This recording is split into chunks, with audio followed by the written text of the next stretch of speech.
We had another powerful reception with some youth, kids, at the bank of River Benue.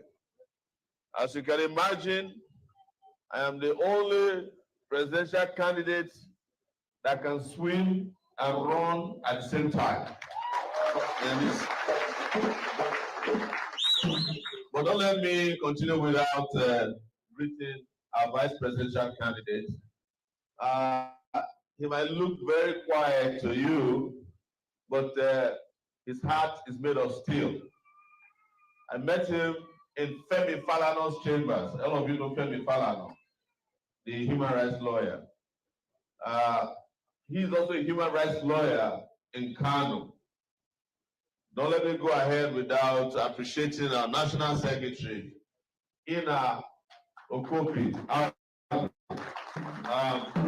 When we arrived in Benue yesterday, and when he saw the decay inside the state, he said that he's from Kaduna, that he's not from Benue. But we told him he cannot cancel his state, not yet.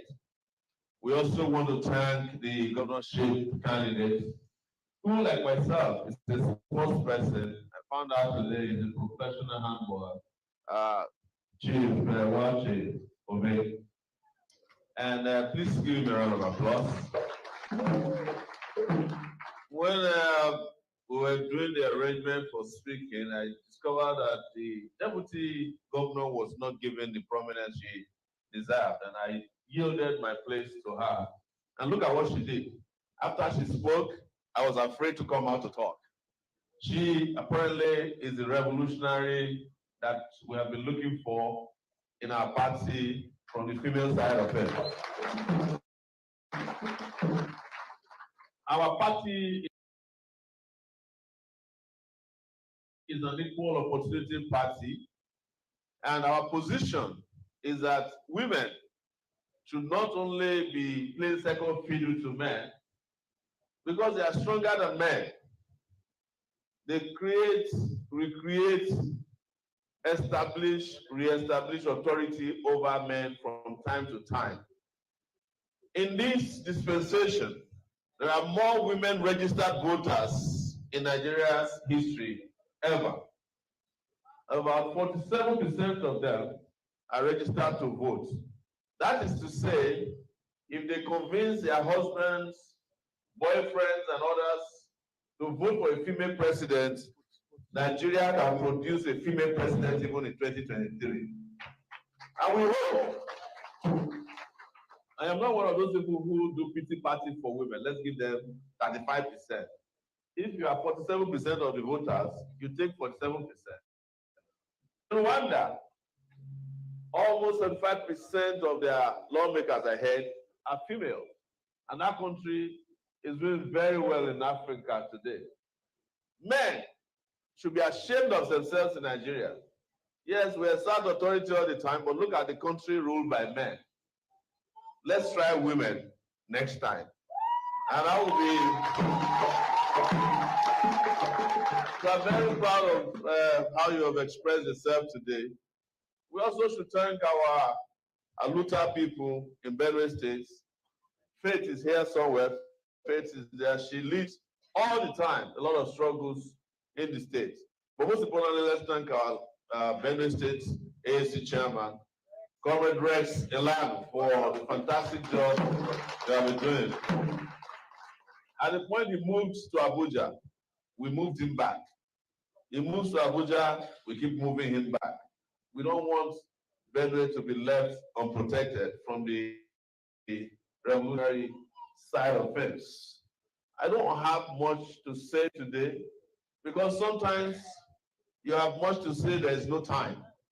Some other times you have time, but you don't have enough to say. But what I have seen, and I can say to you here, looking at this hall on my way here, is that Nigerians are tired of the old system of governance. Nigerians are tired of hunger, starvation, strikes. It's the only country in the world, well, one of the only country in the world that is not at war, but has got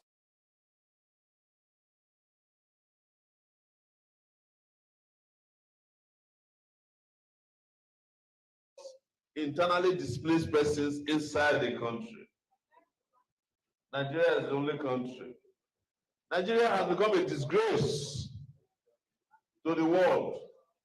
It is not Nigerians that are a disgrace, but Nigerian leaders disgracing Nigeria. And by reputation, Nigeria is letting down a lot of African citizens and countries. In fact, when we went to South Africa in 2018, I asked the South Africans, because they always take their girlfriends and their women. They said, but there's something about Nigerians. If they take your girlfriend or wife, the wife will never go back to you. I said, well, that's the problem. That's not the problem. He said, if the amount is very sweet like this, why is it that they cannot have a country that is sweet, such that they have to be running to smaller African countries? I said, you have defeated me in this argument. So we're here. My job is to reinforce what our colleagues have said, particularly our VP, that at the time in this country, the people who were running Nigeria were in their 20s.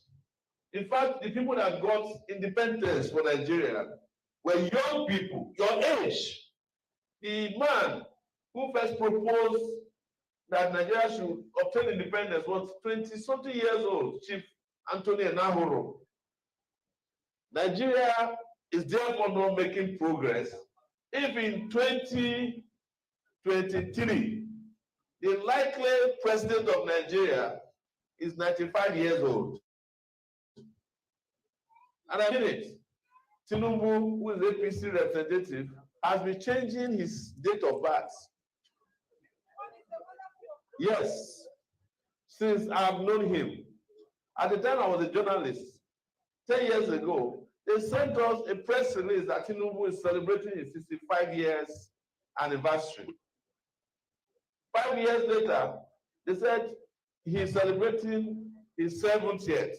In 2022, they sent another press release that the man is celebrating his 79 years anniversary.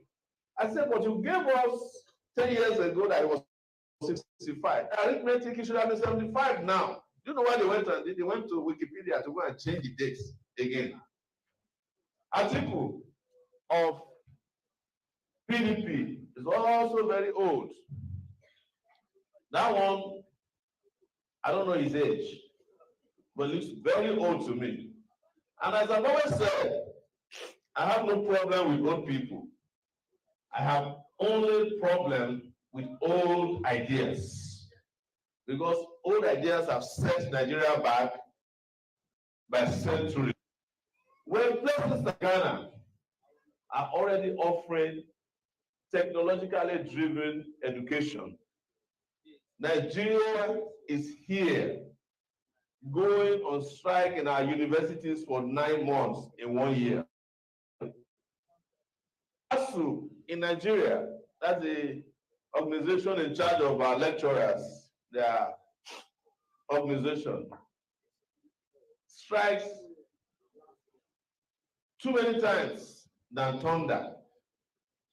The reason is that the government of Nigeria is interested in tertiary education. Because even Buhari, who claimed he was poor when he came in 2015, sent all his children to school in London. That's the person who claimed he was poor. They have used the money that is meant for your education to send their children to school. When our leaders are sick, including when they have Qatar, the time, if he was Buhari, they would have flown him to London. Because there's no hospitals in Nigeria that can treat him. Even the Aso Rock Clinic that they budget 3 billion naira for every year since he came to power, they said they don't have Panadol.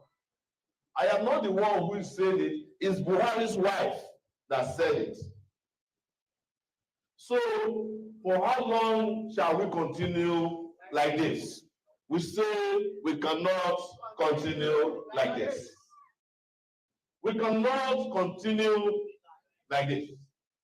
It is impossible for this country to make progress with the present crop of leaders. And most importantly, with the present crop of presidential candidates that you have seen. It doesn't matter how they mix it. All of you know about, today is Sunday, right? You know about overflow, when the church is too full. Take some people to another room they call overflow. That is how APC was to PDP in 2015. Now, in 2023, the Labour Party is the overflow of PDP. Same people, same characters, same operators, but they now package them to make them look like they are different.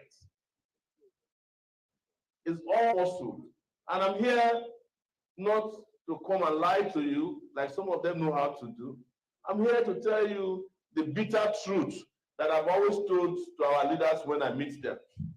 We must admit, also as young people, that we have let ourselves down.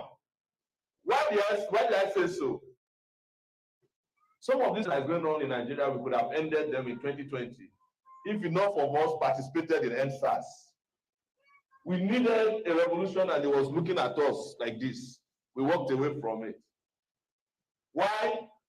In Jos, for the first time, palliatives were discovered in warehouses. Christians and Muslims came together. There was no differences, and they liberated the palliatives. Our leaders were stealing Indomie noodles, hiding them when there was COVID. When leaders of serious countries were giving thousands of dollars to their citizens. That was in Nigeria at that time, held up by the federal government led by Buhari. I was receiving money in America sent to my house, sent to my account, even though I wasn't living in America. Even when I protested that this money doesn't belong to me, they said, but you are here with us and you have contributed to our economy. COVID, take care of yourself as well. But in Nigeria, what were our leaders doing? They were hiding Indomie noodles from you. They were stealing palliatives. Common Indomie, Nigerian leaders are stealing. They have no shame. Do they have shame? No.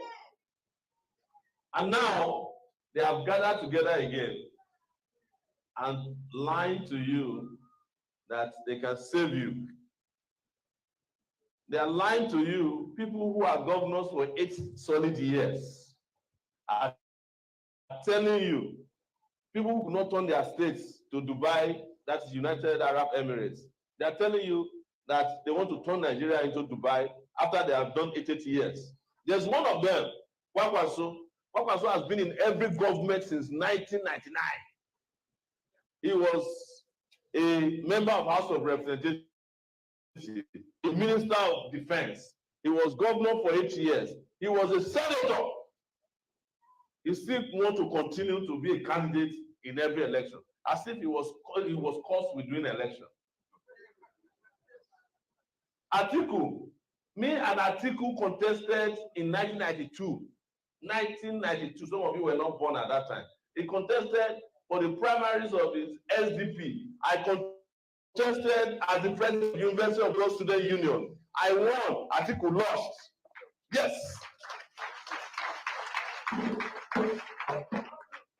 2023, Atiku is still contesting against me. 30 years later, Abba, me Afaro.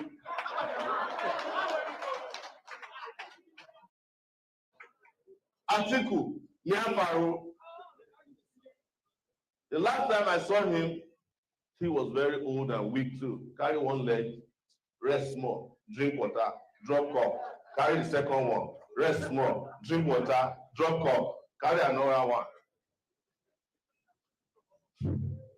I saw him, I said, VP, former VP, me Afaro. He said, Badamo, I tell him, say, Nagana Yakari. So, let's say that you hear promises all the time. They will come here and say they will refill the River Benue with pure water. It's a lie. Because River Benue is the source of pure water. But our leaders don't know how to convert water to drinkable water. It's the source of irrigation. Our leaders don't know the meaning of irrigation. River Benue is the source of tourism. Our leaders don't understand the meaning of tourism. If some of them come here, like I went to swim today, instead of swimming, they will piss inside the water. Because they don't understand that you have to take care of the environment.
To go through, whenever there's crisis, they have less areas to govern.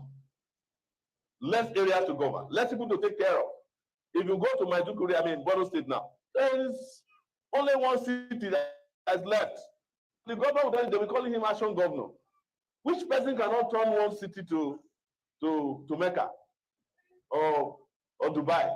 When you have 20-something local government and you're only managing one town, how you know go be Action Governor? Exactly, 7,000 naira minimum wage. That one Action Governor. I mean, that one a governor. So when you go to them, ask them, you are interested in crisis. Inside them, they don't want Nigeria to work. Because if Nigeria works, they will be tasked to work harder. And most of them don't like work. They are lazy. Like your governor, he prefers to be going from place to be doing G5 with Wike than to focus on the security of his people. And G5 now has become G failure. Let's see which excuse he will have for not paying salaries. Yes, G5 to G string. And the G string don't. The other way to deal with what Benue is, when people talk about agriculture, people just talk about agriculture because they see orange on the road. That's not agriculture. That one is subsistence farming. The one you sell orange and go and still go back to the orange and you are still poor. This state should be mechanized. Instead of SUVs, you should have tractors everywhere in your state. And the world has gone past even physical agriculture. Now, plant crops without soil. It's called hydroponic agriculture. You can grow plants in the air. So what is stopping you is because you have people who have lazy mentality in the way they govern you.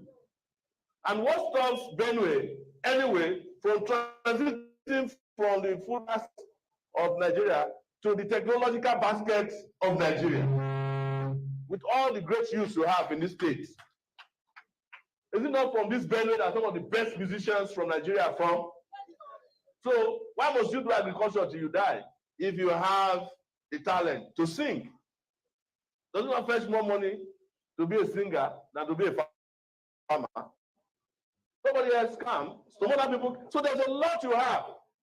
But our goal is to feed ourselves in this country and feed the continent of Africa. And we are going to focus on Benue State as one of the sources of this particular policy. Because we cannot continue like this. And also, we have our intentions to ensure that the kids we saw today in their millions across the country, some of them are not going to school because they can't afford to go to school. We meet a very brilliant kid who was asking us why some children, she couldn't understand, she's 12 years old. She said, why is it that some children are poor and some are rich? Why is it that some parents remove their children from school so that they could go to farm? And why is it that some children are stealing? We said, they're not stealing. They're just looking for what to eat. The real people who are stealing are Nigerians. A man was just sentenced to death in Lagos. Lagos of all places, for stealing, for robbing a woman of 57,000 naira. I said, where's the judge coming from that he didn't see Tinubu and sentence him to death? Is this not supposed to be according to the gravity of the offense? How can somebody who stole 57,000 naira go to be sentenced to death, and the one who stole 158 billion naira every year from Lagos State is going to become president of the country? Are they mad? That's the problem. Our justice system is also wonky. So, our brothers and sisters, there is nothing I can tell you that we didn't say here in 2018. Some of you were here with us in 2018. We warned Nigerians that if you vote for your enemies, you are going to end up miserable. They did it. They voted for Buhari. They said they are looking for somebody who is megastia.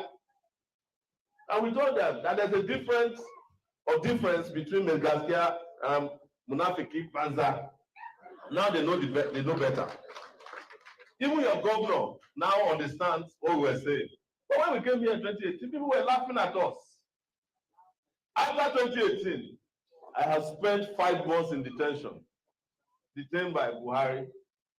I told him, one day, you will go. But we won't go nowhere, because you will pay for your sins against the people of Nigeria. Are you getting my point? Yes. 3 days ago, we went to the National Peace Party, and I'm wrapping up, because it doesn't matter how long I talk, some people will listen and some other people will not hear. And we met all the former head of state, Abubakar, Abdul Salami. Tinubu was there. As soon as we arrived, Tinubu slept. When we finished, they wake him up, and then they took him away. And at a point, Abdul Salami said that Mustafa in the army, when Abacha was in power, he was complaining in the meeting that Sowore is always fighting him. So General Abubakar said, Sowore, can you stand up? Mustafa, can you stand up? He stood up. Sowore, can you stand up? I stood up. They thought that they didn't know my intentions. And they said, can you embrace yourselves? And Mustafa said, no, my problem with Sowore is deeper than that. I said, General, can you let me explain? I don't have personal problem with Mustafa. I have personal problem with those of you in the military that destroyed democracy in 1993, including you. The man, yes. I said, had we allowed Abiola to rule when he won election in 1990, free, fair, and peaceful election, we will not be signing peace accord to do election in Nigeria. Nigeria is the only country in the world where candidates are asked to come and sign peace accord during the election. It's election war. Do you know his response? When he was responding, he said, Sowore, if you win, can we stay in this country? I said, that will be up to you, not me. Your conscience will determine it, but also the amount of money you stole will also determine it. That is true. Because he now said, let bygone be bygone. I said, how do you say bygone be bygone when people own villages and you take them over and rename them? How is bygone going to be bygone when you kill an entire family in their homes at night and you say it's all right? How is bygone going to be bygone when you turn Abiola and Abiola's children into orphans? You kill their father, you kill their mom. How can there be bygone be bygone? How can bygone be bygone when the rest of us are poor and you guys became the richest people on earth and you are not disclosing and returning the money? How can that be bygone be bygone? I am saying this to you so that you can understand that a new revolutionary era must also be followed with justice. It's as simple as that. And I'm not going to say any more than that. Thank you very much. Take it back.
Hello, everyone. Welcome to a special edition of 90 Minutes Africa. My name is Rodolfo Okonkwo. Wherever in the world you're joining us, we welcome you. My co-host, Chidono, is on assignment. Our special guest today, Omoyele Sowore, is on campaign. We had scheduled him to start at 10:30, but we just played a speech he made live in somewhere in Benue State.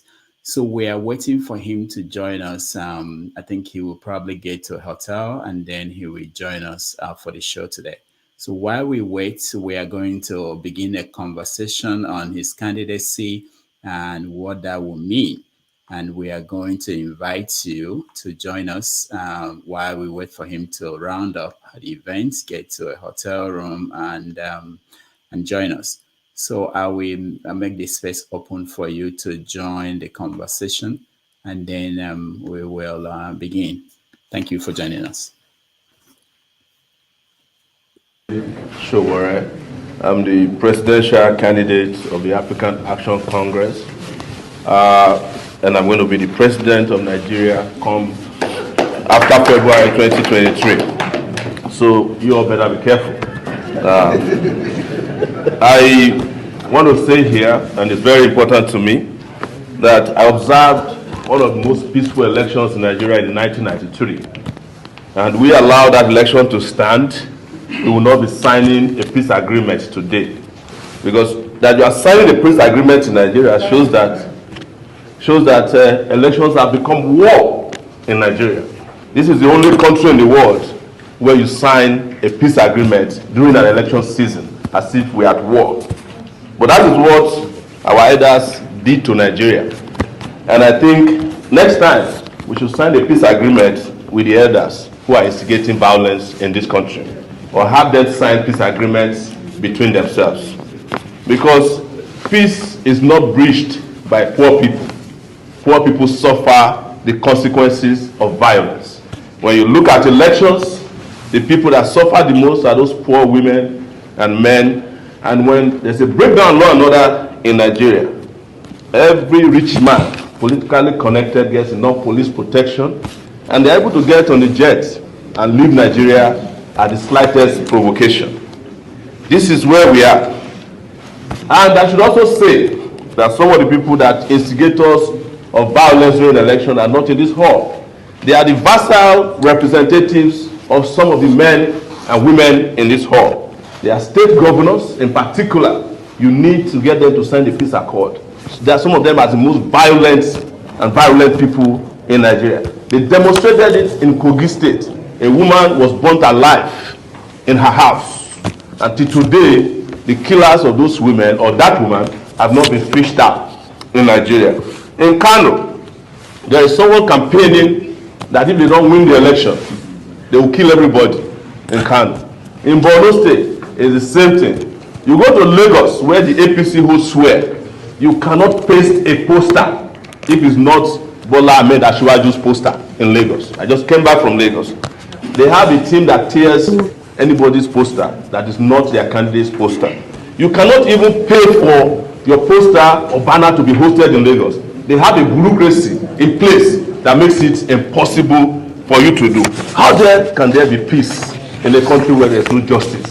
We keep lying to ourselves all the time. I also want to say that for the rest of us, as you have treated us today, because we don't have resources and we don't have powerful connections, we don't have access to state resources. Most of the other candidates use and abuse state resources. They have governors who just dip their hands into their state treasury and use them to fund their candidate activities, and nobody is challenging them. Once in a while, when they want to tickle our fancy, the EFCC comes around to play at the playground of the political parties. Two political parties are particularly very notorious for this. They buy votes, both at their primaries and in the final election. And how do you compete with these people? If elections are supposed to be about justice and bringing about great leadership and bringing about peace and development, how could great people win elections in a country where terrible people control all the resources of your country? That's another issue for another day. The other part is the media, and I should say this because I'm a media practitioner too, that they have shut several of us out. Also, I will accuse the media of Asiwaju. They have never interviewed me in this election. That is the TVC news. They have blacklisted some of us, but they are supposed to be a public media that should address, that should attend to everybody. And the last thing I will say are security agencies. Just like someone mentioned, the security agencies have allegiance and loyalty to just a few people. That's the truth. I was almost run out of the road in Ibadan just yesterday because Atiku was in Ibadan to campaign. I was also there to campaign, but I had one car. Atiku had over 40. And I had no police. Atiku had over 500 policemen attached to him. I sent a letter to the police today to provide me police protection. I'm going to Benue tomorrow. They said I should drop the thing on Monday. How do I get police on Monday when I'm going to Benue tomorrow? I submitted to my friend who represented the IG. I will just say finally that nobody should lose hope in this hall, especially those of us who are the receiving end of the injustices in this country. One day, the table will turn. Thank you very much. I'm the presidential candidate of the African. All right. Welcome, everybody. Nice to have you guys today, Sunday the 22nd, 2023. I'm glad you were able to make it, and we are waiting for Sowore to join us any moment from now. I don't know how long. He just finished in the hall. He might get to a hotel before he's able to join us. But as soon as I hear from him, I will let everybody go and we'll make room for him to join us. So if while we do wait, I want us to have a conversation on what we think about his candidacy and the impact he's making. Let me start with you, Janaba, am I right? I don't know if you are right. Can't you see my name there? How are you, Janaba? I'm fine. How are you? Happy Sunday. Happy Sunday, yeah. So I know that Sowore is your man, and what do you think about the impact he has made this round? He's doing well. Unfortunately, where he is, like I always say, most Nigerians are not there. And in my own way of supporting his candidacy, was all the councillor in my area, and one running for Senate and House of Rep in Benue State to become AAC. Some of them have met with him in Abuja, where he lives. And unfortunately, Nigeria, we are still very backward. We are submissive to those that abuses us, and they have used the elite have used everything to cripple us, poverty, disease, hunger, and the one that is telling the truth, he has no resources to give to them, and I don't know why we are still where we are. All right, thank you. Lexis, welcome. Alexi, welcome. Thank you. Okay. So what do you think about Sowore? I call him Ọkùnrin Mẹ́wàá, and that means 10 men in one person. Sowore is super duper a character that should not be overlooked in his quest to achieve anything at all. And I respect him because he knows that there has been injustice in the country, especially when it comes to what is happening to the East, the Biafrans. Sowore knows that all the conspiracy and things that has happened to that part of the country is not right. And he says if he becomes, or when he becomes, whichever one fits in, that he's going to apologize to the people of Eastern Nigeria because of what Nigeria has done to them. And I know that he's a very straightforward person. I have a witness here because I've interacted with him personally, even before this time. He had asked me once, why do you think you cannot be the president of Nigeria with all these things going on? And then I thought it was a joke. Today, he is doing exactly what he asked me, why don't I consider that? Because he has been very disappointed with Nigeria all these years. Now, I always want to make this clear when I'm talking in favor of any candidate like you've asked me now. For me, he is number one because I know how he justifiably looks at what has been happening, not only the corruption and all the rubbish going on, but the treatment that many of us here cannot accept was improper against the people of Eastern Nigeria. In fact, some of us may have even had a kind of, would I say, euphoria that, yeah, we want those people and they have to remain where they are. Winning is not the point. Where is the peace? Things are still happening to people because they are Igbos or they come from somewhere less recognized by the people of the country. That's why I'm in love with Mr.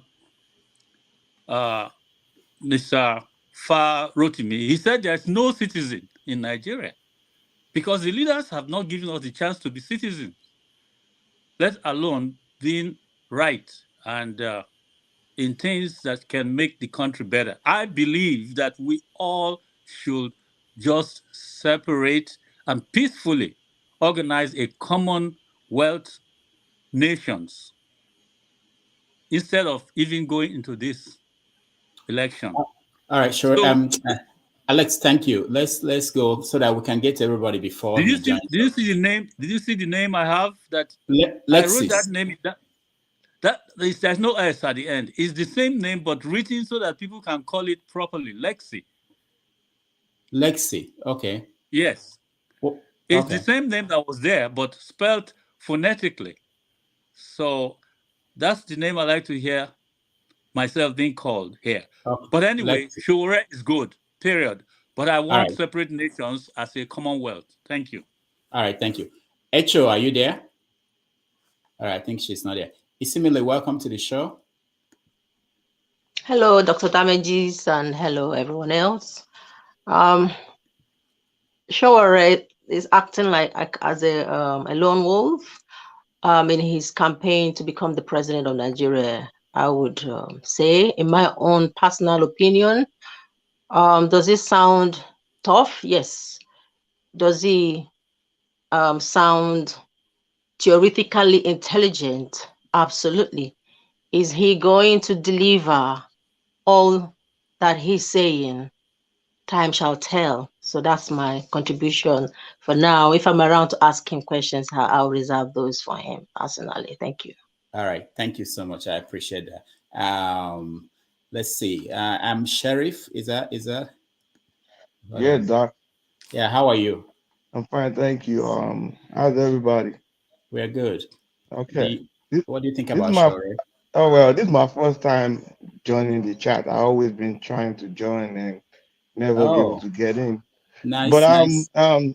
I'm a old time followers of Sowore since the day of New York saga and with the Jonathan regime. You remember those when they went to the town hall and when they was waiting for the people to come and they were late and she was there and the other guys were there and whatever. Anyway, I was also a contributor to his last I think the last election when he was running, he came to Chicago. I was also there, so you can have a little background of how I follow Sowore.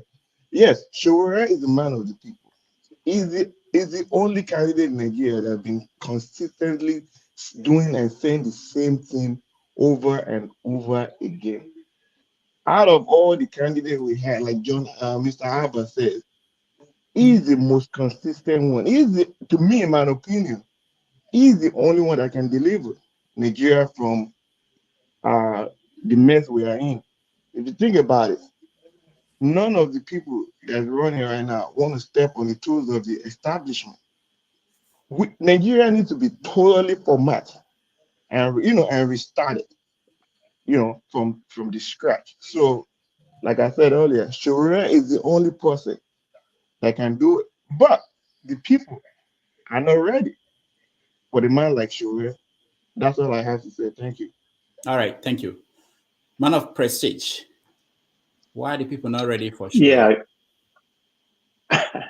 yeah. Good morning, good afternoon. Can you hear me? Yeah, we can hear you. Yeah, thank you very much. Good afternoon, good morning, everybody. Yeah, I'm glad we have Sowore today. Hopefully, be coming back later. Yeah, thank you everybody for having me. Yeah, it's honor to have Sowore here. In my own opinion, he would have been one of the best presidential candidates if he had a traction. But that notwithstanding, where we are right now, he doesn't have any traction. So um he's not going to have any impact. I don't know how many votes he's going to be able to get about that. Notwithstanding, he's still very young, so he has a very good future for himself. But the problem I have with Sowore, is because he has not been able to garner some experience. I would have liked him to go and contest for any kind of local government. I don't know where he's from, whether he's from the southwest or south. I'm not really sure where, but it doesn't matter. He's a Nigerian, so it would have been better for him to go and garner some experience. Maybe in a senatorial or governorship, any kind of things. Before he can proceed to where we are.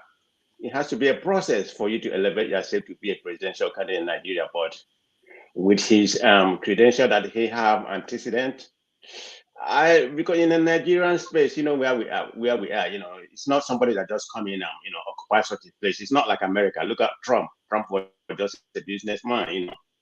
He was able to come and usurp the presidential place in America. That's not going to happen in Nigeria. So, good Lord, that's what I'm going to say. Hopefully, when you come to, I can ask him some of the questions that I want to. Thank you, Dr. All Rudolph. right. Thank you. Thank you. Forefathers, the other day you were able to meet Peter Obi virtually. You asked him a question. So when Shore comes on, what are you going to say to him? What is your concern? My biggest gripe with Sowore is his policy on using mercenaries for national security. And I think that that is a very, very serious lack of judgment, because if this same man or activist has been fighting for the youths of Nigeria for how many decades, and when his plan on getting into office, the first thing he wants to do is give jobs to foreigners to come and kill Nigerian youths, I think that is the craziest thing, the craziest idea ever. And it's almost like he doesn't have faith in the Nigerians to do the job. No self-respecting nation and no self-respecting leaders relies on foreigners to do his job for him and the job the citizens are supposed to do. We have a lot of youths on the streets that are, graduates selling mobile phone top-ups, internet vouchers, and all kinds of nonsense. And then he wants to go and take the hard-earned money Nigeria has got, the little money we have, to pay foreigners to come and kill Nigerian youths when he should train them to defend their country. That is a terrible idea for me. And sometimes my perception of him is that he doesn't seem to realize the full scope of what leadership entails. Sometimes you need to build, and he's not building anything other than standing on the side and just criticizing stuff. He never wants to get his hands dirty, get busy in the system. And he comes across as being a little bit arrogant and entitled, just because he seems to be the leading candidate in terms of being anti-government and anti-corruption and all that stuff.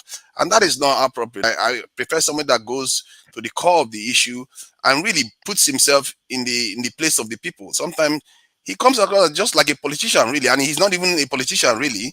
He's basically an activist. And I fear, because of the way he approaches things, he is like emerging at a time compared to China, when just after the Tiananmen Square protest, because at that time the nation is in the mood for building, not in the mood for protest.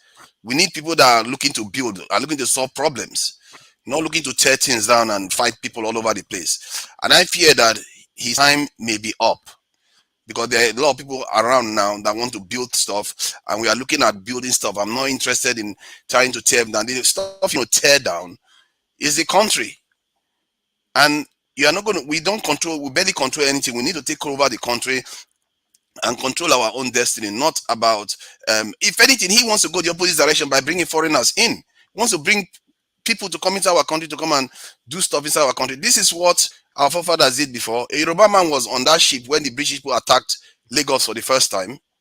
The Haitian president was killed by mercenaries in his house. A black president was killed by mercenaries in his house because his nation relies so much on mercenaries that they didn't even have a military. He was the one that brought the military back in Haiti, and he got killed by mercenaries in his house. Till today, nobody knows who did it. And this guy doesn't seem to, I don't know, man. I'm not a big fan of his at all. And I like the fact that he hates corruption, but that's just about it. All right. Thank you. Paul. Yeah, thank you, and good morning. I think Sowore is somebody I adore, because I felt we don't have a pathway the way we want our country to go. We just do things anyhow. And there's this funny phrase that keep ringing for some time now in Nigeria. This Christian thing you hear, what God cannot do does not exist. I think that's the mindset very many persons just believe. They deliberately vote for the wrong people, and they still believe with faith that things gonna work for them. You understand? They see themselves like people who in Vegas, who brag that I've sent 3 kids to college in Vegas, but they are living in penury, abject poverty, looking so shabby, homeless, tattered. That's the mindset we have in our country, and it's so painful and everything. So when Sowore is talking, and the things he want to do when he's talking, I support him to the fullest. The attitude we are taking right now, it will not lead us to anywhere. You have to disrupt the system. Doctor, you see a president bring 51 presidents in Africa to US. If it is in Nigerian context where you bring people for your own interest, for your own purpose, how you will enrich yourself, not your organization, not your local, your community, your state, your country. You understand? But when you see president bring 51 presidents in Africa, is to make that country great. not for his own selfish interest. This is what they do. They cut deals. I live in the state of Arizona, where is a red state, but you see a blue mayor, you understand, will cut deals that will favor the people. You understand? It's not about cut deals to make himself rich or famous. This is what they do. They cut deals that will favor them. And that's what Sowore is doing.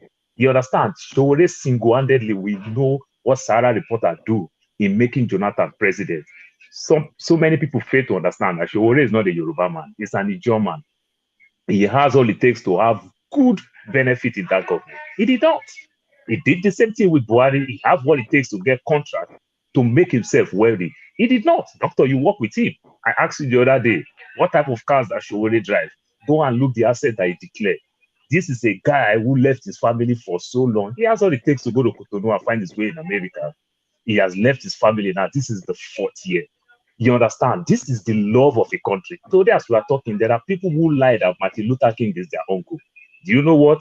He fought a great fight, but when he was fighting, some of us who think this way will say he's a foolish man. Say a single died through away, leaving children to suffer. Today, other family are even pretending to be Martin Luther King family. He has become great man. How old did he die? You understand? So we have to change the narrative. We have to go a little bit abnormal to make that country normal. That's all I will say for now. All right, thank you. Adewale, he's gone. Okay, Adewale, welcome to the show. Thank you, Dr. Damages. I really appreciate you for holding the line. You've been doing this for a while now. I think I've known you since the days of Sahara Reporters with Sowore and Adeola Fayem. And you guys have always been on the necks of these corrupt Nigerian politicians. I used to read your articles, watch your videos. And what I can only say about Sowore is that this is not a guy who is just dreaming of becoming a leader of the Nigerian people today. He has been in the business for a while. He has been standing for justice. And if you listen to him quite well, you will see somebody, a Nigerian, who really has gone through a lot in his life. He has been in the trenches. Like me, he grew up in the village, and he actually felt what it is like to really be brought up in the mud. So when this guy is talking about the situation of the Nigerian people, the suffering and the carnage, he knows what he's talking about. We knew what happened to him last year, while he spent more than 5 months in detention. And what led him there was fighting for the Nigerian people. So what I can say about the support, the little support we are seeing from the Nigerian people is that our people are not ready. So it takes the people to drive a revolution. So Martin Luther King Jr. did not, by his own strength or by his own genius, run that revolution he ran in the 60s in the United States. He took the people. He took a people who were tired of their situation, who were tired of slavery and maltreatment from the racist government of the United States at that time. So to really stand up and drive the revolution. So the problem is not with Sowore. It's not about arrogance. For many years I've watched Sowore. What I see in him is not arrogance. It's pain. What I see him express is the pain that people are going through. So, okay, what is he going to be arrogant about when he's talking about giving justice to every tribe and every nationality in Nigeria? This man is not sympathetic to any tribe. So at some point, some Yoruba people even say, "Oh, he says he's not a Yoruba man. We are not supporting him." Yet he doesn't change his narrative. He's always saying it. I'm a Nigerian. So I don't know what else we Nigerians need from a leader that we are not seeing in this man. And like we did, in the time of Buhari, when they brought Buhari, we were shouting, we were hailing him, The man came, he destroyed everything. Now the Nigerian nation is on the brink. So this same way, we are going to let this opportunity slip through our hands. We have a leader in Sowore. I'm not going to speak for him. You know, I want to really point out something. I heard Sowore say, if it gets to the point of hiring mercenaries to solve the security problem in the interim, I'm open to it. That's what he said. So he's not saying I'm going to bring in mercenaries to solve Nigerian problem. We don't have Nigerians who are brilliant. In fact, he has said that there are Nigerians are doing well all over the world, except in Nigeria. And he knows Nigerians who are doing well, and he's going to bring them in. That's his security policy. Whenever they ask him about security policy, he wants to get mercenaries. Well, what am I supposed to make of that? That's his first thing that comes out of his mouth. Want to bring foreigners? You could go and bring American soldiers into Nigeria. In other words, we would be having a military base inside this country. If I can do finish, any country any good. I'm sorry if I can finish. What I'm saying is that even to respond to what you said, the state of the Nigerian security right now, you cannot solve the problem of security in Nigeria with the current apparatus you have in place. You have to do something in the interim. How do other countries do it? Figure it out. It's not so tricky. In our security agency. Nigerians are clever enough. We have them on the ground there. Let's not miss what's Dr. here. Damages, I think that's all I have to say right now. Okay. And I'm very excited to really see our leader, my leader, Sowore, come to the show today and share his views with us. Thank you. All right, thank you so much. African Wahala, I think that's the name. I can see. Yes, sir. Good morning. Good morning. Welcome to the show. Thank you. Thank you very much, Dr. Damages. Thank you, everybody, for being on the panel. Trying to figure out how to resolve this Nigerian quagmire that we find ourselves in. Omoyele Sowore is a great leader. I know people call him arrogant. They call him unexperienced. They have all types of names for Omoyele Sowore. But the truth is, if you're talking about arrogance, who are the arrogant people? Is it the people that have put us in poverty? The people that have continued to align with the people that destroyed the country? Are they the ones that are not arrogant? Or you that you're saying that Omoyele Sowore is arrogant, you expect Sowore to kiss the behind of the same people that put all of us in this mess, until Omoyele Sowore goes out there and seeks the validation of guys like Obasanjo and Atiku and Abdul Salam and the rest of those guys, Babangida.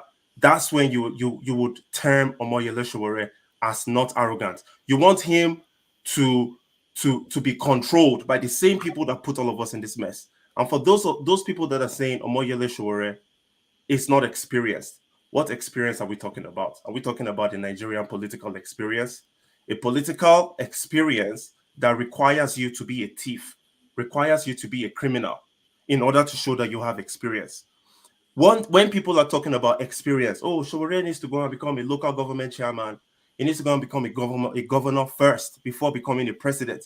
All the local government chairmans and all the presidents and all the governors in the history of Nigeria, what experience did they bring to the table apart from stealing and corruption, putting all of us in endemic poverty and putting us in a state of terrorism? So what experience are we talking about here?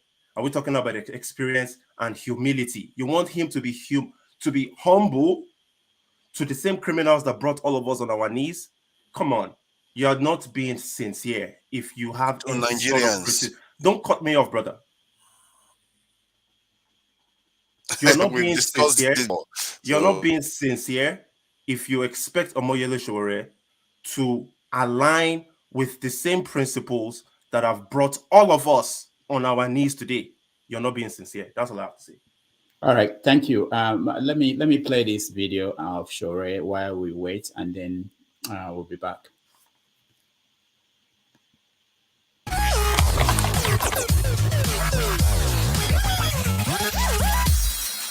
Yes. Disagreements are not personal. Okay. They came from the military era. And it puts you. Please. I have political disagreements today with anybody that was in the military in 1993 that annulled the election, including you. Every one of you. And it doesn't go away. Thank you. Okay, I think you are talking about 20 years ago. Yes. I think I think if you carry that idea, by the time you become the president of this country, I think some of us will leave this country. So I think I think quite honestly, let bygones be bygones. What has happened has happened. You can't cry over spilled milk. And let's go on with what is in front of us. Ladies and gentlemen, I want to thank you again. Before we close, I will ask His Eminence Onaika to give us the closing prayers. All right. That was from the event peace team yesterday, I believe.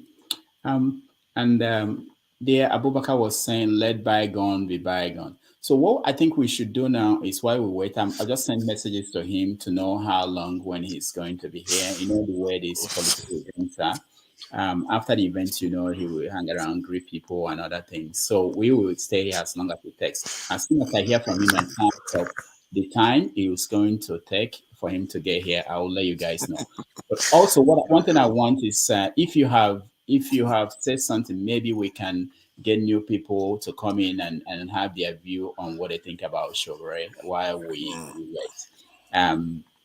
Meanwhile, let me ask you. But can I say something about what they are all saying about him? I think Nigerians do this all the time. It's like when Ojukwu came along, they said, oh, he's the child of a rich man. He didn't have to do this. We have to worship him. This type of thing, you have to call people out when they are saying something wrong. Just because he's been fighting for you forever doesn't mean he's infallible. This guy is questionable, some of his decisions to say that he bringing foreigners into the country and just because he's fighting for us, it's okay. Let him do that anyway. You can't trust anybody. You really can't trust anybody in Nigeria. Situation sometimes determines certain decisions you take. Forefather, let me tell you, former British Prime Minister David Cameron, during the riot in England, I can't remember the name that they called that particular riot, when David Cameron was the Prime Minister, the riot was getting too much. Do you know what Cameron did? He went and bring an expert riot police from New York in England to America. No, he didn't. I was in the UK Listen, you might be in UK, but I read my brother, I don't need to be in UK. I read the news. You are not in America now. You are in a program in America. I'm in so the UK I don't need here. to be in UK. I wasn't here when it was happening. David Cameron went and bring a riot police in England. You understand? When he said so, that calmed the situation down. So certain situation, you understand, demand for some type of measures you will take. Not bringing foreign troops into the country. So he didn't say his first goal is for him to go bring. If there's anybody that criticizes, that's his first goal. I don't know whether you are hearing me. Anytime they ask him of his security policy, that's exactly what he says. No. Okay. And when you talk about foreign, ask him today. You hear what he tells you. When you talk about foreign, what are you talking about? The way the country is going, where even a captain in the army today, all their kids are schooling in abroad. That's a threat. That's a national security threat. You understand? Yes. For at that level. So that's a threat. But it doesn't really matter. As at this time that we are a weaker vessel.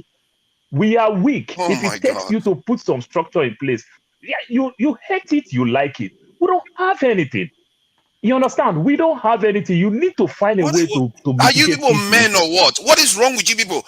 If somebody's saying other men should come and help you, we have how many youths in Nigeria? Almost 50 million of them. That's not Jesus so. Christ. I don't understand this kind of thinking. That's not so. It's like getting an expert. No, I will call you when I'll call. That's not so. Sometimes when you talk certain things, when they say they want to go bring machineries, it's different the way you just say it. You are just saying it from a layman's perspective. Did you see an army general in Nigeria that bought a drone of $300 that I buy for my own son, and they are celebrating it called over 10 media houses in Nigeria? All right. Paul, thank Is you. that the army general you want to trust that bought a drone of $300? What are you talking about?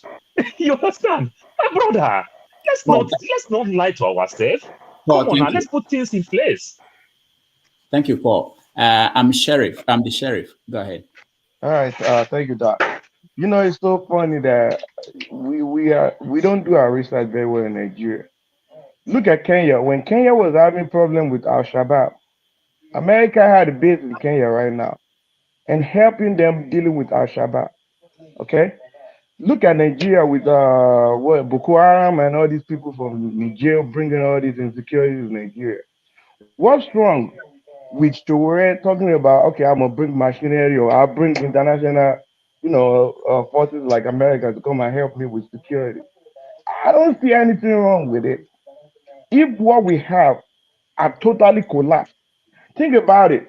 I'll give a perfect point. What I heard from Sowore like 2 weeks ago, when he said that the Nigerian security forces do not communicate with each other. The DSS or whatever they call themselves get information about the Kuje prison terrorists or whatever they did when they kill all those people in charge of their prison. And the local police, 2 weeks later or 3 weeks later, whatever time, the local police or the military did not share the information between each other. It looked like people are not understanding. Nigeria is totally collapsed. Just because 2% of the population is living like they are rich and all that, we have almost 150 million people, or whatever the number is, in poverty. This is abnormal in a country with a population of 200 million. We need to start looking for solutions. We are in a deeper mess. I guarantee you that if all these the usual people get back and win this election in coming in next month, we're gonna be having this conversation again in 4 years' time, and another 4 years. How long do we have to sit here and deceive ourselves? We need Nigeria, the situation of Nigeria right now. We need somebody that can come in and format everything, and we restart all over. That's all I have to say. Thank you. All right. Thank you. Cool. Welcome to the show. Hello, good morning, everybody. Nice to see you guys again. So I was waiting for Sowore to come on board, but I guess he's still having his program. Yeah. Father, yesterday, sorry, I was hearing you were being roasted and they beat you to submission. I was beating you on that platform yesterday. So I hope you have survived. You managed to survive because you have to start getting along. They beat you to submission. Hey, well, the situation in Nigeria, I just pray God to help us because what I'm hearing, I don't know if that's, that is the rumor is true. The Senate are already voting to repeal the beaver, which is part of the hope that Nigerians are having now for credible election. If that is done, I don't know what's going to happen. I just don't know because these thieves, these wicked animals we are dealing with, they are not relenting at all because they know what is going to come upon them to the table turns. So they are not relenting and they are doing everything possible to see that this election do not hold on, or even if it's going to hold, they will revert to the old system that will enable them to bring out the already stuffed ballots. I don't know if you were aware that APC, months ago, that was not a rumor. Although some people would just say, oh, it's a rumor. That is truth. Went to Niger and some neighboring countries and collected votes and stuff. They've thought and filed them somewhere to be brought out during the election, And that's why they're fighting tooth and nail to see that they don't use paper, so that when they revert to the paper own, then they can easily brought out those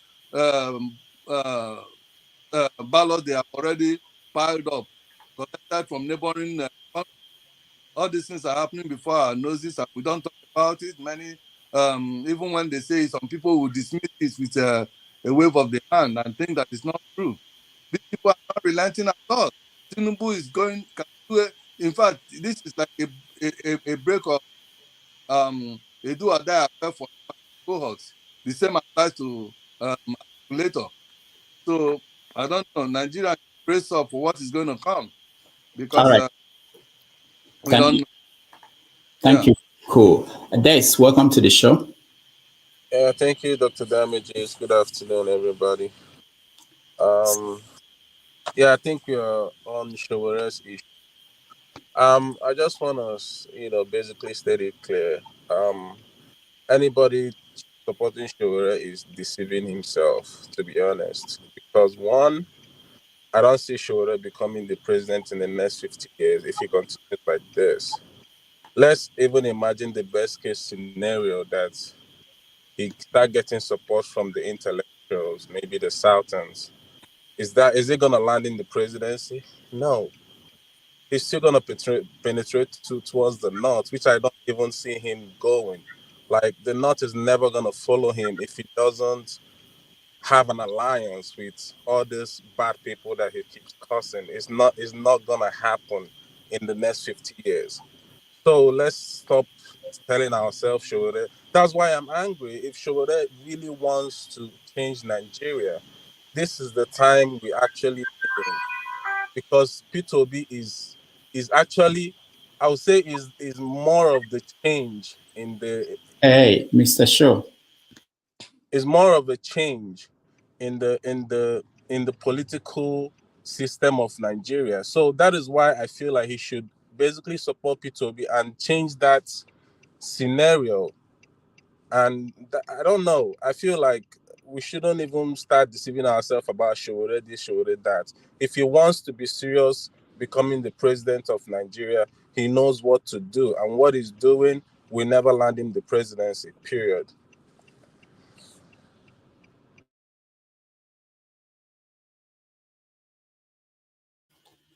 Okay, I'm sorry about that. Thank you so much, Des. Pastor Charles, your turn. But let me just say, I just heard from Showore. He wants to have dinner and then he will join us. So go ahead, Pastor Charles. Unmute yourself, Pastor Charles.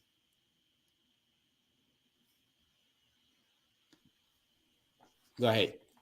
Okay. I want to say thank you so much, Dr. Damage, for allowing us to speak in your platform. Thank you. And also, I want to appreciate all of us who are here tonight to discuss issues that have to do with Nigeria development. To be honest with you, I am quite ashamed that some Nigerians, in fact, many Nigerians don't know what they want. We live in abroad. We have seen the world, and yet we are still thinking like people in the village. Sometimes it makes me feel sick, so sick inside of me. How can somebody not like Showore? I don't understand how can somebody with the sorry state, Nigeria is right now, and you hear Showore speak and you don't like Showore. I don't understand. I don't know what is going on with us. Since last election, I never knew who Showore was. I never knew, to be honest with you, until one day I was playing with my YouTube and I saw one young man. I said, who's this guy? He was talking and talking, and he was talking my language. I said, who is this guy? And I began to, study who Showore is. I discovered that Showore has been doing these things for almost when I was even in secondary school. I said, even in secondary school, when I didn't know nothing, when I was going from one corner, maybe looking for women here and there, smoking, drinking, and a young boy within my age category was able to mobilize guys against the military, against bad governance, and this guy has not changed. And today you see Nigerians who they still talk as if they don't know what they want.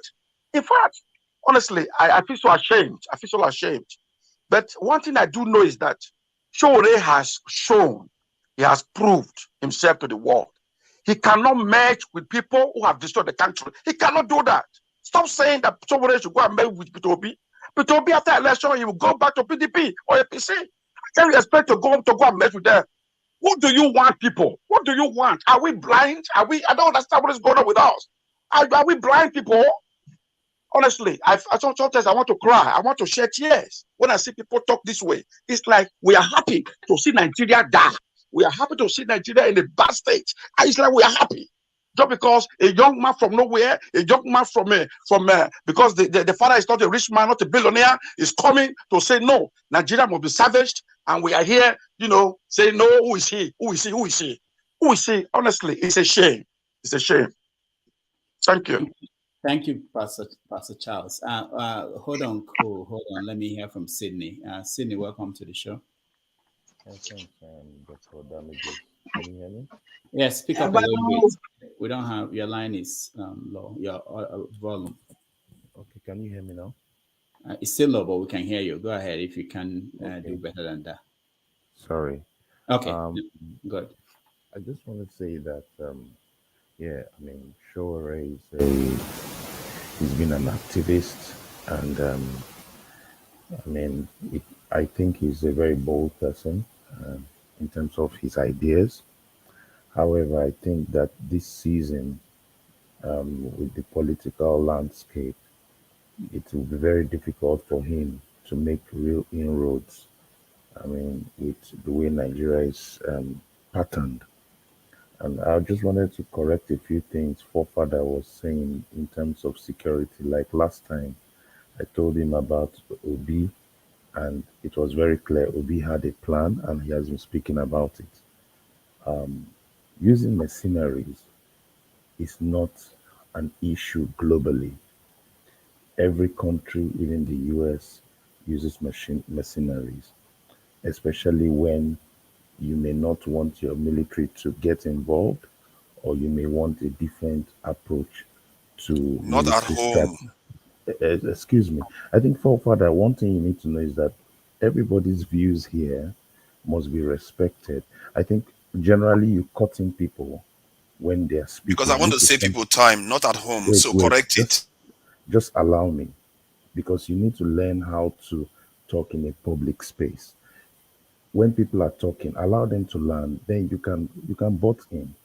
If you keep doing like this, it means that you are not allowing any other person to express their viewpoint. You will not like somebody to cut you in. We need to learn in this nation how to listen to each other. I'm not Sowore's biggest fan, but it's important to listen to his own ideas and to say, okay, these are where I think I agree, or these are where I think it's a disadvantage. Everybody has his own challenges. Sowore is not the biggest idea person. He's making, for me, for some political mistakes, because he will, if he becomes president, he will be an activist president. Is it what we need now? That's what we need to ask as a people. So when you are looking at the Nigerian people making decisions, and some of us are saying Nigerians are not smart and all that, I think Nigerians are smart enough to say, what kind of president do we need now? A Sowore is good, but if you ask me, have I seen a Sowore in a governmental position that can make critical decisions, and how will he function in that? Because he will be more of an activist president.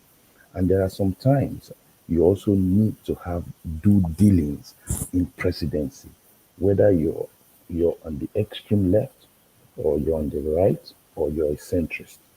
So sometimes we need to look at that. So I was looking at the issue of the security and all that, and I've never seen him say he's going straight for mercenaries. And if you have seen it, then you have to prove it. Today he's going to be here, and we can ask him that question, and then this will be laid to bear. And that's what I wanted you to get, that there are many people that are looking at things politically and listening to people. And if somebody says he's going to introduce mercenaries, if need be, I don't think it's an outlandish idea. But moving forward with regards to his positioning in this political space as of today, I think he's bold. I think he's courageous in certain things. However, um, because of his positioning on the side of politics in which he is, which is good, which is fine, it is fair, I don't think it's enough for him to get political power in Nigeria. For you to get political power in Nigeria, you need to have come into what is called a political consensus. And I tell you, deep down within Sowore, he will wish he is in the role that Peter Obi is in. But the truth is that many Nigerians may not be comfortable with an activist president. And that is the reality we have to face. Not many people are comfortable with that globally, internationally. So people are always careful about an activist president or even a president that has real deep nationalist views, not allowing other people into that space. So I think this is my own view with respect to Schroeder. I think he's smart, he's bold, and but I think there's a lot of shortcomings with his political project. All right. Thank you, Sydney. Cool. Yes, I initially I didn't know they were discussing about Shore. For me, I feel so sad whenever people come out and castigate Shore. Uh, like Charles asked that you don't know what Nigerians actually want. Sometimes, and most times, I ask that same question too. It's like we are all like we are all groping in the dark. We don't know what we really want. You know, governance or leadership. It's not even more of having 100 years experience of being in that political arena that produces you, makes you a good governor, a good that makes you have that ability to be a good leader. No, a good leader, one of the essential ingredients is having compassion for the people and the willingness to execute righteousness and judgment upon the land. This is all you need. Because leadership, political leadership is not like being a leader in a corporate organization where you are just the only one and every instruction comes out from you. You go there and you have in political leadership, you have the ability to assemble quality people around you who will advise you in things you don't know about. You're not expected to know everything. Okay? So somebody like Showore, number one, he has the willingness. Number two, he's not corrupt like the Nigerian regular politicians. He might be has his fault, but fine. But talking averagely, it's not like any of the Nigerian politicians. Okay. Number three, he has always stood against what is wrong in a society that we see today that have decayed. And somebody like that, with that passion and compassion, he has to change things because he's somebody that has somebody is someone comes across to me, somebody that has self prestige, that's self confidence, self prestige, a situation where you don't want somebody elsewhere to come and do for you something that you could be able to do for yourself. But we see that many African leaders today, they don't have that self prestige. That's why they run around everywhere in the world, borrowing money, asking people to come and do this and that for them, whereas they can do it.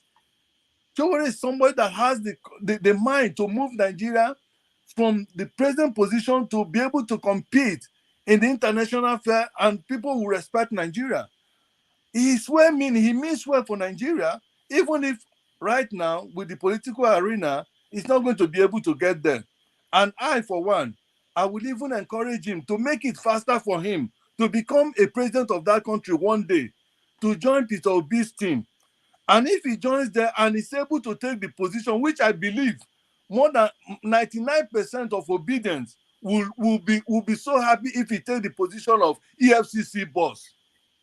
And if he goes there and operates very well, trust me, after Obi is done, Obi and that is done for 8 years, Showore will gracefully glide into the presidency of Nigeria if he does that position well, which I know he's going to do it very well, to the admiration of many millions of Nigeria that have been yearning for justice and equity, that have been yearning for the system to avenge these evil murderers for the blood of people they have spilled every day. They spills every day to avenge and to recover all our money they have stolen and used in resettling their families all over choice places in the world, and leave Nigerians to be suffering in a country that God has blessed with so much, and yet people living in abject poverty. So this is what I have to say. They should stop castigating him. I know he's making a lot of mistakes. He's confronting the powers that be, and they don't like it. And he will be the last person the powers that be will want to smell Aso Rock.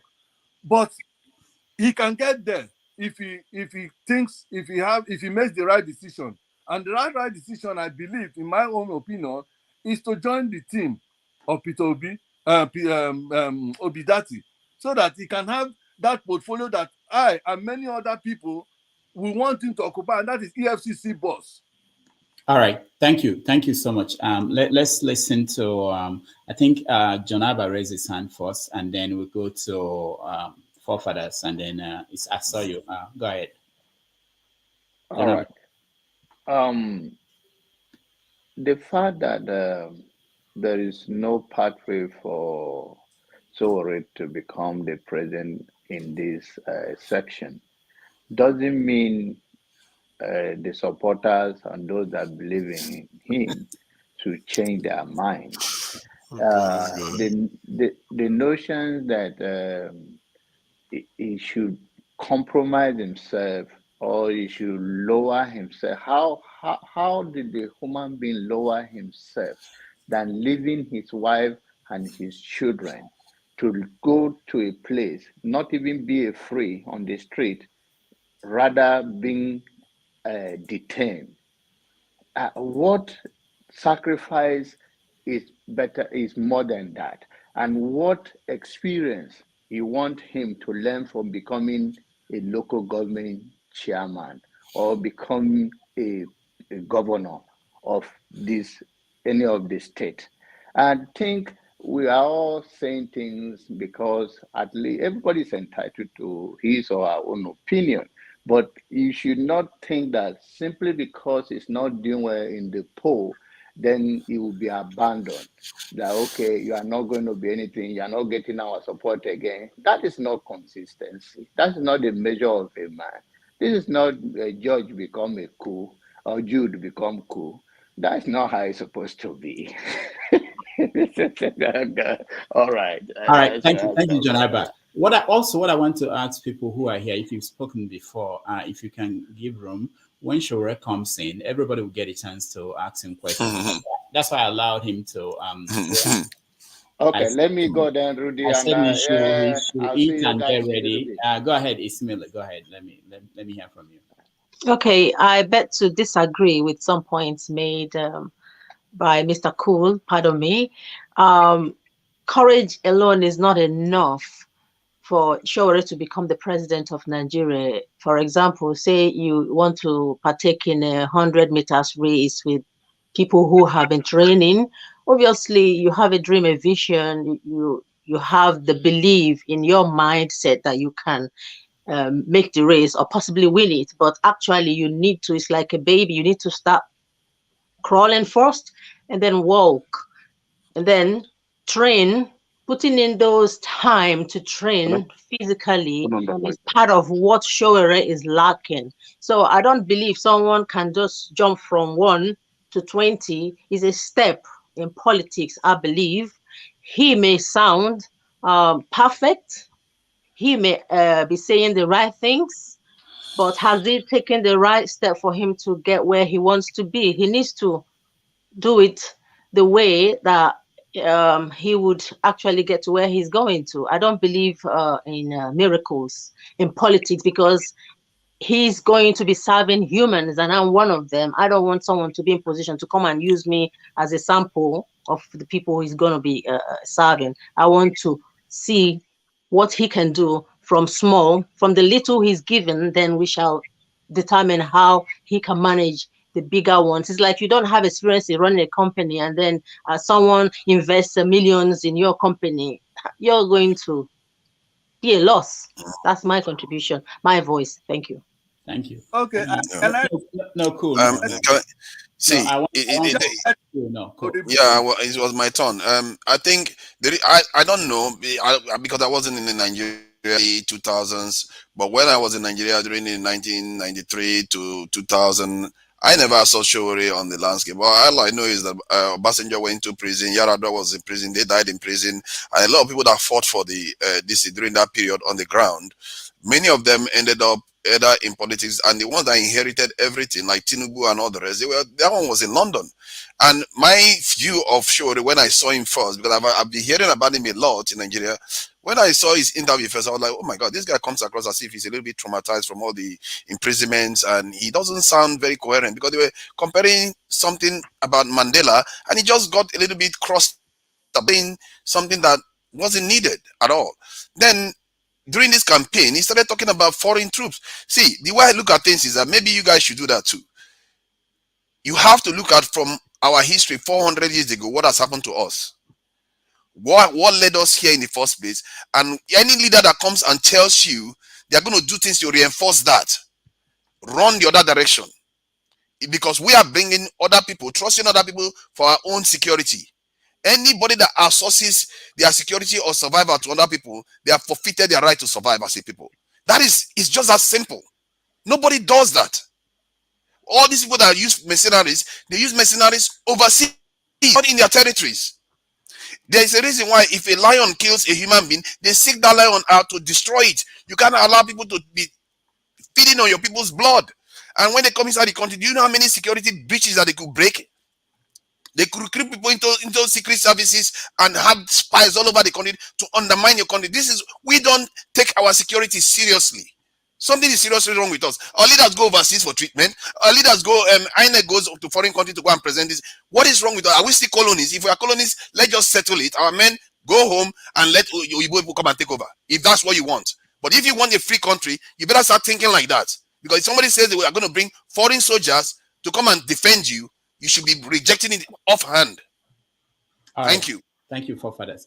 Cool, I cannot. Now, I can't come back to you that quickly. There are people who have not said anything. I know you want to say just 30 minutes. 30 what? 30 minutes. 30 seconds. 30 seconds. Right. 30 seconds. Okay. My sister, Mrs. Smith, I still, you see, experience. One will ask ourselves a question. We have led by the so-called people that have experience, beginning from Obasanjo, beginning from Bad Luck Jonathan, beginning from even later also was the vice president, and then now Buhari. These so-called people that have experience in your own terms, where has he led Nigeria to? Where has he led us to? You see, President Obama was a president. He only came into the political scene of America by being a senator in his state, right? Before he now became a president. He never had experience. He was more or less an activist, an organizer. But he has gone down in history as one of the best. All right, cool. We are over the time. Okay, so doctor, I think it's my turn. That's all. Okay, so doctor. Okay, go ahead. Doctor, let me use one. Hold on, Paul. After this, I have to remove some people since people don't want to leave, so that new people can come in and say something. Okay. Maybe when I talk finish, I will leave for one man to come. Yeah, there are more than one man. There are two men. Okay. So, doctor, let me say this thing. Sometimes when forefather talks and everything, we don't like to tell ourselves truth. If Nigeria can cry during Jonathan's government that the US government refused to sell them weapons, and Buhari government come, it take them some time, then the US government started selling them weapons. Then to some extent, you don't have the freedom that you are claiming you have. With one button, that aircraft can be in Nigeria. They can collapse that aircraft. So when you are talking about all these covert operations, you are talking about, it's going to bring covert operation, it's going to bring this, it's going to bring that. My brother, you don't have that sovereignty that you are claiming until you fight for it. Saudi Arabia today is punishing America. Guess what? They still have the US military base in Saudi Arabia. The US still protects Saudi Arabia, but you must learn how to cut good deals. You understand? When you are talking about security, great countries like Germany, UK, American base is there, the CIA is there. You understand? They still gather intelligence from those countries. It doesn't matter, but you must learn how to cut good deals. There's something Obasanjo did many years ago that I love so much. I'm on par with the former US Secretary of State, John Kerry. They asked Obasanjo, they say, Mr. President, How come in your country you people are practicing this gay thing and they are putting people in jail and everything? Obasanjo Ted Kelly said, if not for one thing, I would have not listened to you. If it is only Amanpo, I would have insulted her. But because of you, I will listen to you. There are 6 million Nigerians in America. Every day they come to him, they don't come for anything. They only come that they are looking for 2, 3 wives. But the US refused because it's bigamy to marry 2 wives in US. If you give my Nigeria 2 wives, I'm going to give you gay in America. That's how you cut deals. You understand? You see, it's completely abnormal in America to marry 2 wives. That is the same way. It's completely abnormal in Nigeria to practice gay. So you must learn how to cut this. You must learn how to meet people halfway. You understand? So when you talk this thing, we don't have all it takes to be that military that you are claiming. We still buy guns outside. We don't have aircraft. We don't build aircraft. We don't build all these things. We don't have any. Even our uniform today, they even import our uniforms outside. My brother, and you are saying we don't want any people who want to fight our war. Now you just wrestling, you won't go fight. What are you talking Now about? you know what you are saying now. You are sounding like your very Is that leaders that you like to WWE hate. SmackDown? You see the problem. No, hold You on. You must see learn the to cut problem. deals. He is That's what I'm sounding like saying. the very leaders that have sold their people out repeatedly. He is saying strike deals. Do you think they will give you any deal for your people? They will give you deals for themselves. You have to take the Germany deal. cut You good have to deals. be There's brave. US military base in Germany. They cut good deals. You are South Korea basically cut saying deals. you are There are basically base like there. your There are leaders. CIA. They gather Then don't intelligence there. criticize your But they know leaders. that they will not go past where they don't need to go. They know all these things. That's what That's I'm what your telling you. current leaders are They cut doing. good That's what your deals. current leaders are doing. They've sold us cheap. That's what your current leaders are doing. And are you surprised that when Dr. Damage, can people I like this speak get and into leave? office, they go and betray us too? They will get into office and they will sell us out again. Because they never believe that a black man is free. You would never believe that. And if you don't believe that, then that's what you are going to go and do when you get into office. You are already saying it. This is how we think. This is wrong. Thank you. Man of Prestige. Can I just speak a minute and leave? Give space for other people. Man of Prestige, yeah, go ahead. Speak.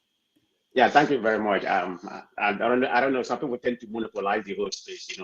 I mean, you're not the only person here, so everybody has to have an equal opportunity to speak. But anyway, let me make my final statement. I'm going to make, I think, in reference to what I was saying before. I mean, we're all here. I think Sowore is the topic today. We're all here to critique him and advise him, but I think we are going to a different space. It should have been all about Sowore, good advice, bad advice. But he's a right guy. So having said that, let me repeat what I said before. My advice to Sowore, I'm just giving, I hope he can contest in, maybe in a local position that will lead him to maybe a more desirable candidate in the Nigerian space, because Nigeria is not like USA. If you don't have any kind of experience or whatever, you can just come in and become something. It's not in the Nigerian space. You have to start from somewhere, because in my opinion, Sowore, this is not an insult to him or whatever, Sowore is an arrogant, sometimes narcissistic, you can't deny that.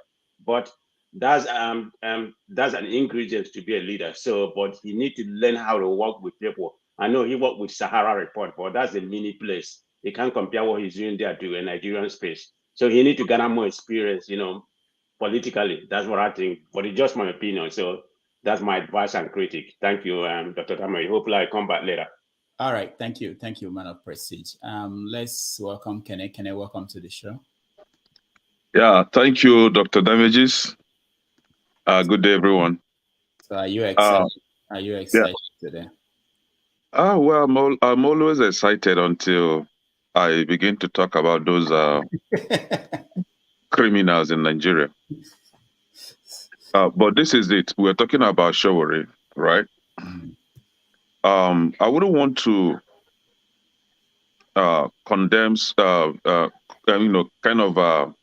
disqualify Sowore's political ambition. He's doing what he's supposed to do. Actually, as a person, I love anyone that can confront criminals and tell them to their face that they are criminals. So I think Sowore has that energy. He has that guts to, stand and speak before those corrupt leaders and address them the way they should be addressed. I wouldn't want to say that he's arrogant doing that. Sowore has those features of an activist. He's a good activist. I always say that that he's a good activist, and only if he can listen to some true advice for him to go back to his activism and begin to do that the way he has been doing that. He's good at that. Someone I had, what do they call it? Dr. John Abba saying that Sowore sacrificed the comfort of his family to come to Nigeria. He went to court and all that. He went to jail and all that. That's a good thing to do. After all, some that believe in money ritual, they do sacrifice even their children in order to make money. Some of us will sacrifice the comfort of our organic foods in Nigeria to come to the US, UK, in search of greener pasture. So he's doing what he's supposed to do. I don't think it's something that should be, commended for. Talking about Mr. Cool, I think he has gone. Commending Sowore for being a good person and all that. I don't know when Sowore turned to be a good person, because after 2019 presidential contest, his own party accused him of corruption. So his own party, his own very party, allegedly accused him of embezzlement of the party's funds. So I don't know if that is true, but I don't think they are with him right now. I think they've covered their own political party. Now, I would advise Sowore, right? To be candid, I would advise him to go back to his state and begin to build political. I don't know how to put it, but I don't think Sowore has any antecedent that we should look back to and say, "Oh, I think this guy should be good. Should be voted for." It has nothing. This guy just came out from the blue, and he wants to be a president. Some of us here, we have companies, we have businesses. Before you employ someone, you have to, that person has to go through interview, right? Some of us will look out for experiences. What experience has Sowore that qualifies him to be a president? Nothing. That he's a journalist, really, or that he's an activist. Some of us we were activists back then in school. He stood behind Abiola and took picture, or maybe he didn't even know that the cameraman captured him. They captured him, and maybe by providence he bumped into that video, and he's using it to campaign. That he stood behind Abiola, and that makes you a qualified candidate to become a president of over 2 million population, right? So I would advise him. No, hold on. I would advise him to go back to his state, and maybe just like a man of prestige advice, he should at least campaign for maybe local government chairman or even governorship position. From there, build his political career. Let's see how he can manage that little position before coming for the bigger one.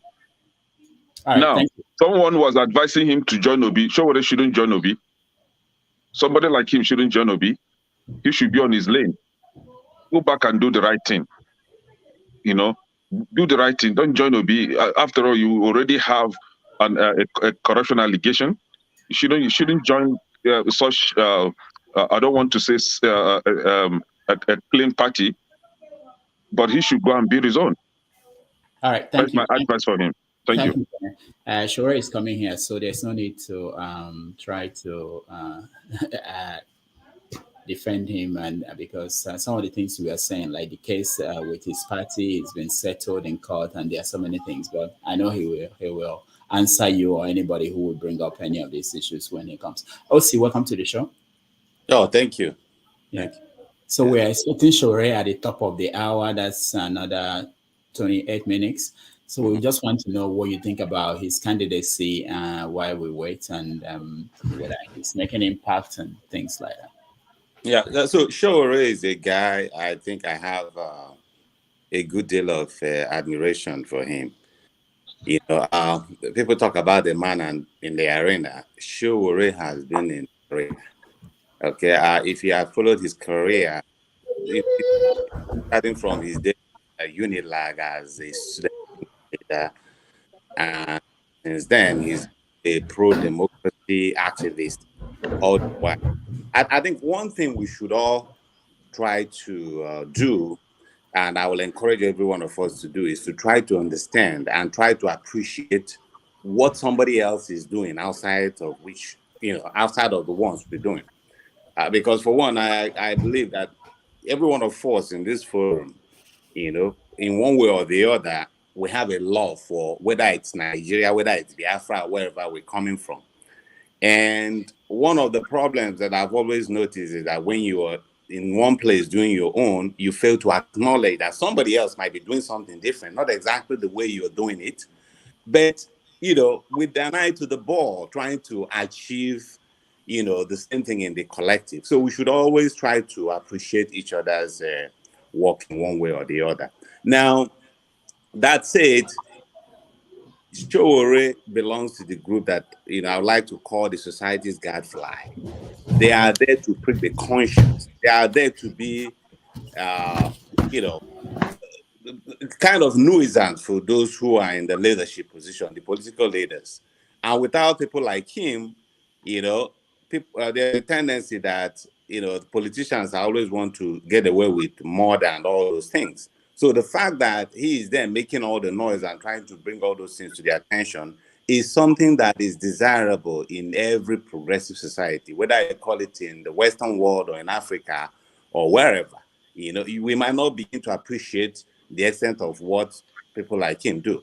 Now, when it comes to him in trying to contest the presidential election, just like I made mention of the other presidential candidate that featured a week or 2 weeks ago. Now, there's a huge difference between the word activism and then transitioning to active politics, coming to the area of governance. These people sometimes, I think they fail to really appreciate, or maybe for one of a better word, because Sowore has contested once. Okay, I know when he started with his revolution now and all those things.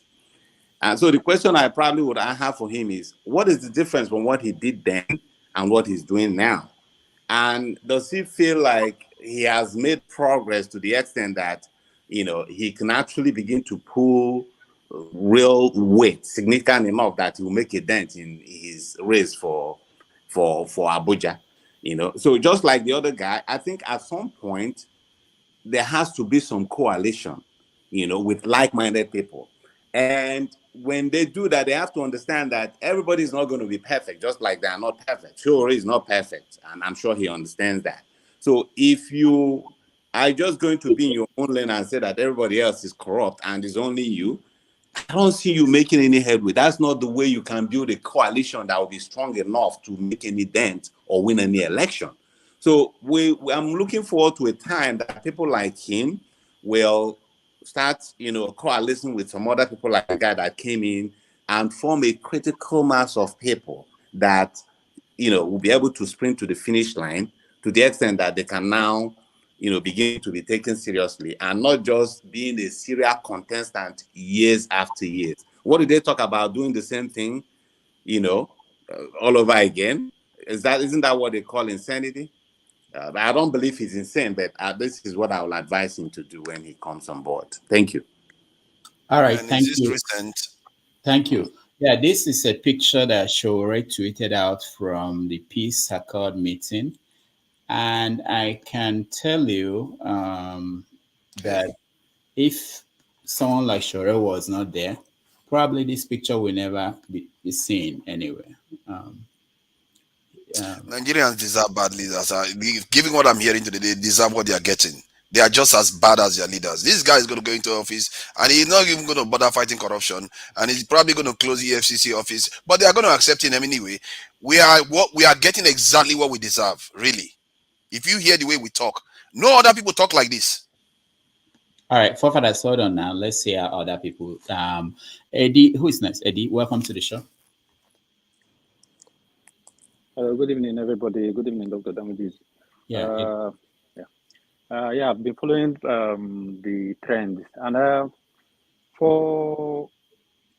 firstly, I agree with some statements that have been said earlier, and I disagree as well. Nigerian, we should understand the security situation in Nigeria is very, very complex.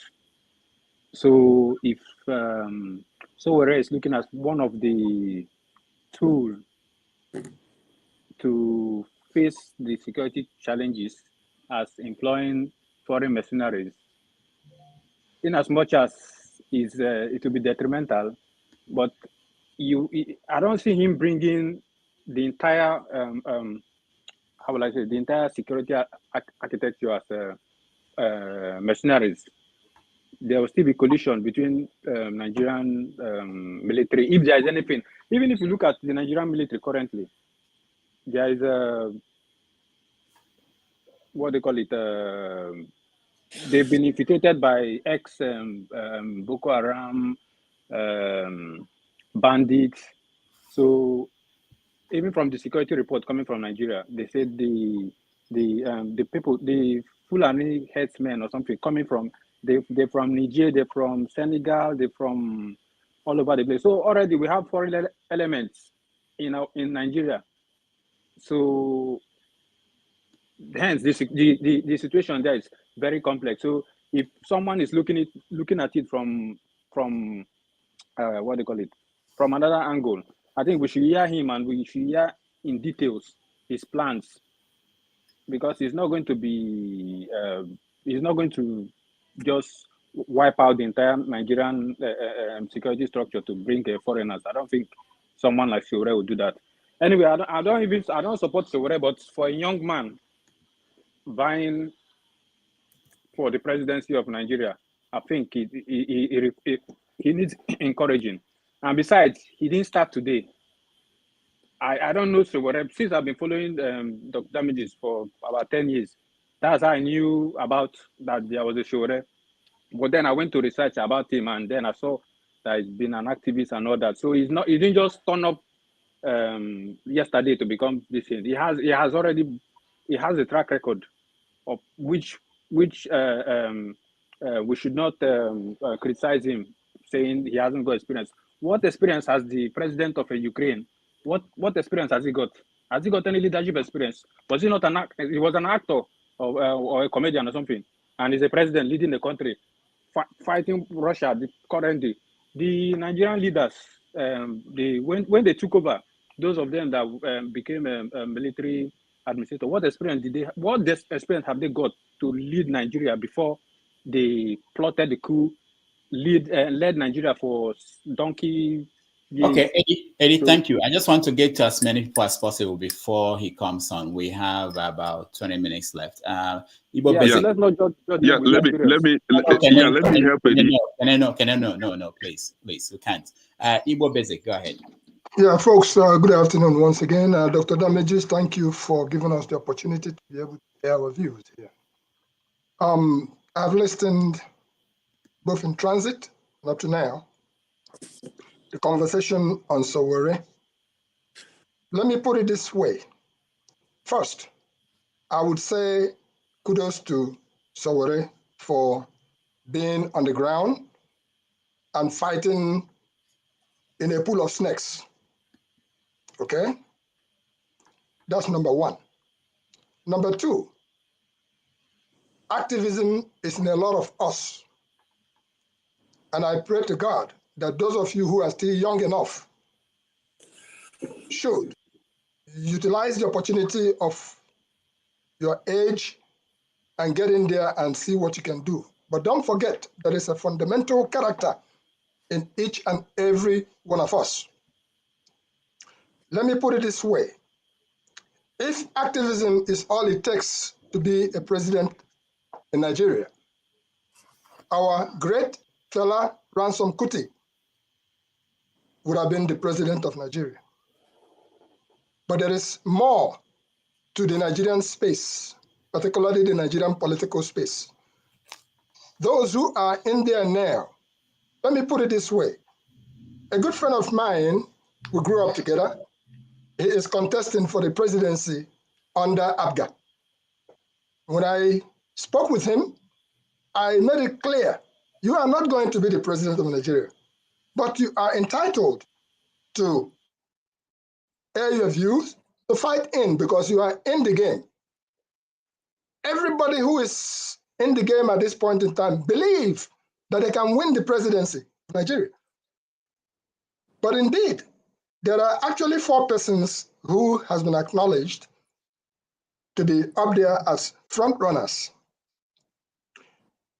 A lot of us here, if you are given the same opportunity to get out there, sometime when you get there, the system changes you. I have known many people who left from here, for instance, from the United States, went down to Nigeria. Either of 2 things happen. You try to come and change them. They don't really want to be changed. They'll end up changing you. I know a professor from New York who went down there. He served 1 term in the House of Representatives. Of course, the rest is history. I know another person who was up in New York. When I visited him in his office in Nigeria, what he said to his boys was, "Where is the loot? Bring me the loot." I felt so ashamed that we are trying to come and make a change. In a nutshell, let it be a stepping stone. You have to be in the game. For Sowore, I would advise that not a single tree can make a forest, no matter how strong you are, no matter how much money you come with. You have to understand the game of Nigeria.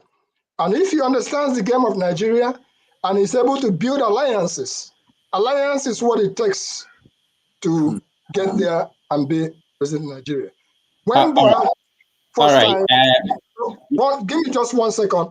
When Buhari first time was running in Nigeria, the person that was actually making a difference there was a man named Didiawo. So in a nutshell, let us advise our young brother, hang in there with the fight, but be ready to build alliances with whoever that you see that is getting ready to make a difference. So let's go make a change in that country called Nigeria. All right. Thank you. Thank you so much, Igbo Basic. We're getting to another 15 minutes before he joins us. So please, if I call you, make it very quick so that we can get to the rest of the people. Bolade, you're next. Unmute yourself, please. Yeah, I'm very glad to be online today. Thank you, Dr. Damages. Sowore will bring a lot of transparency to play. We need somebody to start with that.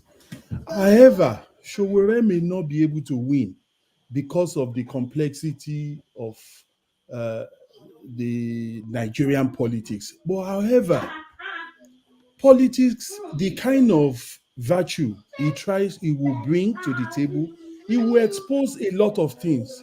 And little did we know that we get a lot of budget for Aso Rock Clinic and all that. So if that kind of a person comes into politics, for him to win, we know Nigerian politics is not a zero-sum game.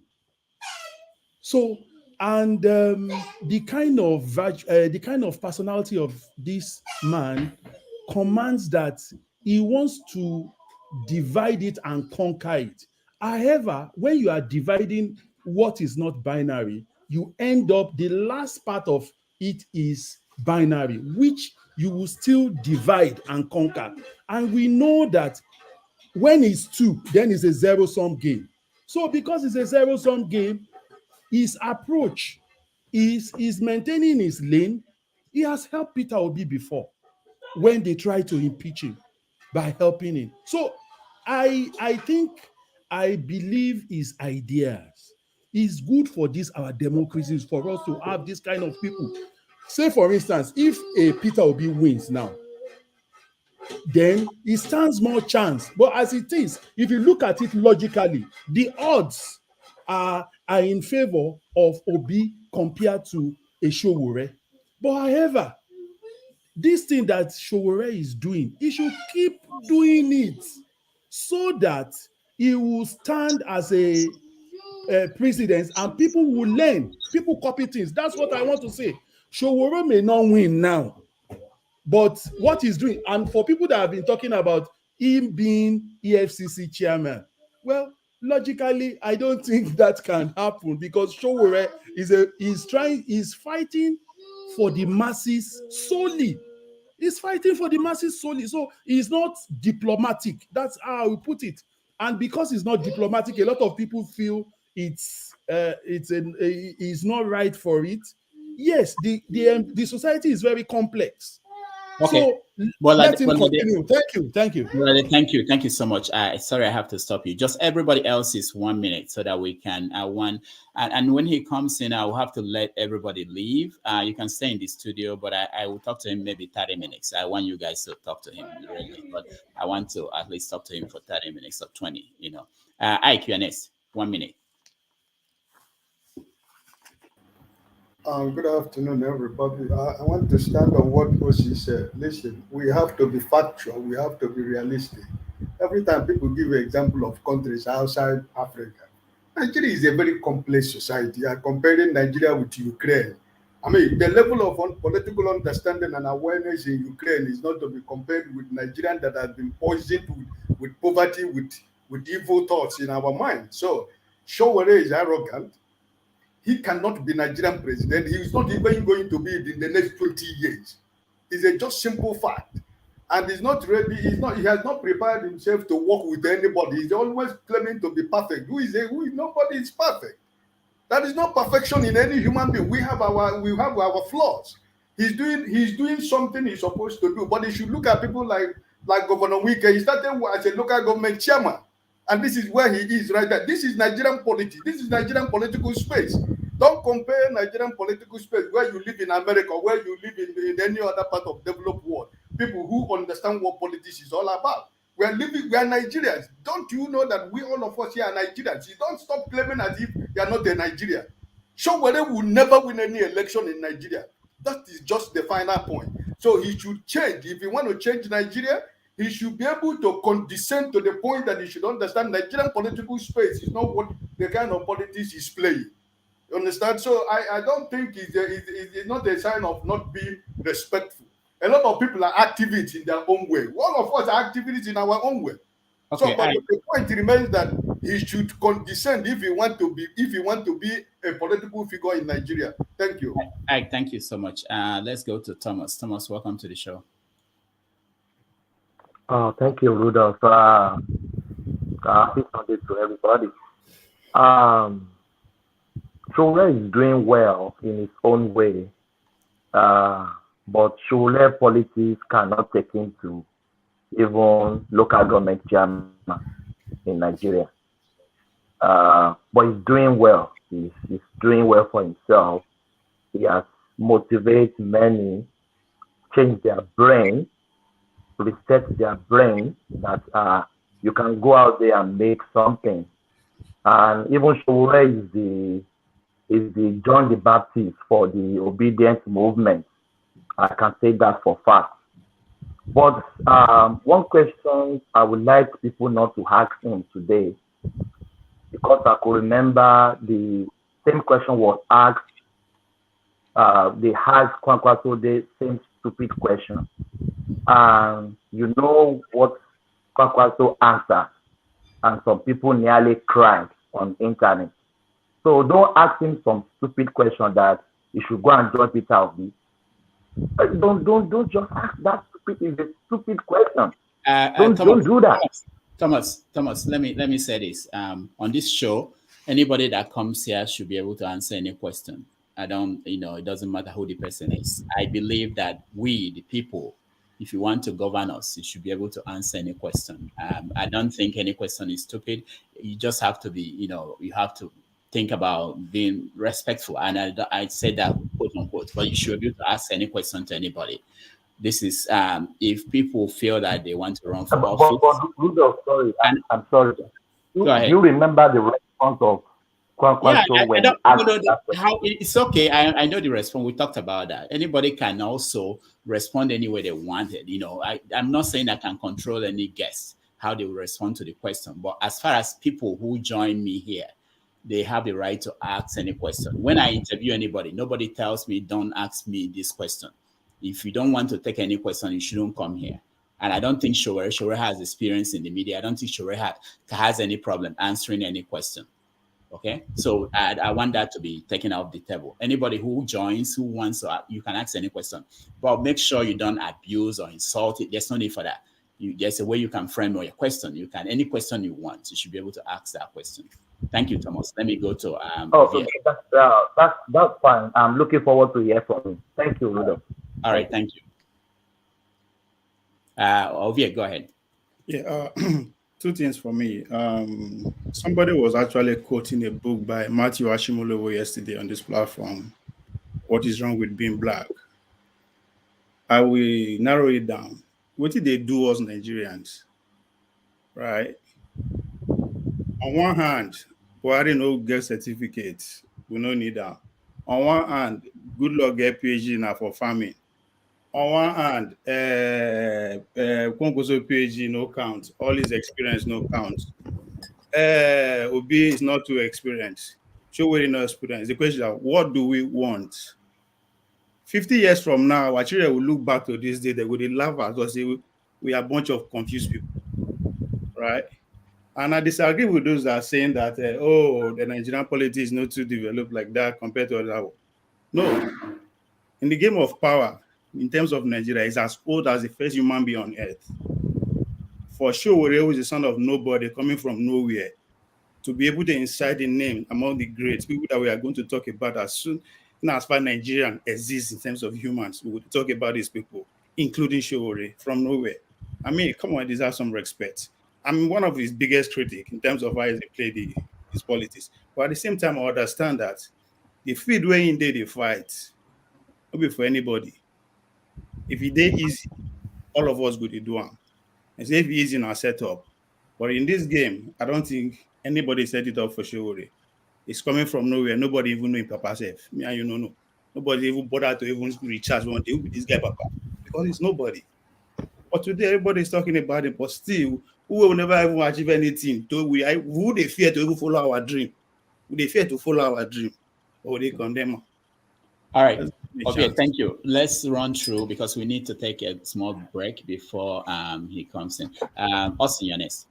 I think I love Sowore very well. Yes, he may be very blunt, but I think I like him. The only thing I'll keep on begging on Sowore is that, look, I don't know, the probability of him getting to Aso Rock is very slim, but I think he can always work for the country, whether if you are the president or not. We need many hands like him. And trust me, if you say I was the commander-in-chief of the armed forces, I will appoint Sowore in some positions that we need to make the necessary change. And I think if you tell him work for the nation, even if he's not the president, I believe that a good leader should be a good follower. That's what I know. If I know I want to be the leader, I can also follow. It's by following that we know that you can lead, because you should be a very good team player. So that's the only thing. But Showore's characteristics, I think I love it so much, and I know that he's very blunt. Yes, we need to learn to negotiate, but I feel that he must not always wait to be the leader. He can always do something different, even work for the nation, even if you are not the president of the Federal Republic. Thank you. All right. Thank you so much. Let's go to Mo. Mo, welcome to the show. Hello, Dr. Damages. Hello, everyone. Thanks for having me again. I think I've heard a lot of positive and negative things about Sowore. So I wouldn't really go through that. What I really want to concentrate on is his chances of winning. And at the rate that he's going, I don't see him. I mean, for the fact that he's not even mentioned in the top four, I think that should just signify that he's basically running a race that he's going to lose. And I think I would just like to draw a comparison with people who are sort of running on a radical political ambition. And I'd just like to bring the attention bring us to the attention of someone like Julius Malema in South Africa. I mean, this is someone who has been over, I'll say a span of maybe 10 years or less, who has been able to, sort of draw support from the grassroots level, and is currently growing. We've seen what his activities are, what his activism is all about, and we can see that he's also he has also a foot in politics itself. I mean, I mean, in order to win, you have to be in the game. But when I look at Sowore, he's not really in the game. He's playing more of an activist than being, if you allow me to say, a politician, as in the sense of being there, doing what it takes, to garner support, from the grassroots or from All right, Mo, I have all to parts stop of the you. country. And I think doing that Mo, doesn't give him the chances of winning. And by Mo, thank that, I think okay. Mo, thank you. We have Thank you. 2 more minutes left. Let me just hear from Chidi, and then we take a break, and he will join us. Chidi, go ahead. Thank you so much, Dr. Damages. All na politics, my brother. Thank you so. You don't make me now. All na politics, they call you. But thank you so much. Dr. Damages, I came for Kene. Unfortunately, it's not Kene. I need you to come to the screen. Yeah, Kene. You see, it's unfortunate how I honestly I never knew you from this angle that I saw you yesterday. Come and join me. I'm eating. No, you see, there's time to laugh, and there's that. Dr. Damages also does comedy, but I don't know what this thing, where we find ourselves in Nigeria, I don't know what it means to you. Okay, so maybe that's why you take it so casual. We are in a state. If you I'm not. If you know, obviously you don't know me. For you to open your mouth and say Chidi is against Nnamdi Kanu, that thing, it rubbed me in a way, not me personally. But to hear you say it, I was wondering, where were you going to with that? What kind of mischief was that? Because are you revisiting yesterday's show, or you were talking about today's show? Can you let me finish? No. Dr. Are you Damages, revisiting yesterday's show, or you are talking about today's show? Can I let him finish, okay? And we have like 1 minute left. I have to leave someone Dr. out. Damages, I conduct my show, and I heard a lot of the letter told me some of the things that Kenneth was saying on your show. I wouldn't let that happen on your show, as much as you want to be free with people. But you see someone like Kenneth talking the way he was, just talking trash. If you don't know somebody, just shut up. Because if you knew me, then you wouldn't be sounding the way you were sounding. Shidi, do you know me? Let me have my time. Just block this guy and let me talk. When you have your time, you talk. That shows you don't even know. Don't come here and be talking to me as if you're talking to a child. Do you know me? You're bloody. You don't know anything. Do you know me? You're a stupid guy. Do you know me? You're very stupid. Who are you? All right, guys. See how you're talking now. Do you know me? People like you. Who are you? You see your mentality. Now you. Hold on, Chidi. Look at this animal. Do you know me? No, no, please, you guys, this is not good. I thought I wouldn't have to do this again today. See, Rudolph, you have to take care of your show. Nobody will come to my show and you kept quiet and he was going on and on and on and on. You know that what he was saying was wrong. You should put him in his place. I've done shows with Nnamdi Kanu. I've been in the struggle. I'm not just doing shows. I've been in the struggle. I've been with IPOB. I've been on the ground. You come and say Chidi doesn't know that. So everything you're saying was based on a premise that is false. So why should you go on? Why should you go on? All right. So that's what I just wanted you to know. And you don't even know my antecedents with Ejiofor. Go to my channel. I've interviewed Professor Ejiofor. I know him. You just come and what I'm trying to tell you, Kene, is that we are on a serious matter. You can Dr. Damages, can I respond to him? You want to, you should wait. Hold on. You can't talk to me on the road. You can't talk to me on one-on-one. You don't have the discipline to wait. You should have to. You can't talk to me one-on-one. Wait and take it like a man. You see, you're not a man now. Wait. Maybe yesterday you were running your mouth about me because I wasn't there. Keep quiet and let me put you. Chidi. I hope I will have time to respond to you as well. I hope I'll be given the time to respond to you as well. Come to my show. Come to my show. And I have no time to waste on your stupid show. Me. All right, guys. We have to take a break, okay? We have to take a break. And you actually came here to insult me. How dare you? Question quickly, which is you actually came here to insult me. How dare you? Who gave me the because care about young people this time around, but you forgot that in 1989 he wasn't young. Sorry, 1999. He wasn't young, but he accepted to be president. If he cared about young people, he would not have been gunning for third term by 2007 when his tenure officially ended. So just understand these tricks and you will not fall for them so easily. So going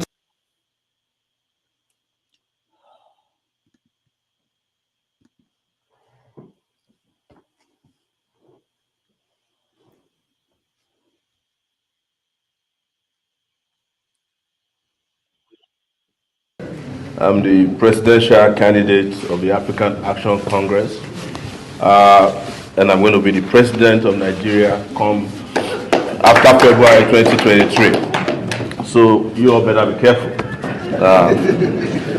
I want to say here, and it's very important to me, that I observed one of the most peaceful elections in Nigeria in 1993.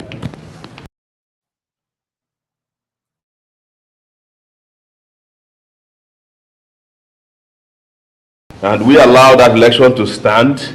We will not be signing a peace agreement today, because that you are signing a peace agreement in Nigeria shows that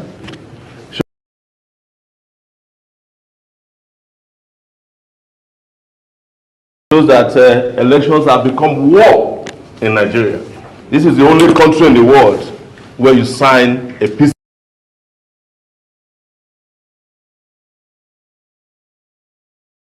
agreement during an election season as if we are at war. But that is what our elders did to Nigeria.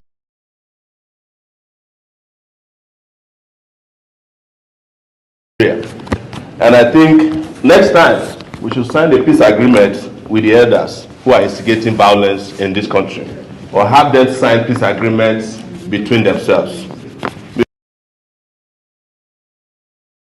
Because peace is not breached by poor people. Poor people suffer the consequences of violence.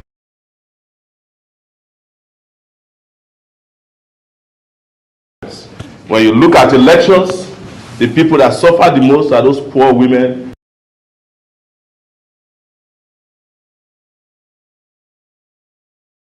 and men. And when there's a breakdown in law and order in Nigeria, every rich man, politically connected, gets enough police protection, and they're able to get on the jet and leave Nigeria at the slightest provocation. This is where we are. And I should also say that some of the people that instigators of violence during the election are not in this hall. They are the vassal representatives of some of the men and women in this hall. They are state governors in particular. You need to get them to sign the peace accord. There are some of them as the most violent and virulent people in Nigeria. They demonstrated it in Kogi State. A woman was burnt alive in her house. Until today, the killers of those women or that woman have not been fished out in Nigeria. In Kano, there is someone campaigning that if they don't win the election, they will kill everybody in Kano. In Borno State, it's the same thing. You go to Lagos, where the APC hosts swear, you cannot paste a poster if it's not Bola Ahmed Asiwaju's poster in Lagos. I just came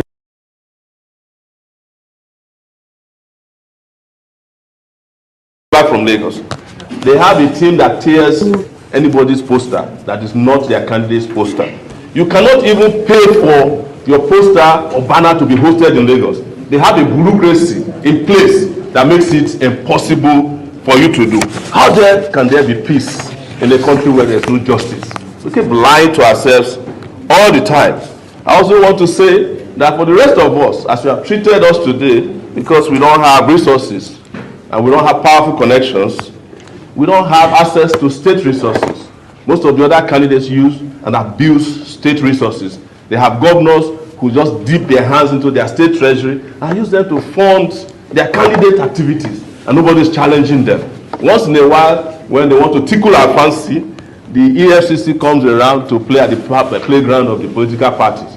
Two political parties are particularly very notorious for this. They buy votes, both at their primaries and in the final election. And how do you compete with these people? If elections are supposed to be about justice and bringing about great leadership and bringing about peace and development, how could great people win election in a country where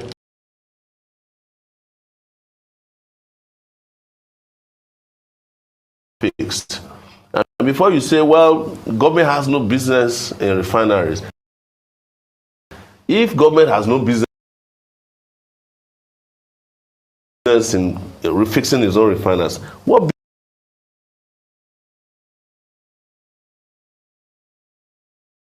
business does the government have in investing $2.5 billion in a private refinery built in Lagos by Dangote, and cannot fix his own refinery? Because if we fix our own refineries, we will have availability of this product.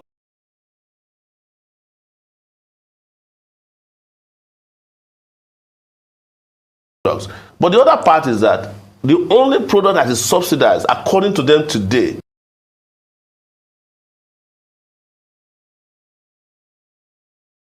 is gasoline, petrol. Diesel is not subsidized. How come we are not getting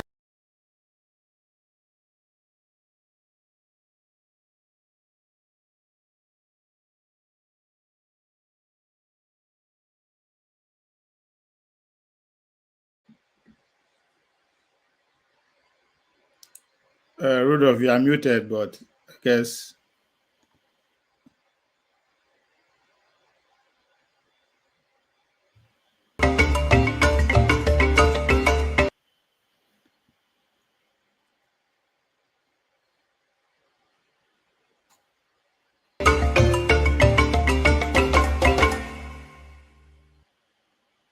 All right. So a lot of people are in the studio. A lot of people are trying to join the studio. Please don't try to join. We're not taking anybody anymore. Please. You will have a chance to answer ask Sowore questions. I need to make room for Sowore to join in, please. So if I kick you out, it's not because I don't want you. Yeah, I know. I'm trying to make space for you. Please, you are not good. Let's just stay out. Everybody who can stay out, so Sowore can come in. You have the chance to ask him a question, please. All right, you can try again now. I've made room for you.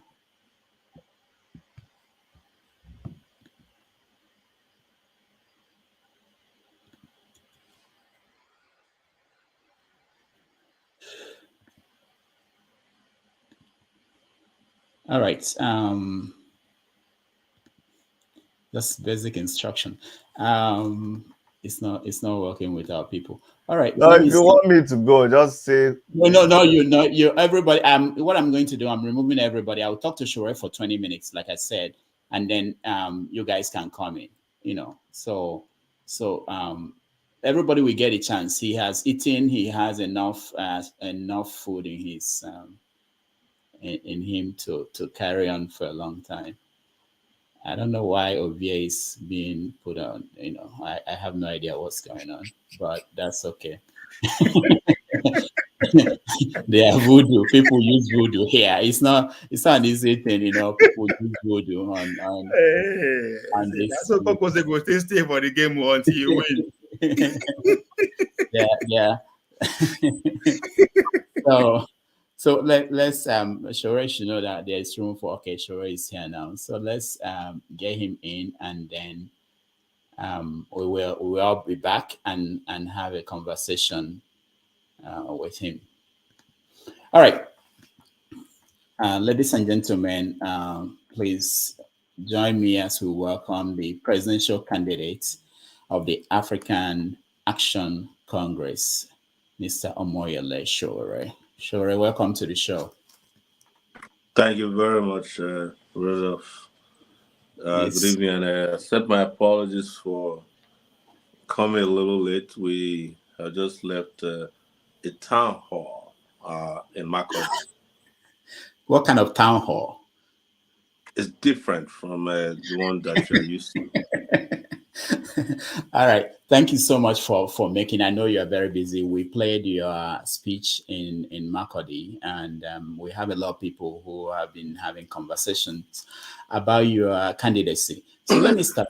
Let me start by asking you, how is it going, the campaign? It's going as well as we have been lucky. When I say lucky, is that people must understand the circumstances under which I'm running in 2023.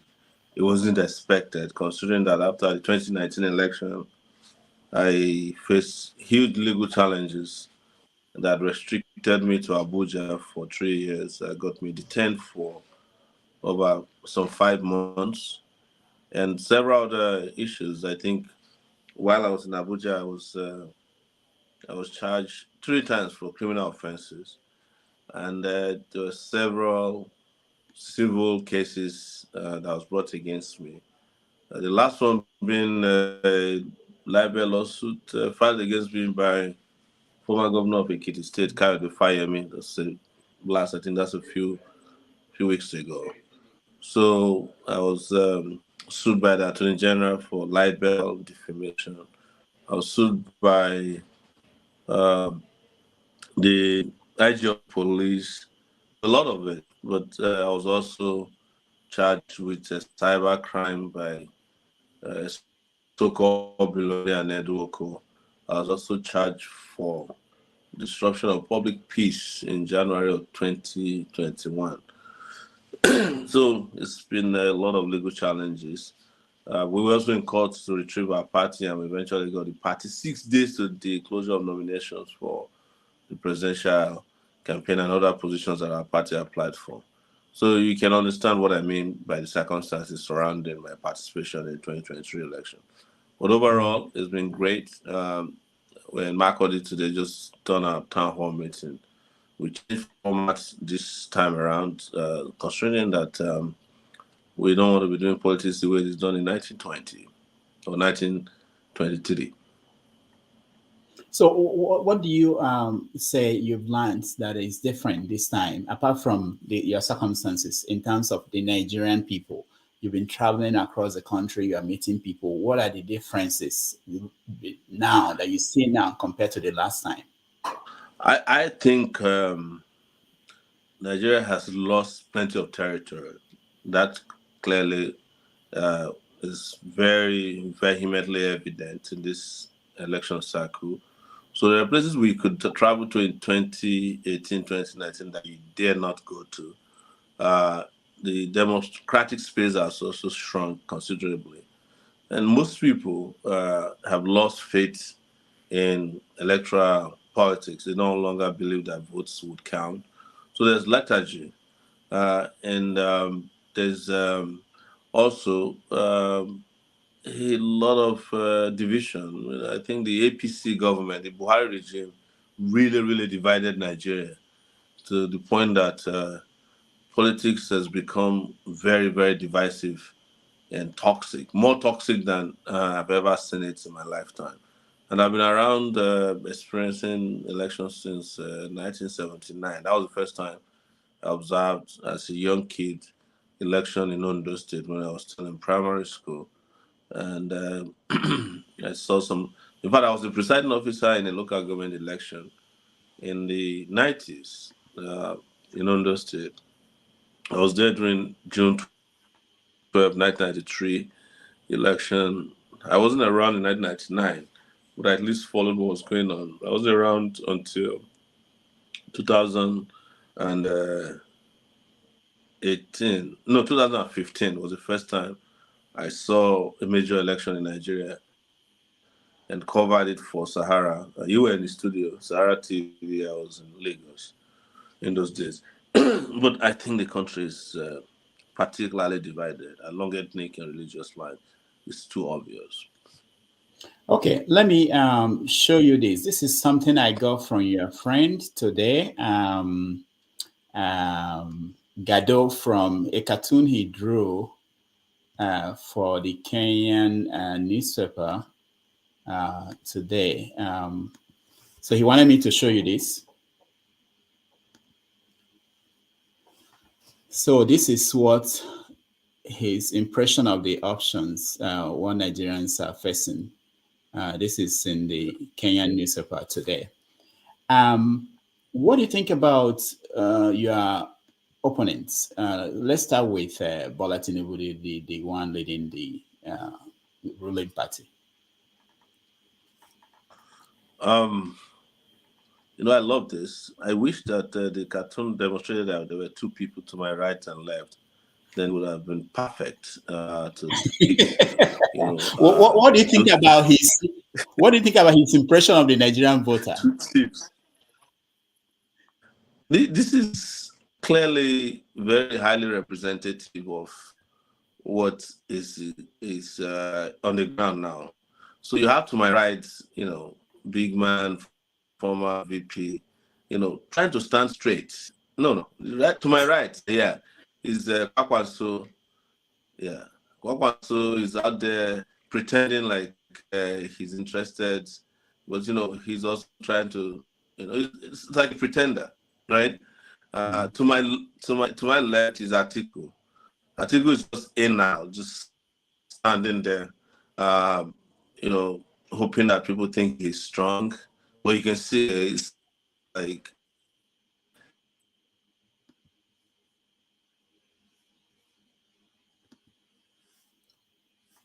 Hello. It's falling apart, but it's become like a wax. You understand? Can you hear me?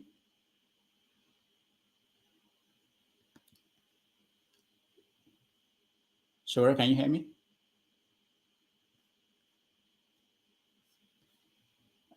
We're having difficulties hearing you. Can you hear me? You're muted. Hold on. Okay, go ahead. Go ahead.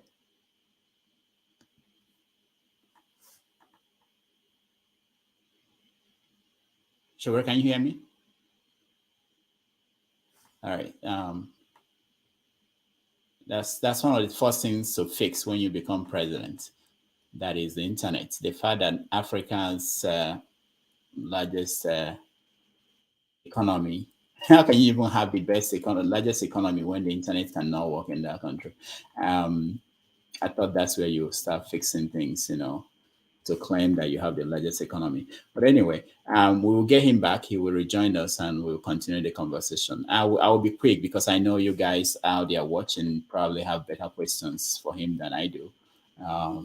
And I've talked to him at the beginning of the campaign. So I really want it to be an interactive section where everybody will get a chance to talk to Sowore. So let's see, while we wait to get him back here, let's listen to more of what I think is some of his best answers to some questions that you may have.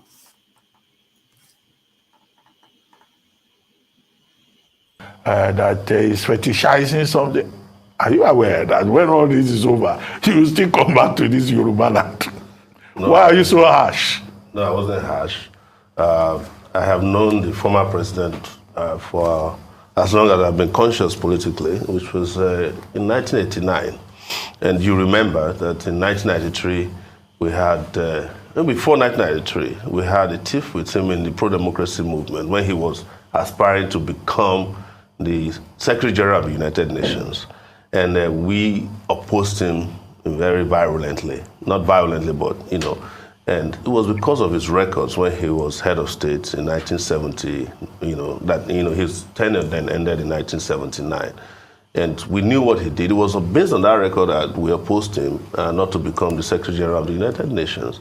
And in 1993, you saw what he did. In 1979, by the way, he was one of the people who made it impossible for one of the best candidates at that time, Chief Obafemi Awolowo, to become the president of Nigeria through, at the point, I think they had that two-third mathematics that made it impossible for him. And he's always been part of those who made it impossible for Nigeria to attain democracy.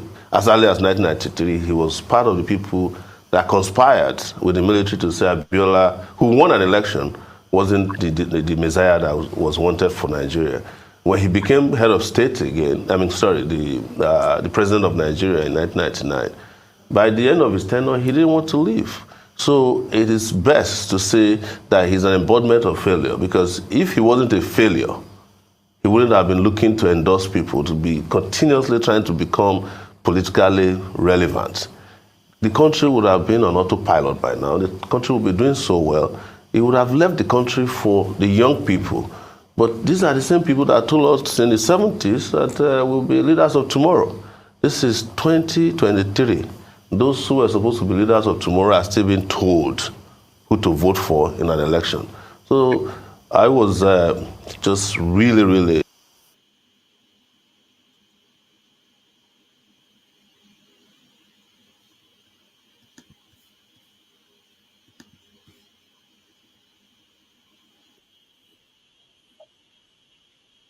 issues of refineries that ought to be fixed. And before you say, well, government has no business in refineries.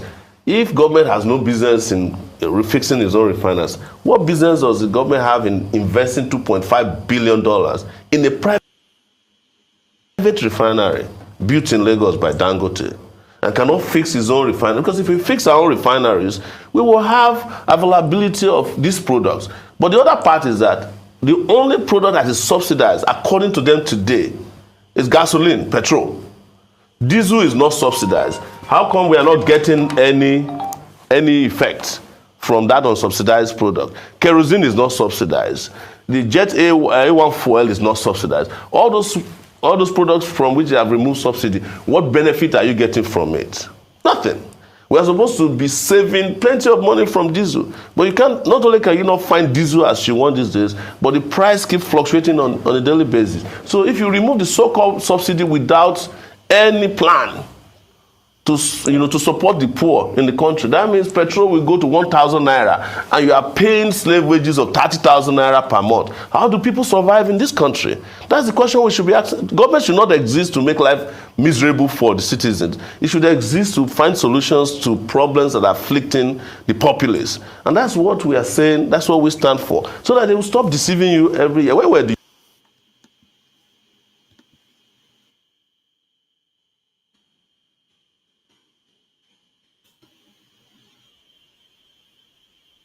person who might be candidate is going to be somebody chosen by God. Yes. I am not saying that I'm the person chosen by God. But if you look at the book of Samuel, Israelites at the time started bothering God and Samuel. We want a new king. Give us a new king. And it was the first time God was humble towards men. Say that's what you want, go and get it. And then Samuel warned them. First Samuel, book of First Samuel. He said, this king that you are going to get, he will turn your daughters into perfumes, Olosho. He will turn your sons into slaves. So they said they don't want here. I'm saying this to warn Christendom in Nigeria. That the king that you are choosing upon us may not be the one that God chose. And you should temper your arrogance. If you believe in God, let God choose his own king over his people. Don't go and meet in any Kaduna or Kano, because God does not have a location when he wants to take his own decisions. Yes.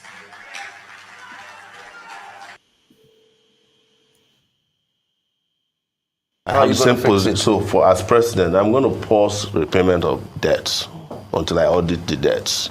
That's what I'll do first and foremost when I'm sworn in. I'm not repaying any debt until the audits are properly done.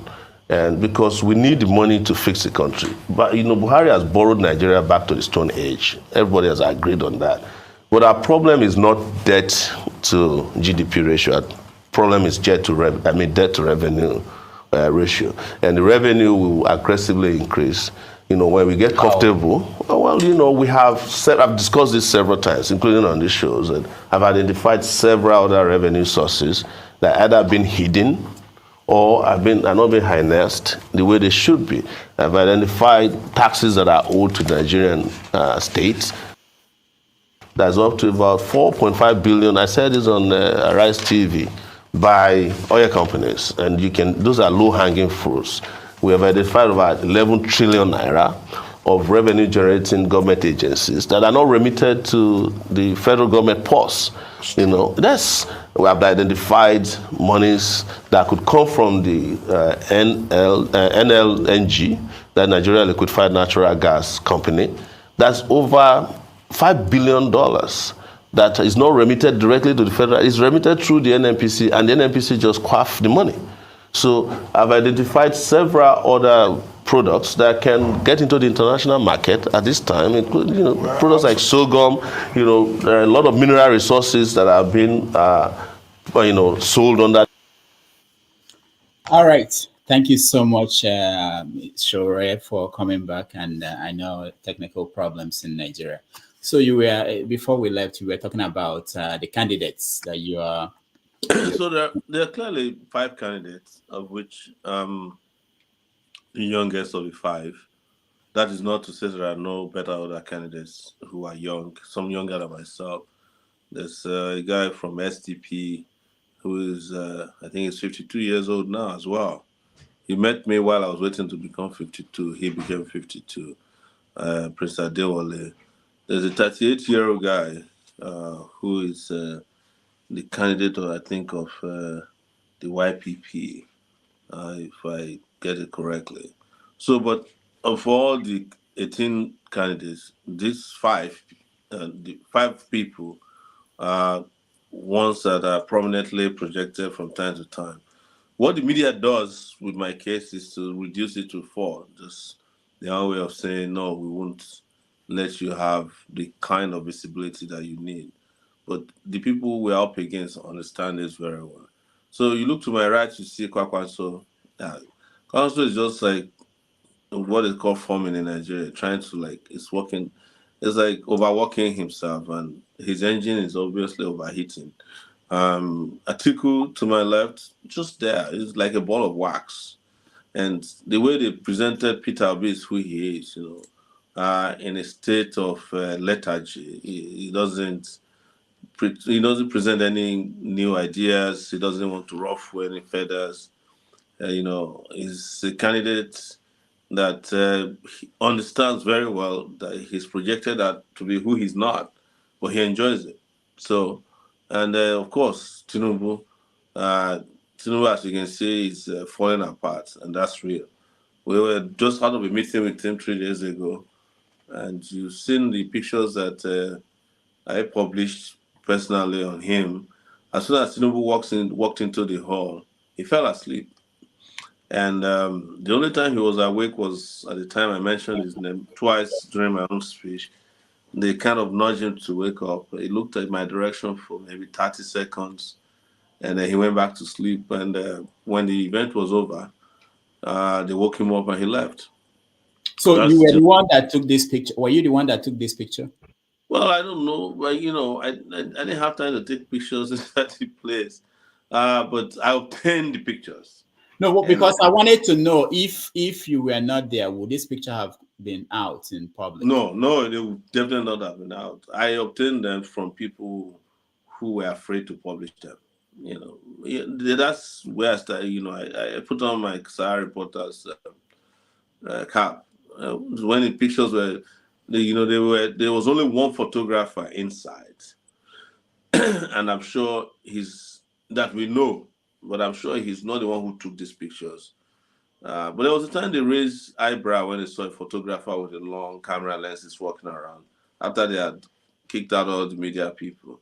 But let's just say that I obtained the pictures and I published them the same way we do with Sahara in those days. But I was the one who put them out. Okay. Yes. So now your interaction with the other candidates there, what, and even with the former head of state, Abdul Salami. Yeah. What was it about? He said that you should let bygone be bygone so that we move forward. Is that the impression you get when you interact with these people? Well, I think these people understand that they've jacked the country around a lot, and as usual, they have their solution to every problem. Where they can't throw money at the problem, they throw diplomacy. Where diplomacy doesn't work, they throw division. Where division doesn't work, they throw, hubris. I personally think that the idea of a peace committee set up by, people who are close to the government, called as former head of state and respected statesmen, is hubris. I mean, it's an oxymoron that in an election year, you're asking people to sign peace accord when we're not at war. I'm sure Nigeria is the only country where you sign a peace accord during an election. What are they going to sign when we're at war? But it's also their way of admitting that there is.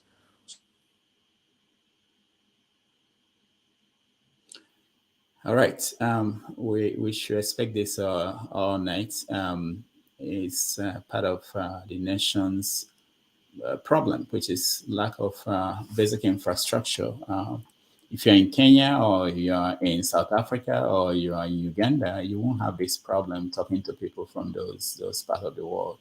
But the giant of Africa, so-called giant of Africa, we can't get steady light, steady internet. We can't get the basic. So we will wait for him to join us again, and then we'll continue the conversation. Hopefully, we wouldn't be talking about this in the next 4 years. It's sad.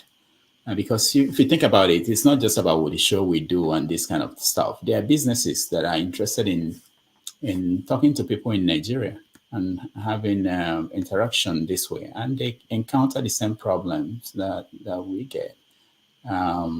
Trying to do basic connection that shouldn't be.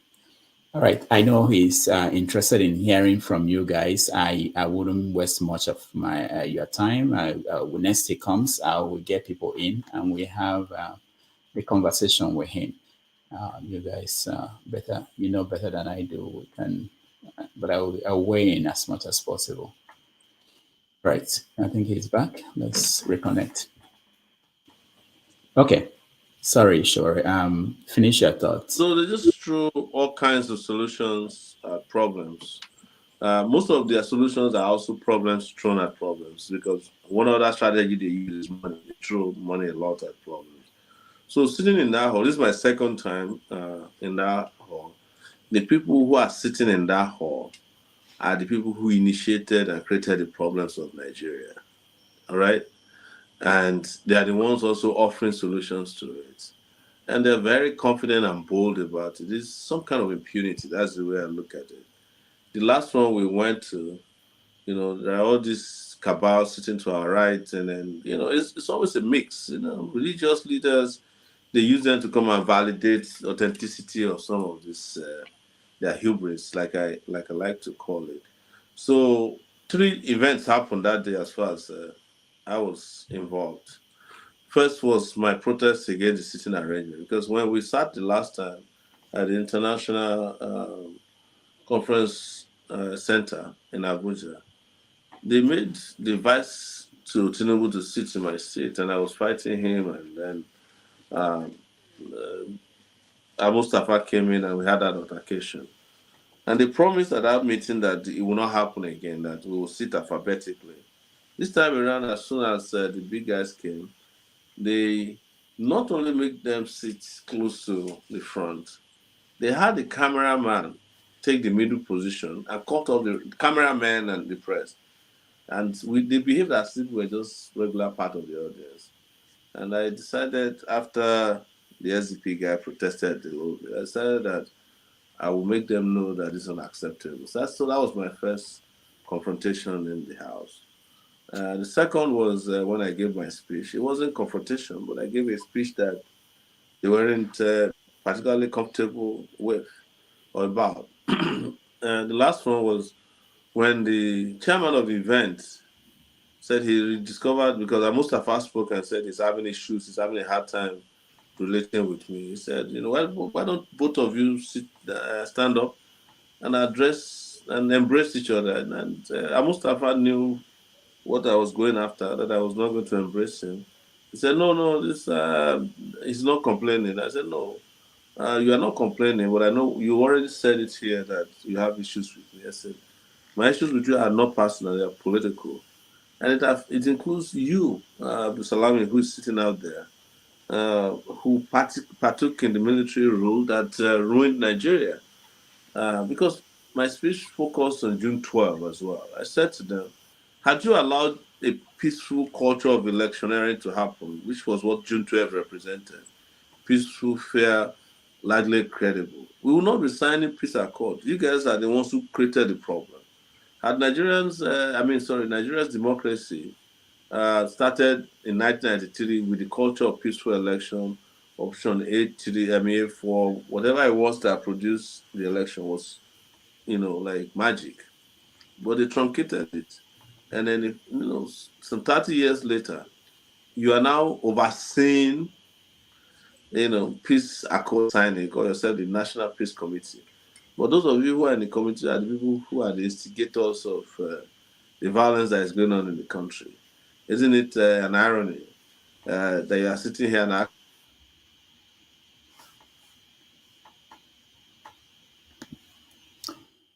All right.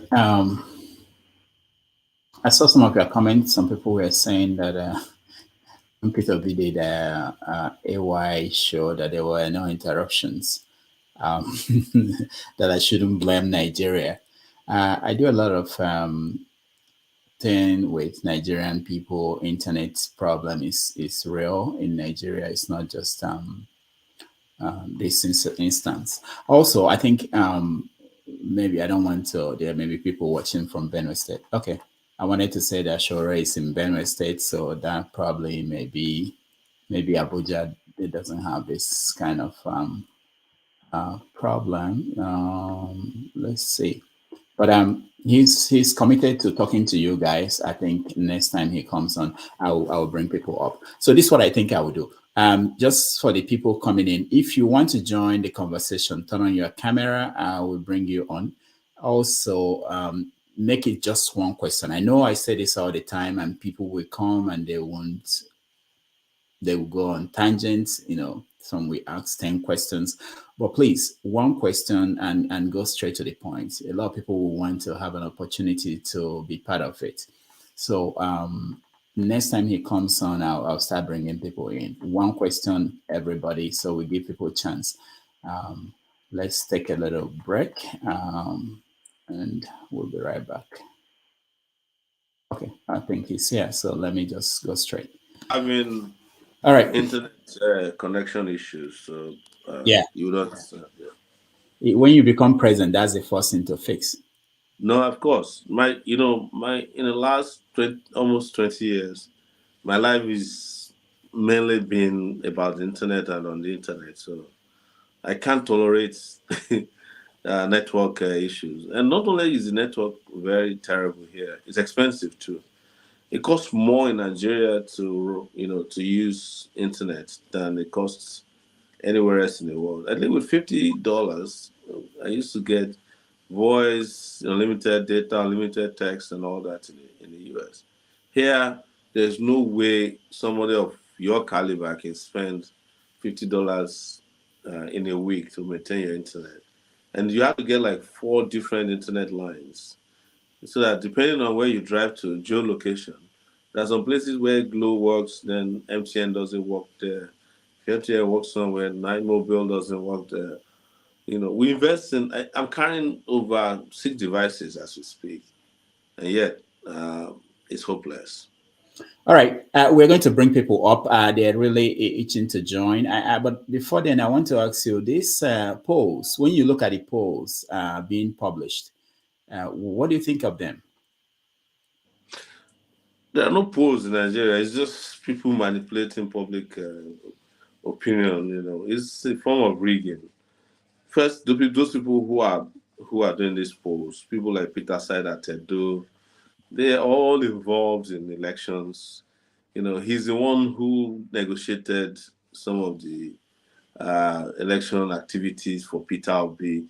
Peter Sider Tedo is known in every political circle as a Peter Obi. He's the person who is the DG of Peter Obi's campaign, but not unofficially. The NY poll, that's Ngozi Okonjo-Iweala, they are all Peter Obi's people, and they are the ones who recruited their foreign partners.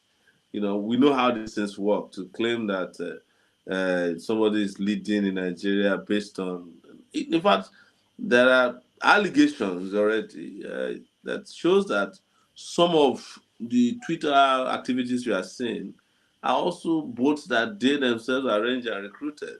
One of them is on a board of Twitter. So she might have known people who know how to do some of these things. What they try to do in military parlance, or when the U.S. In those days when George Bush's father was around, is what they call shock and awe. Just shock everybody into submission and say we are the top candidate. Well, those of us on the ground, we know that this is all manipulated, and it's nothing new. There's nothing, in my view, there's nothing criminal about it. But what is acceptable about it, the moment you reveal it, oh, like you hate us, well, like we are used to all this you hate us, style of doing politics. What I'm saying is that if Dr. Chidi, who is sitting here in front of you or me, conducts a poll that says Ashore is the one leading in the Nigerian election, I will call him and say, stop it. Because likelihood of bias is 100%. If I even as a credible candidate, I won't accept my friends who go and be organizing polls every week shows that I'm leading. Hi, and I'm leading. No, when I know that it's a very, very competitive election, or you sit somewhere and say, "Oh, all the youths are with one candidate." I mean, in the history of Nigeria, or in the history of any election, there's no election in which every youth supports the candidate. There will be some that at least family members of the other candidates now that will not be supporting your candidate. So all these polls you are saying, they are all prearranged. They sit down somewhere. In fact, there was an audio that was revealed from one of the polls he conducted. Because polling is a very tricky thing in statistics. You can load questions in a poll to achieve a result that you are predetermined. That's what they taught us at Columbia University about statistics. And the quote about statistics, the one that is attributed to Disraeli, that it's just lies and more lies. So that's not to say that polls can't be credible, but the ones that come out that you see in Nigeria that says Anna poll, that is the feeling of Peter Side at Edo. Not is not a credible poll, or NY poll. They're also working together. The ANA poll and NY, they're all working together. There's nobody in Nigeria that will tell you that Ngozi Okonjo-Iweala is not working for Peter Obi. They're all working for him. That's their candidate. And I'm sure probably that's the candidate of the World Bank, the IMF, as they arrange it, and the Western media. So we were in the media in the West too, and we saw how they operate. So any conversation around poll, I shake my head. It's not because I'm contesting; it's because I know what it's all about. Hubris. All right. I will let what we're doing is because of data and the bandwidth, something they told me, I don't understand these things, but we're not going to let everybody in at the same time. So we let two people in, they ask a question. It's high time you upgrade too. You need to upgrade your StreamYard.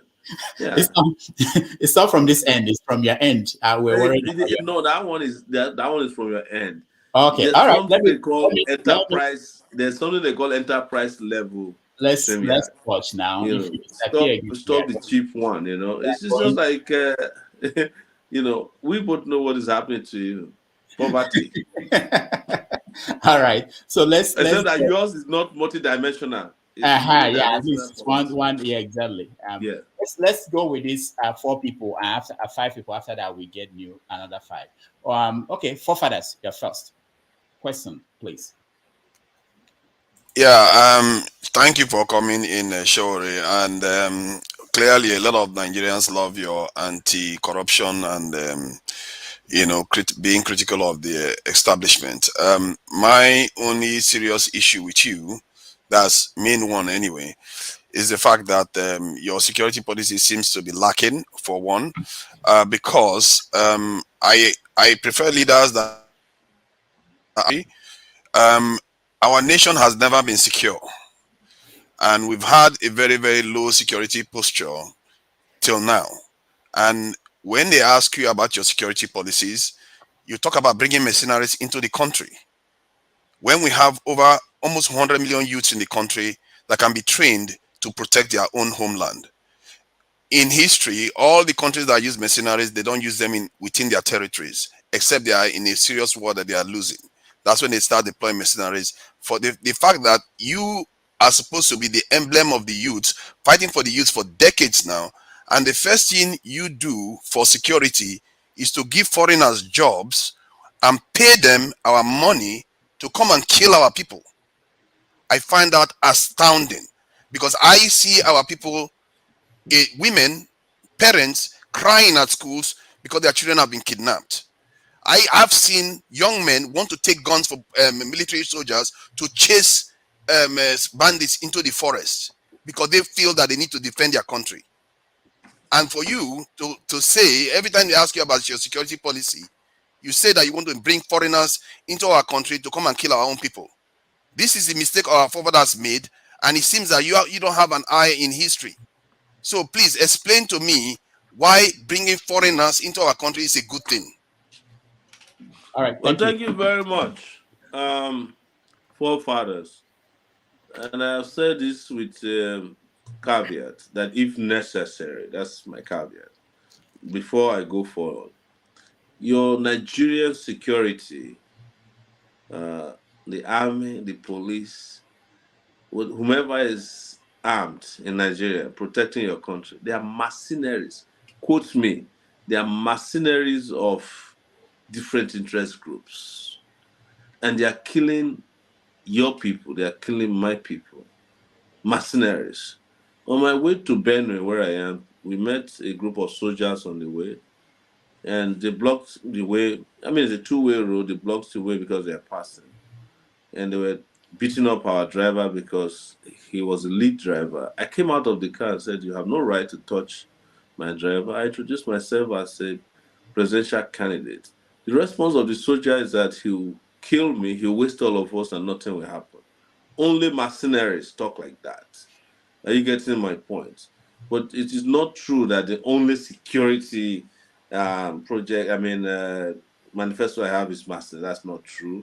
We discussed the three ways we want to resolve the security problems, that we will train our own security, professionalize them, pay them very well. We talked about deploying technology to boost security.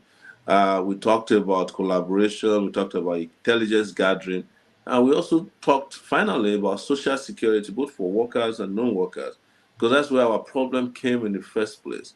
We talked about security that can be boosted with tackling climate change. Some of our problems came from the problem of climate change in the Lake Chad region. So I Sorry know for so interrupting. Do you notice yeah. that our military is relatively very strong, very, very small compared to Your all military, international you countries? your military is a mercenary to the elites in Nigeria. Put me anywhere. The only time they were strong was when they were doing mercenary work in Liberia and Sierra Leone, when they were not under the control of your real military generals. It was the United Nations was involved, others were involved, they were being paid in dollars. What military are you talking about that is strong? If your military I'm is talking about the relatively size strong, of our military is very small compared to other countries. Have you noticed exactly, that? exactly. Yes, it's very Are you small looking to fix that? Are because you the looking to increase the size of the military? that's what you should listen, because I think you just had one thing, you picked it up, and you won't let me talk even now that you No, have me in sorry, front of sorry. I'm you. just trying to get the So point the out. size of the military is, of course, compared to the population, is too small. But I'm not also trying to create a police state, because I know our military. What we need to do is to remove military who are doing useless jobs. There are military men on the streets of Abuja who are controlling traffic. They are helping people to organize rice at parties. When you remove them from those jobs, there will be almost enough military, and then you expand the existing military and ensure that they do what military men do. Restore police to do law enforcement that is internal in nature. You understand? There are 350,000 policemen manning 200 million people. That's relative. That's very, very small. Our military is less than, I think there are about 144,000 military men in the Nigerian army, about 50,000 Air Force men, some 20,000 naval officers in the country. I agree with you, it's too small. So, as a stopgap measure, I'm saying if I can get help somewhere else to stop the bleeding. That's the only part where conversation about mercenaries came into being. But I'll tell you that our military, the kind of loyalty they have, their allegiance is not to the country, it's to cabals. That's why I call them mercenaries too. Your military is not supposed to be killing Southeasterners who are engaging in peaceful protest, no matter how you see it. It's supposed to be police job. But as I'm talking to you, in Ebonyi State, military is burning down people in their houses every night. Is that a strong military or a rogue military? Or a military It's that a sees a stressed presidential military. candidate? It's a stressed military. That's what it Yeah, is. well, One yeah, soldier to 2,000 citizens. You are going to be yes. stressed if they gave you that kind of job. So stress makes you kill innocent people. Go and say that at the International Criminal Court that you are stressed out It as does. yes, as your own defense of killing innocent people or burning down villages internally in your country, of opening fire on innocent citizens. That is not an excuse. It will never be an excuse. I will never accept it as a head of state and president of Nigeria. I want a military that works to protect the territorial integrity of Nigeria, not to kill people within the territory of Nigeria. That is why Then I'm recruit telling you the that they act as mercenaries. Let me tell you, wait. You can find military men tonight if you have little money to go and kill for you. By tomorrow, the person is dead. That is not the military formation that you should be arguing about, and antagonizing me for. I have been involved in this country now for 30 solid years, dealing with the army, the police, and all sundry military people. Don't come online and be justifying brutality by saying that they are stressed out. I'm I'm stressed out saying that you too, need to recruit but I've not more killed anybody. I'm to stressed out stop too. it.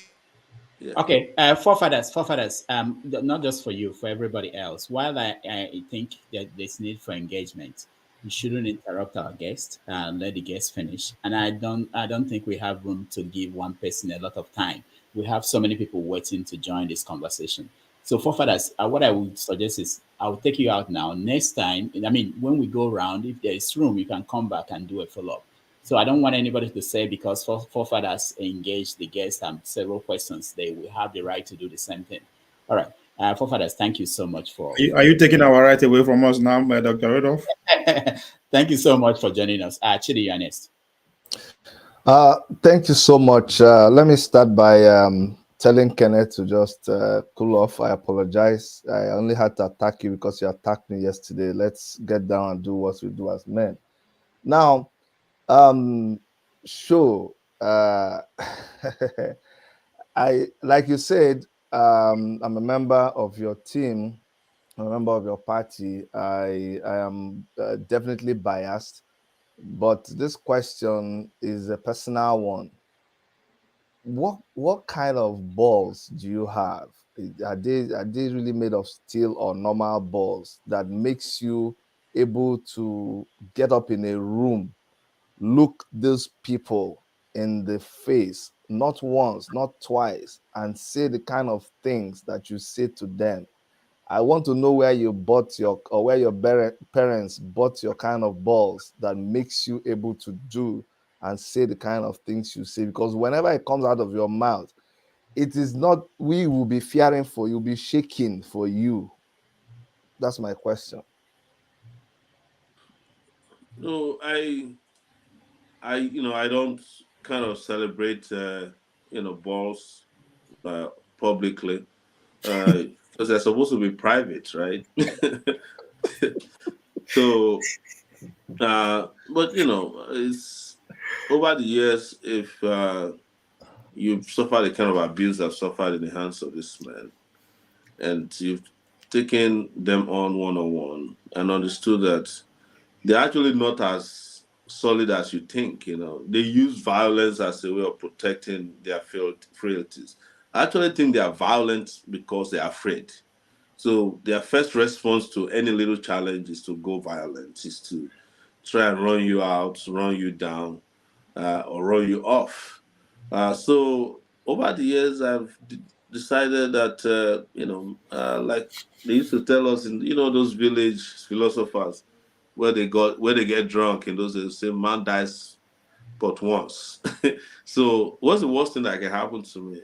dead. And then when I die, I think I move on in another dimension. So, but I just can't continue to live a life of cowardice and a life in which I'm perpetually afraid of my captors and oppressors. So, whenever I have a chance, what is most important to me is to look them in the eye and tell them the truth as I know it, and then just hope for the best after that. And I think there was a person who was quoted as saying that to tell them the truth, if we kill them, let them die. All right. Unfortunately, the truth doesn't kill these guys, does it?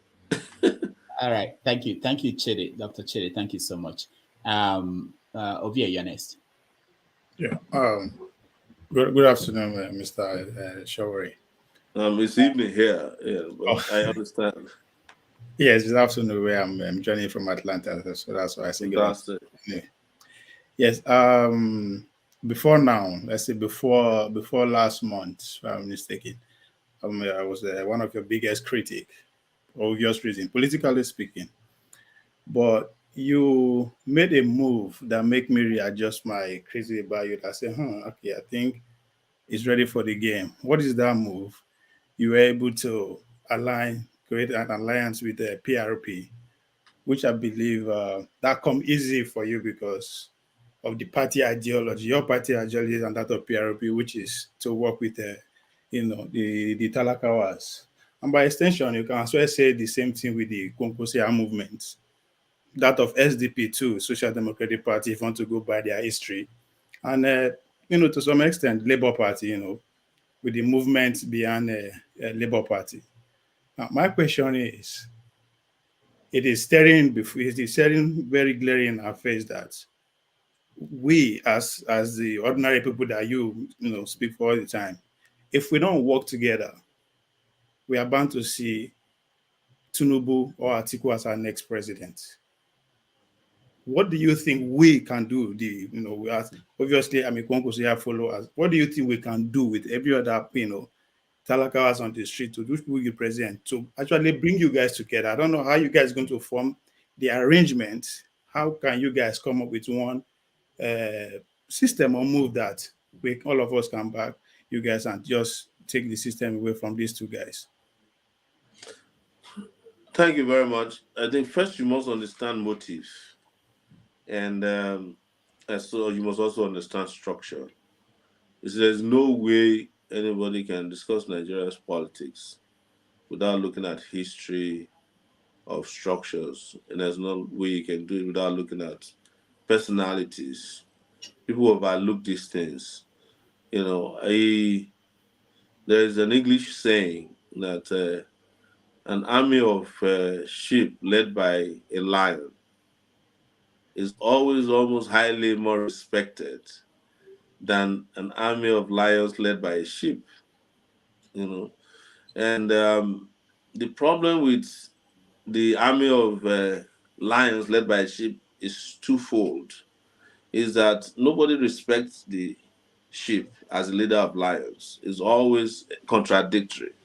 The second aspect is that the lions will ultimately eat the sheep when they are tired of the way of the sheep. And the sheep is always going to be a sheep. It's going to be diplomatic, standoffish, inoffensive, and all those characteristics. So that is why you cannot see us in partnership with some of these groups.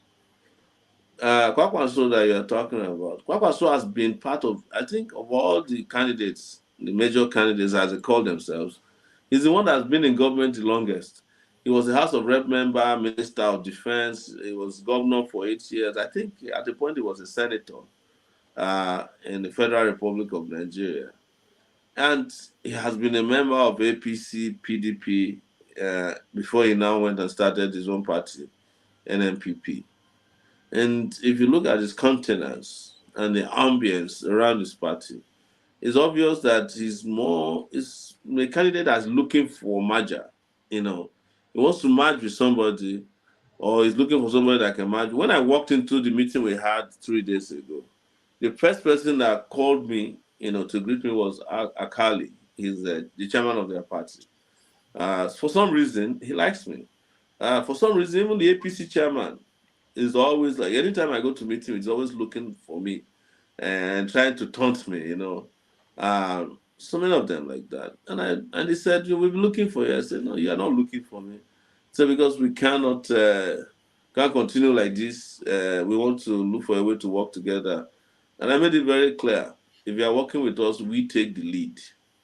We are the lions that will lead the sheep. We are not going to let you be leading a coalition with you. And he said, we'll talk. Of course, it's 3 days. He's not going to call me. He knows where we stand already.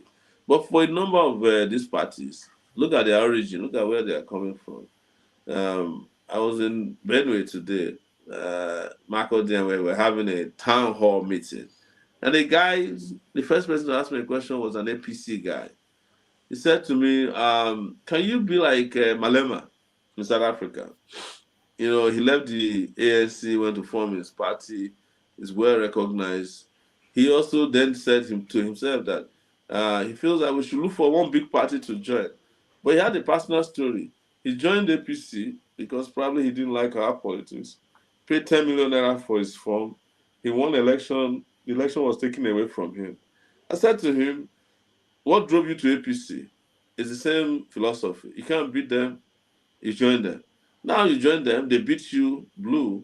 Where are you coming to tell your story? On the platform of AAC. With your 10 million, if you are giving us 10 million naira, we don't even sell forms. If you contributed 10 million naira to our party, we would have showed them shaggy. Anyways, I'm just giving you this analogy to explain to you that some of these are possible on the surface, but superficially. But on a deeper level, these guys are conjoined at the bottom. So if you take the veil away, you will discover that Kwakwaso is probably more interested in Atiku presidency than the Sowore presidency. It's natural, it is religious, it's ethnic, whatever primordial sentiments they have. It looks high statistically on the side of somebody who they are comfortable with, not someone like me who they know cannot be controlled. I hope you get my point. Yeah, but would you rather work with him and the likes of Adeboye, Adebayo and Obi, or seeing these two guys continue, what they know how to do best? I'm talking about the APC or PDP. No, you see, I don't know why people keep making the mistake. There's no difference between APC and PDP and Labour Party. So yeah, that's what I'm saying. Yes, Labour Party is PDP light. Is the overflow. When you go to church, there's a place they call overflow when there are too many people in the church. That's what Labour Party is. For the PDP, they just happen that the overflow is bigger than the main church, the main auditorium at this point. That's what they are dealing with. But the way to describe Labour Party for you is that let's assume that this is completely hypothetical. Let's say there's a run-up between me and Atiku, for instance. Labour Party will go with Atiku. If there's a run-up between Atiku and Tinubu, Labour Party will align with Atiku. That's the plain truth, because that is their root, that's their origin. So that's the way to understand where these guys are coming from. So I cannot, for instance, go and have alliance with Peter Obi when his campaign manager, the BOT of his campaign, Obasanjo, Obasanjo is in charge of nominating DG for Peter Obi's campaign, even without Peter Obi's knowledge. He's the one who nominated Okukwe. When Okukwe crashed, he's the one who nominated Oshitokun. I don't know if you know Oshitokun very well. Oshitokun is, and Fanfemi Fanika, they are Obasanjo's closest young people during his tenure. They're the one he uses when he wants to abuse people like Shoyinka and Achebe. They are the ones, notoriously Obasanjo people. So how do you expect me to go into alliance with a party that Obasanjo controls? Obasanjo will just wake up one day and flog all of them, and start withdrawing support for them. So we are here on ground, and I'm not saying that you don't know enough because you're abroad. Rudolph can tell you, when we were working closely together in Sahara, we used to get breaking news in America before the people of Nigeria. They rely on us breaking news for them. So you guys probably have more information sometimes than we do. But in this case, I'm directly involved on a day-to-day basis because apart from just being participating in politics, I'm very nosy too, like most of you. All right, thank you, Ovie. Nice to have you here. Let's connect you next. Yeah, thank you. Uh, um, thank you, Mr. Omoyele. I appreciate your presence here today. Dr. Damages, let me also take this opportunity to apologize to Dr. Shidi for responding to him. He's my big brother. I shouldn't have insulted him back. So we are all here clamoring for the good of Nigeria, not to fight ourselves. So, Dr. Shidi, I'm sorry. Very good. Mr. Omole, prior to 2015, I will count myself as one of your strongest fans, when it comes to Sahara reporters. Actually, I refuse to read news from either NTA or any other Nigerian newspaper platform, but Sahara reporters. However, during the 2015 election, the campaigning, you use your Sahara reporters platform to campaign against Goodluck Jonathan. I would say that your influence actually helped to pull Goodluck Jonathan down, and Buhari emerged as the president. Now we've all seen what Buhari has turned to. We are all crying and also clamoring for a replacement. Now you are in the game, competing with others. But I would want to ask, are you seeing yourself winning this election? Last time we had Prince Adewale of SDP. He came on this platform. We have conversations, and a few days after, the same Prince Adewale went to Ogun State and was wooing Obasanjo to endorse him and discard P2B. So my question again is, are you really campaigning to win this election, or are you being used to thwart P2B's chances of winning this election?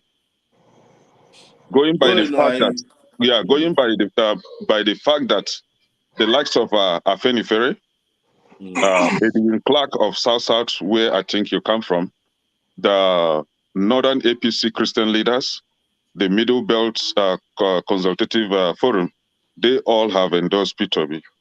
As a Southerner that you are, and also P2B, I think you should give a chance for someone like P2B to come up, support him, then maybe next time, the people will come behind you. The fact being that, as it is today, the game is for P2B, and you know it. Thank you. Well, I don't know where you guys get your confidence from, but I like it. Everybody that is participating in an election is capable of winning the election. They have equal chances. The Peter Obi, when you were speaking, I know you are Peter Obi person, because most of you, like I said, are overflow from PDP. You are complaining about Goodluck Jonathan kicking out. What is wrong with campaigning against a thief? Jonathan was a complete thief. They ruined the Nigerian treasury. Had Jonathan not run Nigeria the way he ran it, there wouldn't have been a Buhari. You should blame Jonathan for creating the atmosphere for a Buhari presidency because of the way he handled the Nigerian treasury. And posterity will judge all of you, including me, who at one time, for ethnic reasons, religious reasons, tolerated criminality in our country because it suits you. I am not like that. The reason I say so is that when Jonathan was in trouble with the Yaradua Kaba, it's the same me, not being contacted by anybody, who took up the mantle of the fight to make sure he became the acting president, and eventually he became the president of Nigeria. Rudolph is my witness. I never campaigned for anybody in my life except when I ran in 2018. The people who are campaigning for Peter Obi today, that you call your leaders, they were campaigning for Buhari in 2015 openly. One of them being Obasanjo. Obasanjo campaigned for Buhari openly in 2015. Why do you accept him? Because it suits your agenda. Aisha Yesufu campaigned for Buhari in 2015. You don't question her because it suits your agenda. Patrick Utomi was a member of APC at the highest level in 2015 and beyond. You can go and check it. It's with Peter Obi. You don't ask him why he campaigned for Buhari because it suits your agenda and it suits your sentiments. But anybody that is against your candidate suddenly is being used. I feel insulted, my brother, to say that at the age of 52, I'm older than Obama at this time that I'm running for president of Nigeria. At the time he ran for presidency of the US, he was in his 40s. You look at me in the face at the age of 52, after 3 decades of fighting for democracy, going to jail, getting my whole body messed up, my brother killed. You look at me with disdain and you tell me that I'm being used against Peter Obi. Peter Obi, that is the person that has worked with every corrupt leader in Nigeria, including being a special advisor to Jonathan at the height of theft of national resources. He was an economic advisor to Jonathan when they were stealing Boko Haram money. Have you never found out? And that doesn't disturb you, but it disturbs you that I'm exercising my democratic right to contest for the presidency of my country, just like you could. Suddenly, anybody that doesn't work for Peter Obi is working for some marooned cabal somewhere. I think you should drop that attitude when you talk to fellow citizens, because number one, it's a function of right for everybody to aspire to the highest position in their own country. Second, if you are sure that Peter Obi is going to win, why should you be disturbed about other candidates? If Afenifere can deliver Yoruba land for you, Peter Obi, what is the big deal about Sowore? If Northern Christians can make him win the presidency, will it matter that I'm running? No. If all the power blocks can make him become president that you have mentioned, including Edwin Clark. But I want to tell you about Edwin Clark. In 2017, 2007 or 2010 or so, when Jonathan was having issue with the cabal, Edwin Clark kept quiet. He couldn't say a word to protect Jonathan. Not only did we fight for Jonathan on the platform of Sahara Reporters, we set up a people's parliament in New York with O'Kane Debate and others. And we were issuing resolutions over resolutions threatening the Nigerian government. We went and protested at the Nigerian embassy to get Jonathan in office because we knew Yaradua was not coming back alive. I'm sure you didn't see all that at that time. The only thing you see is your own narrow perspective of who should be candidate and who should not be candidate. And as far as we are concerned, the moment is not your candidate, everybody else can go to hell. I think that is wrong. And I reject it. And I reject the denigrating attitude towards any other person that is not Peter Obi running in this election. My brother, by February 25th, we will know who will be president of Nigeria. And I hope it is me, so that you can get dignity you deserve as a Nigerian. And otherwise, I'm sure we'll be back here again, probably apologizing to ourselves the same way you're apologizing to Chidi today. Wishing that you never ran me down, because this is one of the problems we have. We look down upon ourselves. Who is Peter Obi that I cannot challenge him in an election? And it becomes a problem. If I were to have a sense of entitlement, I will say to you that Peter Obi should not be allowed to contest election because he never fought for democracy. But fighting for democracy is not a condition for becoming the president of Nigeria. It's not. Everybody has a right to aspire to be president of Nigeria. And nobody has a right to tell any citizen of Nigeria who to vote for or who to support. You are at liberty.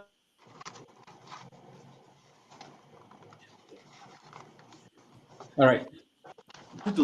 That you no longer like thieves to govern your country. But I've never been like that. It's as straight as an arrow in my dealings with the Nigeria ever done fighting against corruption, institutional corruption. It is written on Sarah Reporter's page that we stand against institutional corruption, we stand against big men, godfathers. That's what the site has ever done since it was started.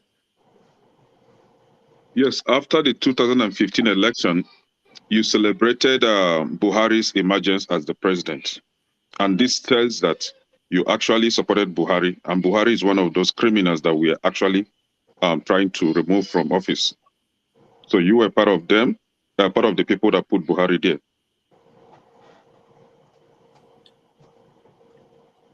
All right. We wait for. I think Shora is frozen. Do you want me to step in, or do you want to take this one? I just want to reset the room so you don't take the heat. Oh, how? Okay, go. For those who do not know, Dominic is my co-host. Anytime he's here. So Dominic, Dominic, go ahead. Let me put myself on the heat. I just want to make a few comments. I'm not going to ask my question, and I promise I'm not skipping the line. I think it makes sense for when people ask questions to not add additional inquiry. That's one. Second, if there's things that are unverified and they are not facts, you can say, I heard this, I heard that, and ask it as a question. But portraying those things first as facts and then jumping to ask a question based on that, I think is very... Dr. Dominic, you don't tell anyone how to structure their question. So Mr. Sowore can answer the question himself. If it is false, he can debunk it. And if it is right, he can go ahead and answer it. What I'm just making is an observation that those things that you said were not questions. Those things were laid as... Yes, I'm making a background to my question. So, no, I'm making a background to my question. Hold on, guys. The first thing I need to do is I need to get people out. Some people just started coming in. Sure has to come back. If you block, we have only 10 spots. So everybody will get a chance as long as he's willing to stay. So please, nobody should join in. Let's get the guests to come back. I don't understand. So I'm not knocking you down. All I was just saying is some of the things that you said at first, you led them as facts and they were not asked as questions. We can ask, okay, some people said this and that and that. Is this true? And let him answer the question. But you led them as comments, as facts, and then you went on to ask a question on top. This is what I was trying to point out. That if you say it that way, then it's more of a disrespect, because what you're saying is this is actually facts, and then you go on to ask a question. These are things that are on. Dominic, hold on. People still don't listen to me. You guys trying to come in here, you are not going to come on air if the guest is not here. You're blocking the way for him to come in. People still continue to do that. Please don't try to join the studio. Please, I will get to you. Okay, let's allow our guests to come back in. Tobechuku, should I be calling people's name now? Report it to your family. What am I gonna do? People are going to call us petty. I'm saying the same thing, and people are still trying to come in here. Let's make room for Sowore to come. Philip Kings, please. Can you hear me? Oh Lord. All right. So now let's see. Just the people who are in the studio now on screen, that's enough. Let's wait for Sowore to come back and join us. And then we will, okay, he's coming back.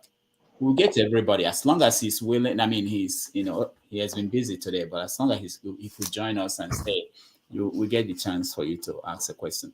All right. So, where are we? Sowore, are you done with? I've just responded, and our lights and networks are on and off, as you can tell. Okay, all right.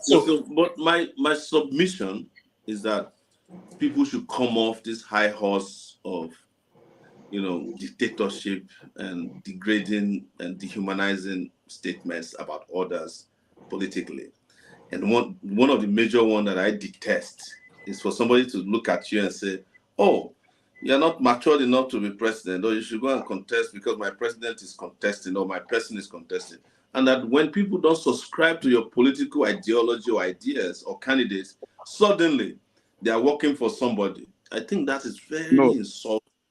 You understand? Because, like I said to him earlier, Obama was president of Nigeria, in the US, when he was in his 40s. I'm 52 years old.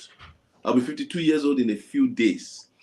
And if I wasn't working for somebody when I was fighting for democracy, which they used to accuse us of in those days. If I wasn't working for somebody when I fought against Obasanjo or fought for Jonathan to be president, including recruiting Rudolph here, who doesn't like protest, I can tell you publicly today, we will go and protest. We set up an organization. We were funding ourselves. We went to London in 2009 to hold meetings about how Nigeria can get better. So you can't just sit pretty and just look at somebody. I can understand if you say you are not voting for a candidate, but I'm saying it's not necessary to insult somebody that they are working for somebody because they don't work for your candidate. Your candidate is working for somebody. I can tell you that today. But you don't agree. Peter Obi works for Atiku. He works for the PDP. Now you are Yes. accusing Peter Obi working for Atiku. What if No, I accuse you because working for somebody else?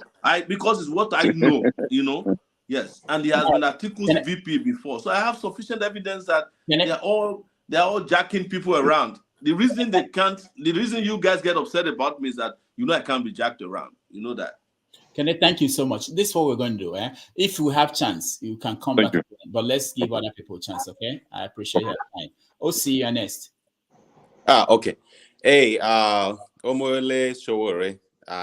This is the OC guy that publishes on Sahara once in a while. Right? yeah, that's him. Yes, yeah. So I mean, if I know I'll be speaking the mind of many Nigerians when I tell you that we are in awe and we are very appreciative of all the things you've done over these past few years. You are the man in the arena, if I have to use that popular word. My head is swelling, like Jebu Gary. It's just the fact. And I want to tell you that it doesn't matter the outcome of the 2023 election. You've won in many ways. And we all know that.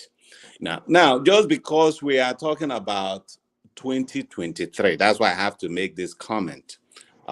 You mentioned Prince Adewale, who was on the show too a few weeks ago. And one of the issues I raised with him is what I call a retail approach to politics, where just like business, one-man business, everybody is setting up different shops, At the end of the day, I think what might benefit the businessman and the people that intends to serve is if there's any way people can actually coalesce, and then in that way they will be having a stronger voice. And I say that because, of course, you've been in the arena all this while. You participated in the 2019 election. Now, between 2019 election and now, the question is, what has changed? And what do you think are your prospects? Now, I say that because if you are in it as a gadfly who is constantly agitating the conscience of the nation and bringing up things in debates and all those things, I'll say well and good. But if the goal is to win an election and change things, then I think there might be a better way, more than just doing this year in and year out. And at the end of the day, we are not making the kind of progress that we want to make. There is somebody who yesterday was asking about, it was a business, so this person was making a comment to the effect of, would you rather own 0.1% share in Apple, that is $1 trillion company, or do you just want to run your own business that is worth $100? That is $100, but to have it 100%. Now I understand where you're going in terms of not wanting to be associated with certain kind of group of people. But in a group, in a race where you have people like Adeola and the rest of them, what is the reason that all of you cannot coalesce and be this effective? Forget about P2B and Labour Party. But why can't you and Adeola and the rest of them coalesce and become this effective force? You have what it takes. He does, and a whole lot of other people. And we all will team up and support you, and then probably we get to that El Dorado that we're looking for. Thank you. Well, Lucy, thank you. Let me also thank you for your very incisive write-ups. I used to publish you, but I don't publish anymore for almost 5 years now. So why? Because the moment I decided I would go political, I also wanted the sites to keep operating on its own without interference. Okay. That was the goal ever. That and Rudolph can tell you this. Our goal is like, you don't want to have what I call founder syndrome. You are stuck with one idea. And I will answer you with regards to, because I've tried it before, with regards to only 1% of Apple and 100% of nothing. That sometimes the integrity and dignity dictates to some people, because Apple itself, before it became a $3 trillion company, was owned by one person who had other options, or someone who was approached and said, "Why don't you sell that?" The guy who co-founded Apple, he decided to own nothing, and he's still alive. And the person who owned everything is dead. Maybe his option was, if I don't have too much money, I'll probably live longer. Who knows? I don't know what was behind that. But here is my understanding that I can share with you about Nigerian politics. Nigeria itself is run as a business. Of course, it was created as a business by the British, and it never quite became a nation. Nigeria remains a country, to me, mostly a business, or business as usual, if you want to call it that. Is this. In 2018, we were confronted with the same question. Why don't you go and match with Feladro Toye Mogalo? And an attempt was actually made, but you should ask yourself today, why is it that I'm the only person who is still standing from the coalition that was supposed to be the third force at that time? Because most of those guys emerged from the same manipulations we are talking about. We found out one of them was being funded by the VP's office directly. That was Oshibajo's office. And we thought, it's going to, we could go to meeting with them. They already had a predetermined outcome. And in that case, I was their target because I was the only person who was not controllable. In fact, I went to one meeting and I left knowing that it was a scam. The person who umpired the eventual coalition eventually also joined the presidential race. That's obvious, Ekwesili. So some of us are clairvoyant enough to see where these things are headed. That you want to win an election and you don't win doesn't mean that ideas haven't won. Sometimes, and I keep saying this to people, that when you don't win election, as is arranged by the elites, it might be that some more eyes needs to open so that that next stage that is necessary will come to pass. And it's inescapable that one day people will wisen up. They will find through every means possible that people are just playing on their intelligence, and they will consume the sheep that is leading their lions. Just as you have revolutionary moments, there are also moments of revolutionary confusion. If you study the French Revolution, it didn't happen overnight. It took 10 years. It was at the time that it was going to happen. It wasn't ideas that triggered it. On the day it happened, it started. It was scarcity of bread. But it had been building up before then. So I'm not opposed to a coalition. I'm friends with Adewale. I'm friends with the ADC guy. I forget his name now. Dumebi Kachuku. All these guys, I know them. But I also know that there is a reason why they don't want to coalesce, And it's not all of it that is for mention today, but they have their reasons. Some of them are genuinely afraid that if they go into coalition with me, they might get into trouble with the state. And it's real. You get my point. Some of them came to this race for different reasons. Are you getting my point? And it is not that they are bad people, but it is just that they have their own agenda that is different from mine. And some of them are clearly afraid of the fact that I am unyielding and uncompromising about my focus and goals. It's very easy for a business-minded person like you to look at politics from shares and profits.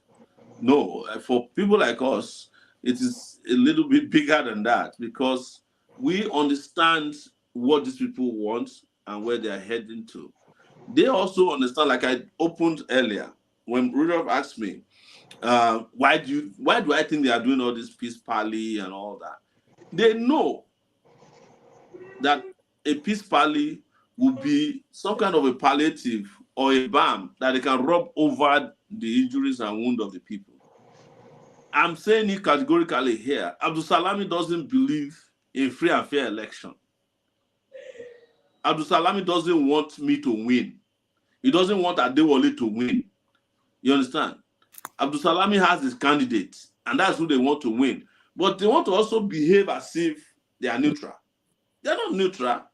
The people that are holding billions of dollars in their private pockets that didn't belong to them, you think they will vote for a hunter who prevents corruption? You are wasting your time.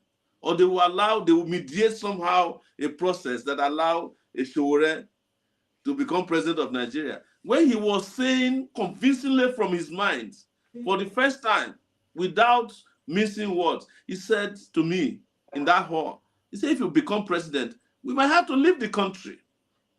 That's what Absalam burst out at that meeting, on record.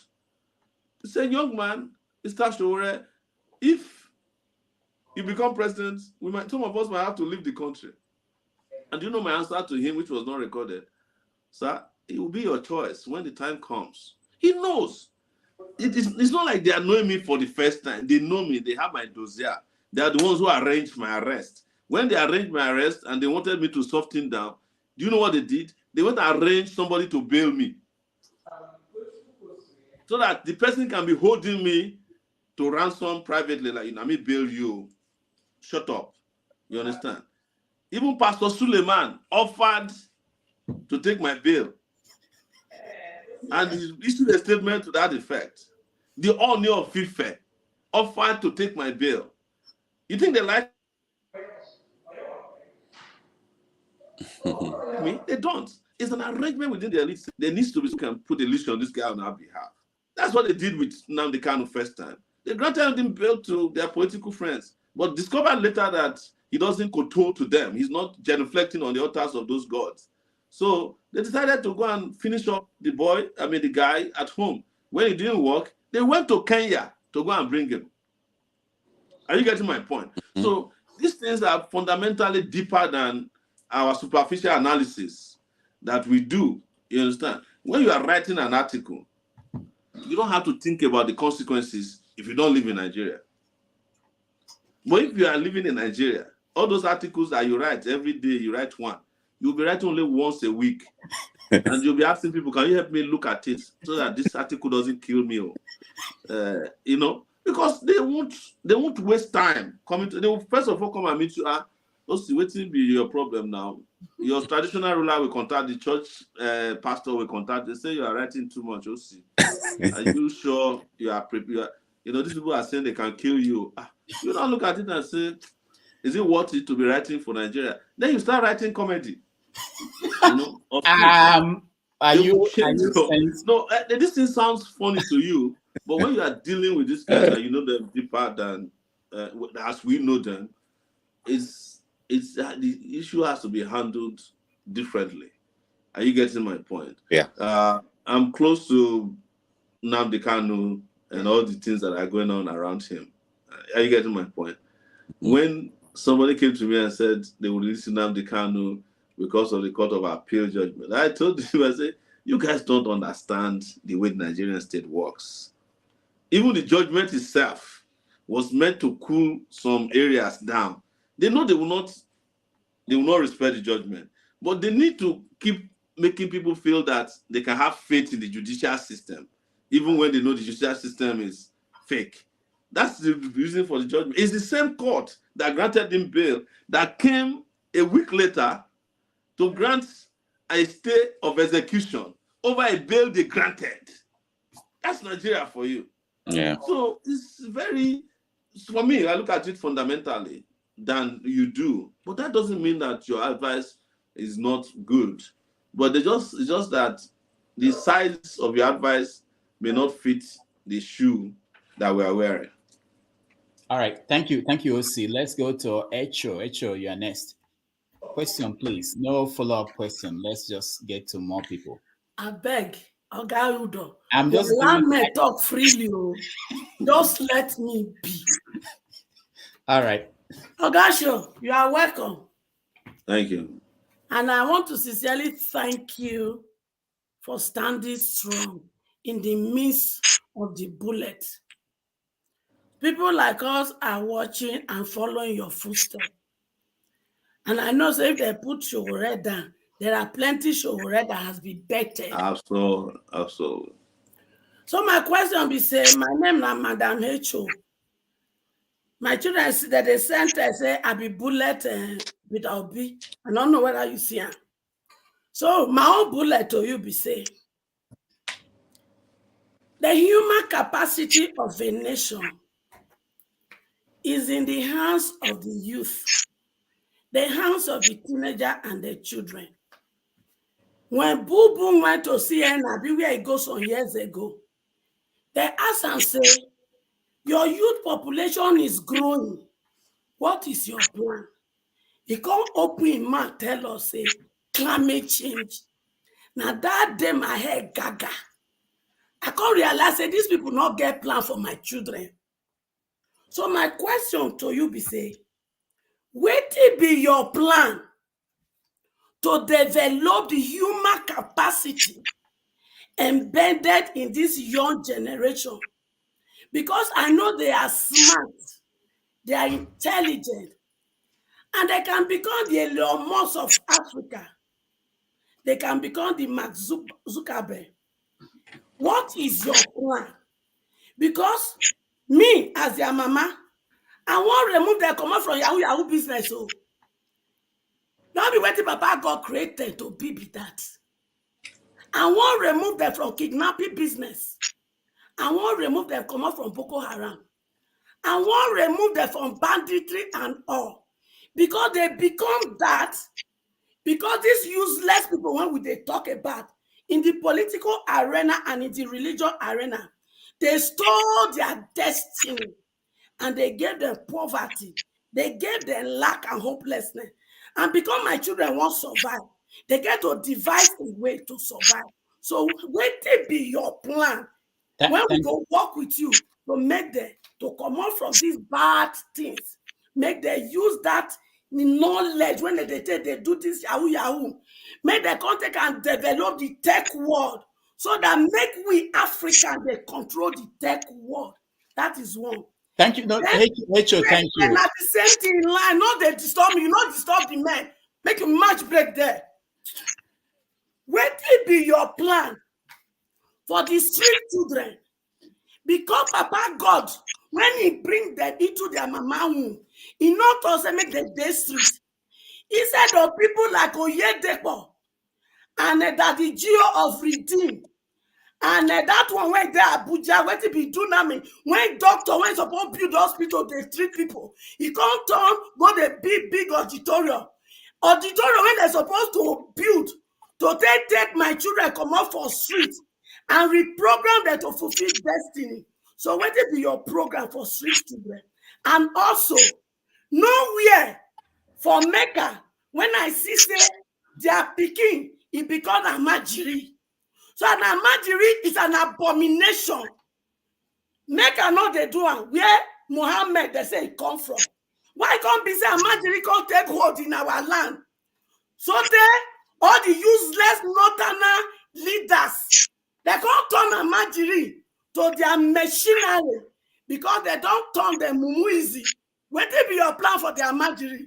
Because me, alias Hecho, the convener of Andaimo Go Charity Organization in Nigeria, and the convener of Andaimo Go Charity here, I am ready for this war because except their pikin become a Majiri, none of my sons and daughters will ever be a Majiri again.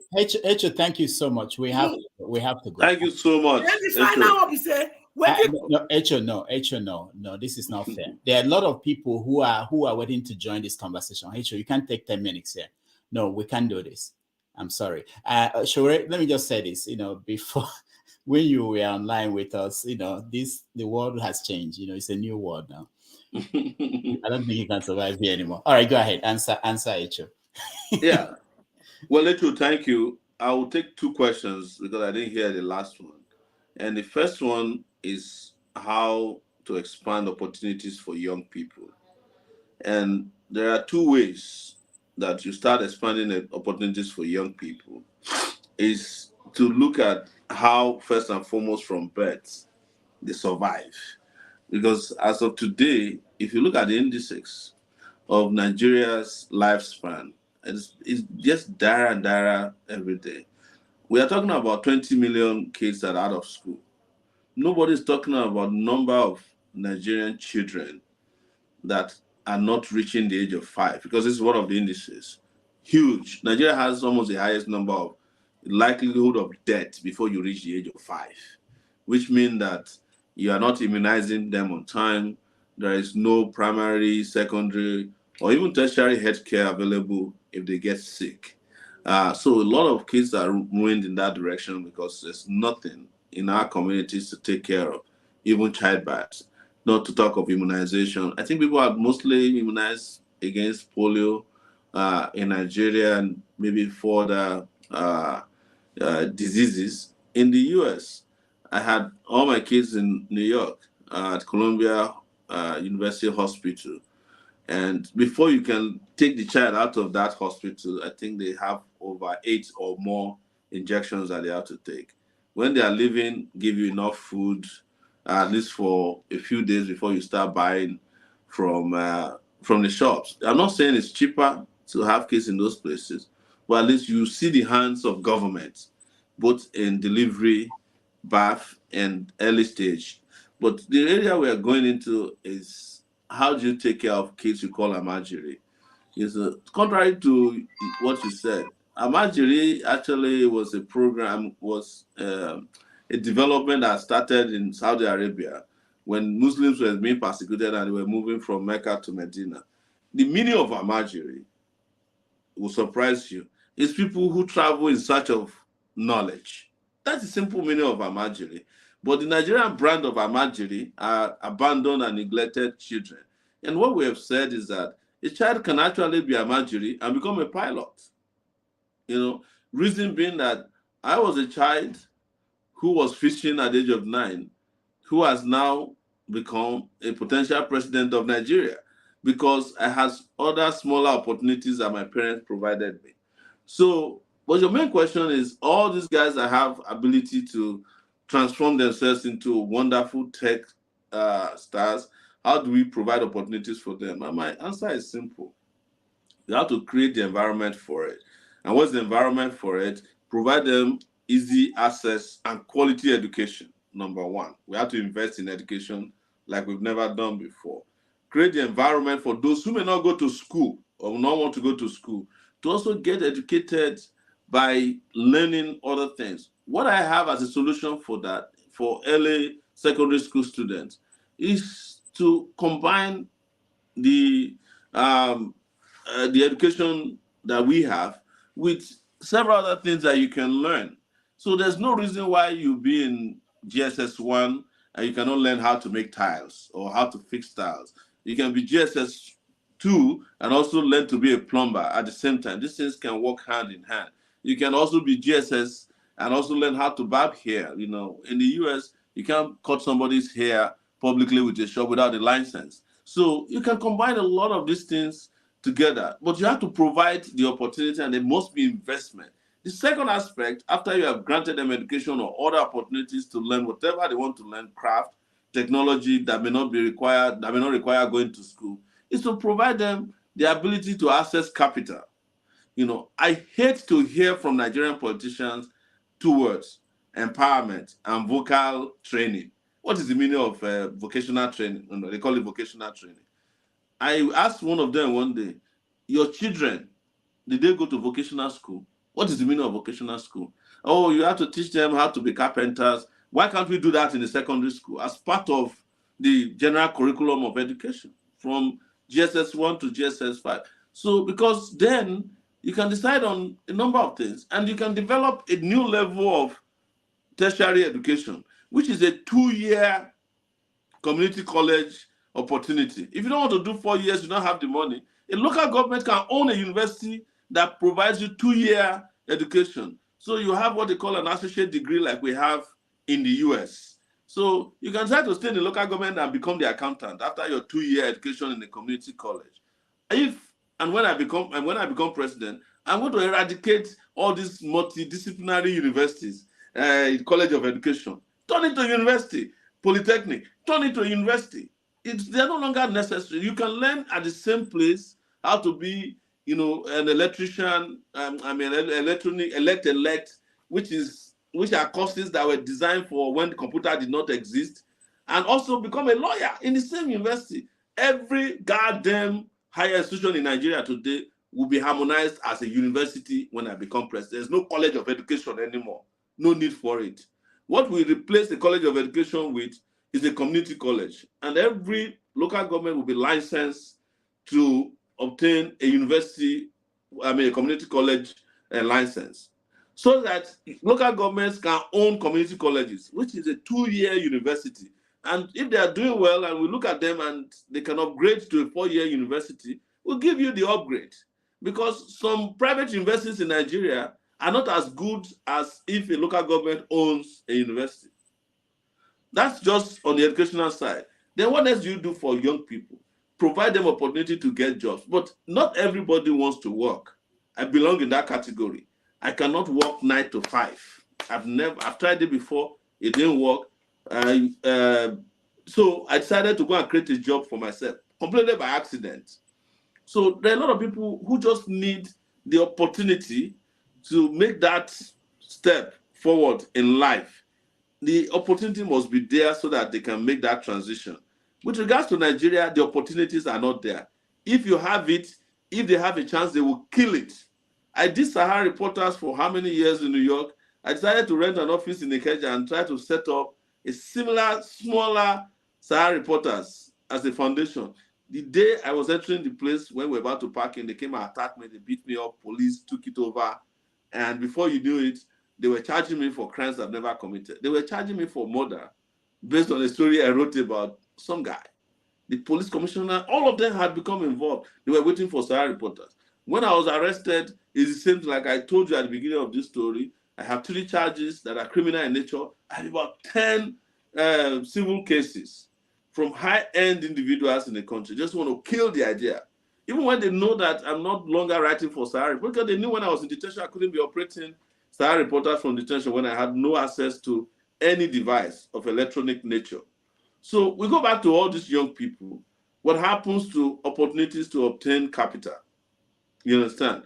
From the government. Opportunity to get waivers if you have a certain level of credible intelligence that we see. The US gives Nigerian young people special category of visas that has to do with intelligence. The Nigerian state doesn't have a program for Nigerians who have high IQs. But the US will give you a special visa if they detect that you have certain abilities that is not very common, it's rare. The only way you can get money in Nigeria to start up a business, if you have certain special skills to steal or help them launder money, they'll give you money. You will get serious money. So I guarantee you that all these programs will not work if you don't solve one major problem: electricity. If you don't have electricity, you cannot industrialize. It's impossible. Anybody can deceive you all they want. You can give all the loans in the world, grants in the world. If you like, you can, get the best pastors who have direct telephone number to God. It's all a lie. They're part of the scheme. Their job is to make people dumb more and more, because I cannot believe, and I don't want to go religious today because they will say me and Rudolph are working together. I can't believe that a professor will carry the Bible to a church of a student who failed from his school to teach him what is inside the Bible that he has in his drawer. That's the irony of Nigeria. Not only they do that, they call them daddy and mommy. You were mentioning the Dunamis guy. I met him twice now. When I first met him, I just come out of detention. Somebody told me he's very radical. So I went to him. He asked me to kneel down. He wants to pray for me. I was private. I said, why do you want me to kneel down? I want to pray for me. if I stand up, will God reject the prayer? He said, no, why am I proving difficult? Before you knew, he wanted to put head on my hand. I said, look, don't put your hand on my head because I'll be forced to put my own on your head too. You know, he laughed it over. The next thing he said to me, he said, do you know that he got the calling? I said, you got the calling? He said, yeah, from God. I'm a medical doctor. My wife is a medical doctor. I said, sir, that's wrong. God should have called you to a hospital, not to a church. That was the end of our meeting. Next time our people went to his church with Buhari must go t-shirts, he got them arrested. He spent 31 days in DSS. That's religion for you in Nigeria. So I'm just explaining to you that these things are not automatic except certain problems are solved. And one of the major ones is electricity. If you solve the electricity problem, you will see the ingenuity of Nigerians to survive on their own, which has been one rare trait that Nigerians have, is the ability to create opportunities for themselves to survive. But if you just add a little bit of salt and pepper from the government, you have a powerful country to contend with. Brazil started producing the Embraer jet in 1969. But when they started producing, nobody would touch an Embraer jet. But today, their Embraer jet is the best mid-range jet and private jet in the world. What are we producing? Kuli. All right, thank you, Ejo. Thank you so much. Igbo Basic, you are next. Please make it. Please, if you can just go straight to the question. I know I say this all the time. Please, we want to get as many people as possible. Those are sending their questions on the chat. I will get to that. I will try to maybe pause getting people in, and then we can also get your questions to Sowore. In the meantime, I think Sowore is off the screen. I'm here. I'm okay. just okay. I'm just Good. trying to drink water, drop cup. All right. So Igbo Basic, you're next. Yes, Omoyele, thank you for being here, and thank you, Dr. Damages, Rudolph Okonkwo, for giving us the opportunity to communicate with our brother here. Before you came online, Omoyele, I had made a mention that if being president just requires balls, sorry to come back to the issue of balls, that Fela Ransom Kuti would have been the president of Nigeria. And we all loved him, and he did his job. To line up my question today, I'm somebody who is very pictorial, and I'll try to present my questions in the form of pictures. I'm not sure, I may have met you since you sojourned in New York. I may have met you, but I have not had an opportunity to function with you one-on-one. Here I go. Here is what I call the passport of Malamilia. Some of you may have seen this, or some of you may have not. I call myself a senior citizen because I'm on a second missionary journey in the United States. Now I've seen some of these things. As you can notice, the stage name is Igbo Basics, and I have encountered quite a few things just being Igbo Basics. But I'm sorry, I'm going to be who I am. Here is my next photograph. And you can see that. That was a publication we did some time ago. And then my final picture is this particular one. You can see the people who are in the picture. There's Atiku on the outside. There is Professor Patu Tomi. There's Sergio Zakalo. There is Yaradua, who is being carried by Obasanjo. Then there is also Buhari in that picture. Having put all that in perspective, my comment to you first, and then my question, is that you are actually representing some of us, not by your choice. Let me put it that way. It's by your character that you are there. You've gone through the thick and brimstone.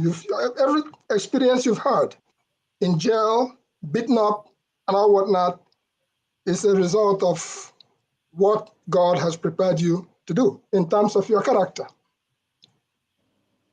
After all that said and done, we are at a crossroad where you understand what we call the OIC, Organization of Islamic Countries, which people like Ebituki were fought before. There has been this thing going around that if, by any chance, the man who has been referred to as an ancestor, who is, by the way, Jagabo or Tinubu, somebody referred him as already in the ancestral land, that if he by chance gets into office, that Nigeria will end up becoming an Islamic state. What can you do if in the event, as things are narrowing down, can you make an alliance? Because everybody in the race right now, including you, believe they can win the race. Anybody in the race is capable of winning the race. Somebody might trip along the way, and somebody else will come up. But my friend Peter Umade in Abga also believes he can win the race. So I am saying that for you, if in the final days you see that you are not going to cross the finish line, what can you do to possibly align with the younger generation to achieve our goal? I am not expecting somebody like me who is looking at 70 years old. I'm looking at 70. I'm not expecting that to happen. You are young. Can you join forces, not with the older ones who are in their 80s, with the younger ones, to make Nigeria what we all want it to be, because we want to come back to Nigeria. Thank you. Thank you so much, Ibo Basic. Sure. Well, I don't think there's anybody who can boast of a desire to return to Nigeria like myself. I will say something here that is probably only peculiar to our kind of thinking. You see, there's a lot of symbolism in how we describe Nigeria. You know, symbolism of passport, of religion, an agenda, political, cultural, religious agenda. And one thing I realized in Nigeria is that you can sit down in your house, dream up a conspiracy theory, and it will come to pass. That's how bad Nigeria is. Like, you can predict that Nigeria is going to merge with Togo and have a Togolese preside over Nigeria. And it will come to pass one of these days. It's how bad Nigeria is. But here is what I'll tell you. The alliance that needed to be made has already been made, as far as I'm concerned. Our own alliance is the alliance of the oppressed. But the oppressed, as usual, has not come to a place of consciousness. That is the problem. But what is consciousness? For the oppressed to understand that the political elite in Nigeria has a way of distracting their attention with all kinds of things. And that's why I pay attention to the likes of Obasanjo, because these guys are like a football team. They have left wingers, right wingers that will open up flanks, and then the attacker will come. All of them are working for the same political goal. The second aspect of it is this idea of youthfulness. I think, to be honest, it's esoteric as far as Nigeria is concerned. Why do I say it's esoteric? We just call people youths because we like the idea of youthfulness. But we have not debated or investigated if youthfulness is usefulness. The reason I say so is that the most irresponsible people in the APC government are younger governors. Kogi State is a very young governor. I think I'm older than him. Some of the most irresponsible House of Rep members are the younger ones. One of the most irresponsible senators in Nigeria's history was Dino Melaye. I'm older than him, I think. So being young is not a passports to a better life or better thinking or better ideas. That's why I said to ourselves, let's remove the sentiment. And to be honest, anybody that is asking a question about alliance in this meeting we are having is calling for me to merge with Peter Obi. I know the trick. You understand? That's the game all of you are playing. You just don't want to say it because it's not always sounding good. You don't want to be seen as saying what is on your mind. You're asking me to join Peter Obi. I cannot join Peter Obi. I can never join anything that Obasanjo has a hand in my life. If I die and you wake me up and you say that the only way you can live is to come and work with Obasanjo, I will never do it. I will never join hands with anything that Babangida is involved in. If Babangida is dating my mom, because my father died a long time ago, today, I will never call him a stepfather. I would rather call a goat my stepfather than call Babangida my stepfather. So let's just drop all these semantics about, can you join with a younger? Is Peter Obi young? He's 61 years old. He's not young. They're not asking me to join Adewale now. You had Peter. You had Peter. No, wait. You're not asking me to join Peter Omiadi. I will say to you here today, Peter Omiadi is brighter than most of the presidential candidates in this race. I've been with him. I've listened to him. Bright guy, solid guy. But nobody listened to him because he's not Peter Obi. If they put Peter Omiadi and Peter Obi together to debate, Peter Omiadi will defeat Peter Obi. You will regret the day you start supporting Peter Obi. He's sound upstairs. He was a judge. And he writes his judgment by himself. I've traveled with him several times to events. And I'm amazed at his, the way he organizes his thoughts and how he presents them. He's probably the only presidential candidate that I know that has his manifesto in a booklet. And anytime he's talking, he will present the ideas to the audience. But people don't judge him or rate him because he's older. Of course, they see him as one of the oldest. And secondly, because he's probably not popular. I've never heard of him before, to be honest. But in terms of brain power, I'm sorry to say, but I'm saying it publicly. If I were to follow anybody based on brain power, I would follow him before I follow Peter Obi. Okay, so what I just heard from you is that Peter Obi is what it is. Let me give me a soft landing, if you can allow me, please. All of you are playing. You went to ask Rudolph. I go to Rudolph's house to eat until I fall asleep. There's no game abroad that we don't know. Although all of you that stays in New York, we know you guys too. There are older people in New York. They have a place where they drink beer. When Obasanjo was in power, they used to stop. We used to go there and fight them. They will support Obasanjo.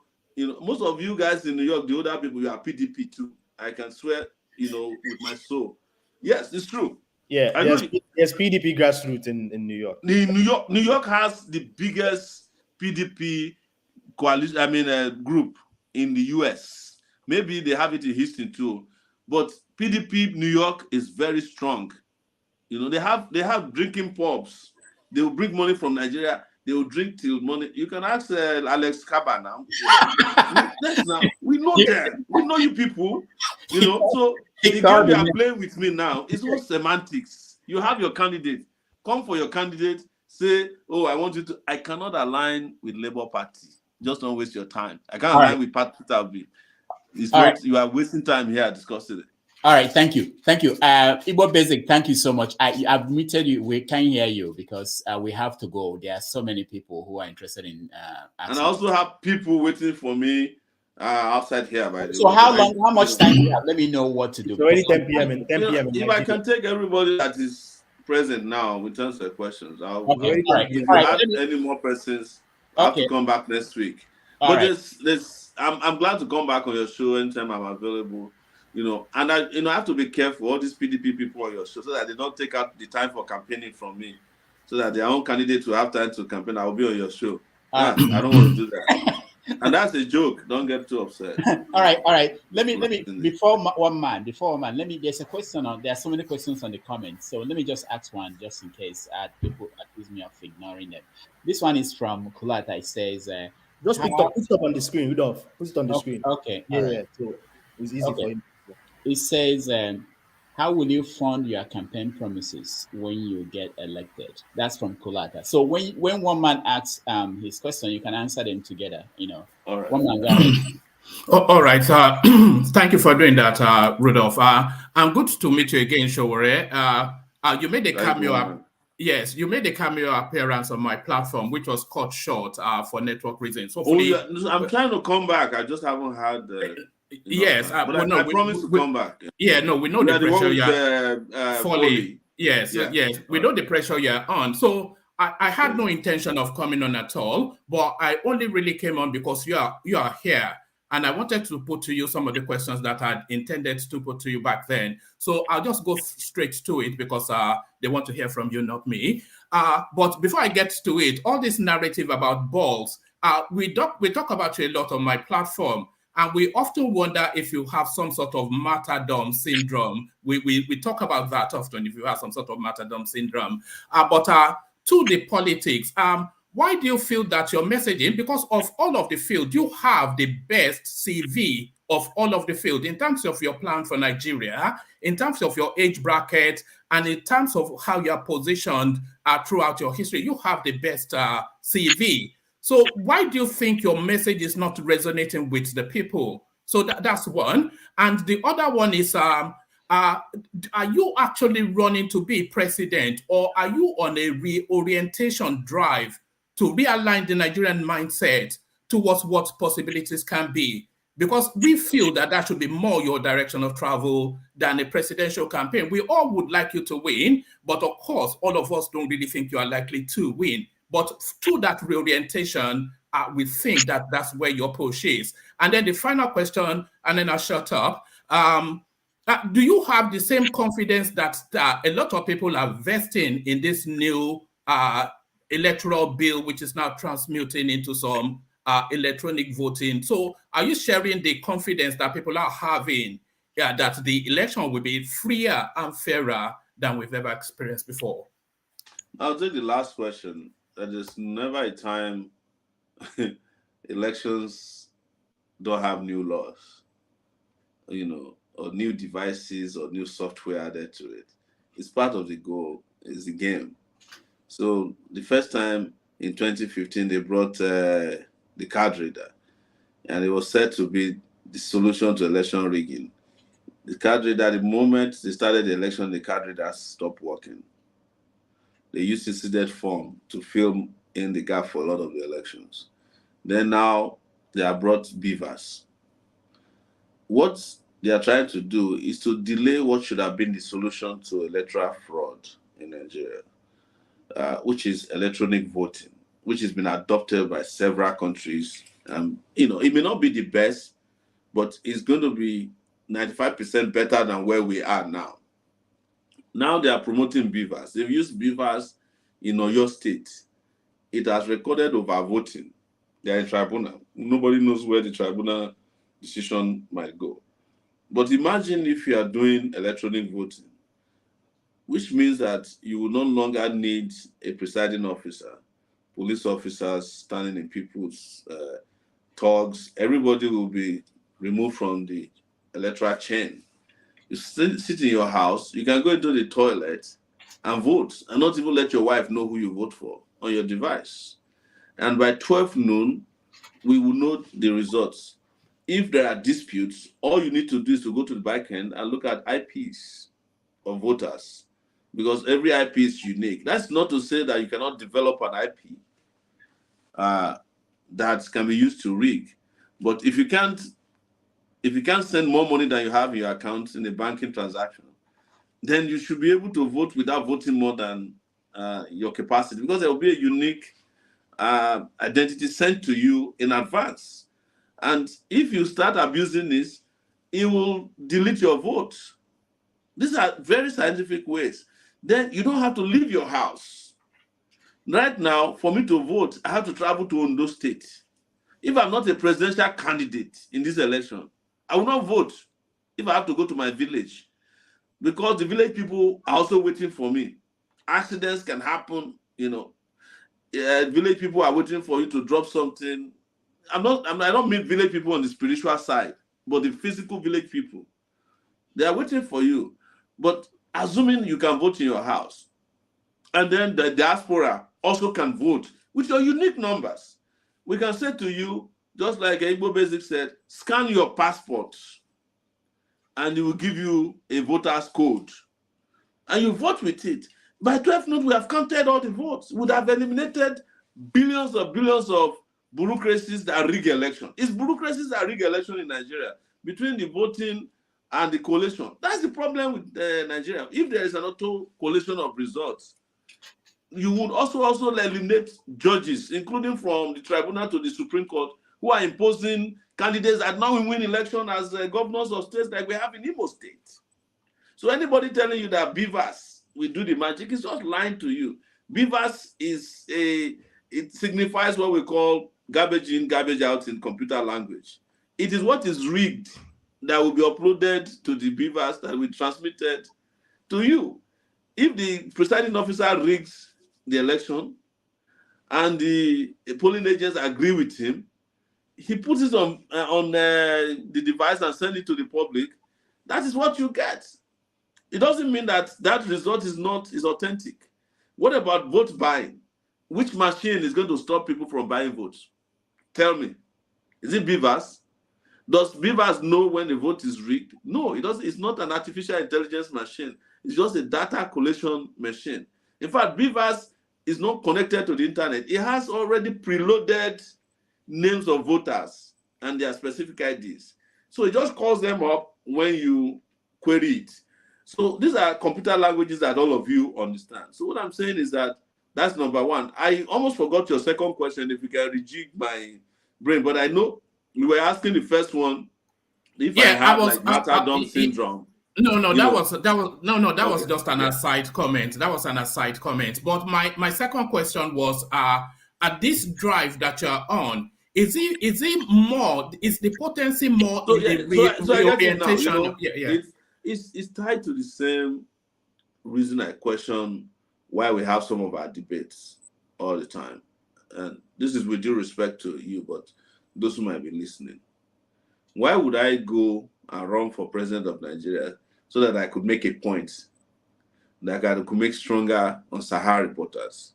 If I really want to make a point, and so many people have agreed, I could just sit behind in New York, get myself a good laptop from Apple, and be doing what I know how to do best, which is writing reports, exposing corruption, and doing all those great things that used to make you like Sahara reporters, which still makes some people like Sahara reporters.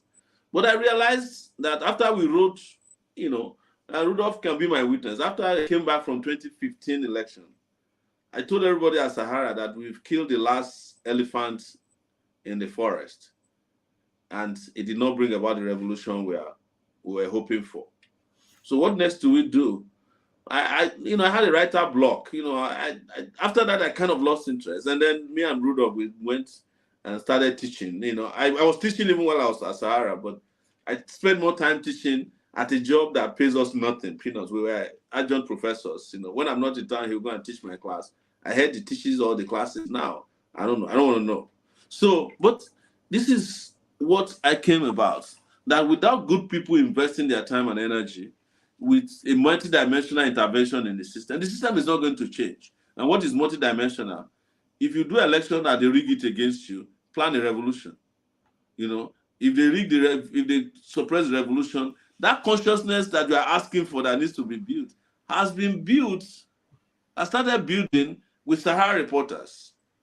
And when Sahara reporters, when people knew that they don't respond to corruption stories anymore, they started listening to ideas that I came with as a contestant in 2018. When the election did not produce the result they expected, they started listening to messages of Revolution Now. When Revolution Now did not produce the results, they took laws into their hands and did NSAS. All these things are interconnected. I'm not claiming credit for them, but I'm just telling you that if you look at the history of revolutions, All these things are interconnected. And the fact that, like somebody said, even if you kill Sowore, already there are more than 1,000 or 20,000 more Sowores out there that are more angry than I am. If you think I'm angry, we should come to NSAS and see mad people, young people. And one day, this will come to pass. They are listening to us. All these young people are listening to us. Forget about the fact that they still go to Instagram and look good and take pictures and put filters on them. Deep down, these young people are very, very angry. And that anger has to be serviced from time to time. They are serviced with elections. Yes. You know, each time people vote in election that they don't produce their result, you have produced more angry people than you have produced winners. You don't win in an election in which people came to a conclusion that you rigged them out. Go and write that down. It doesn't matter how long it takes. You can go and ask Buhari. If there's anybody in Nigeria that is anxious to finish his tenure, I think it's Buhari.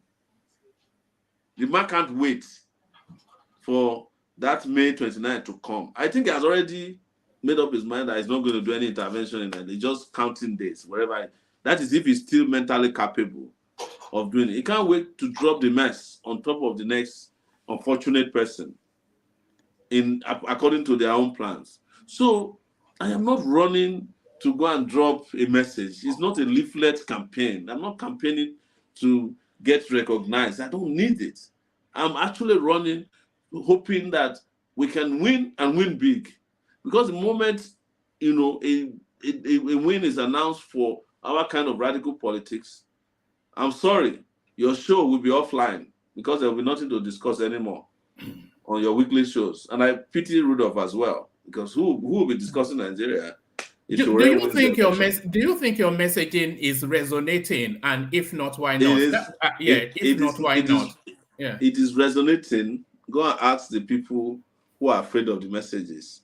That's why they are damn afraid of the way I talk. They ask me, just like you asked me, they ask me when I go to meetings with them, do you want to die? Are you not afraid of death? Because they know that this time something drops. It goes to thousands and thousands of people. They may not react immediately. That's why some of us feel like messages are not resonating, because you expect immediate reaction from those who get the messages. You don't know that messages are processed. There are messages you had when you were in primary school that have stayed with you till today. There are enemies you made when you were in secondary school that if you have a chance, you will still deal with them. You understand? There are females that you wanted to date that today, if you see them, you want to mock them and say, if you had dated me, your life will not be like that. You know, these ones are jokes, you know, apart. But this is just human nature. When you drop messages, they are processed in human brains in different ways. But what I'll say to you with regards to people like us is that look at the array of people ganging up against one person. The police gangs up against me.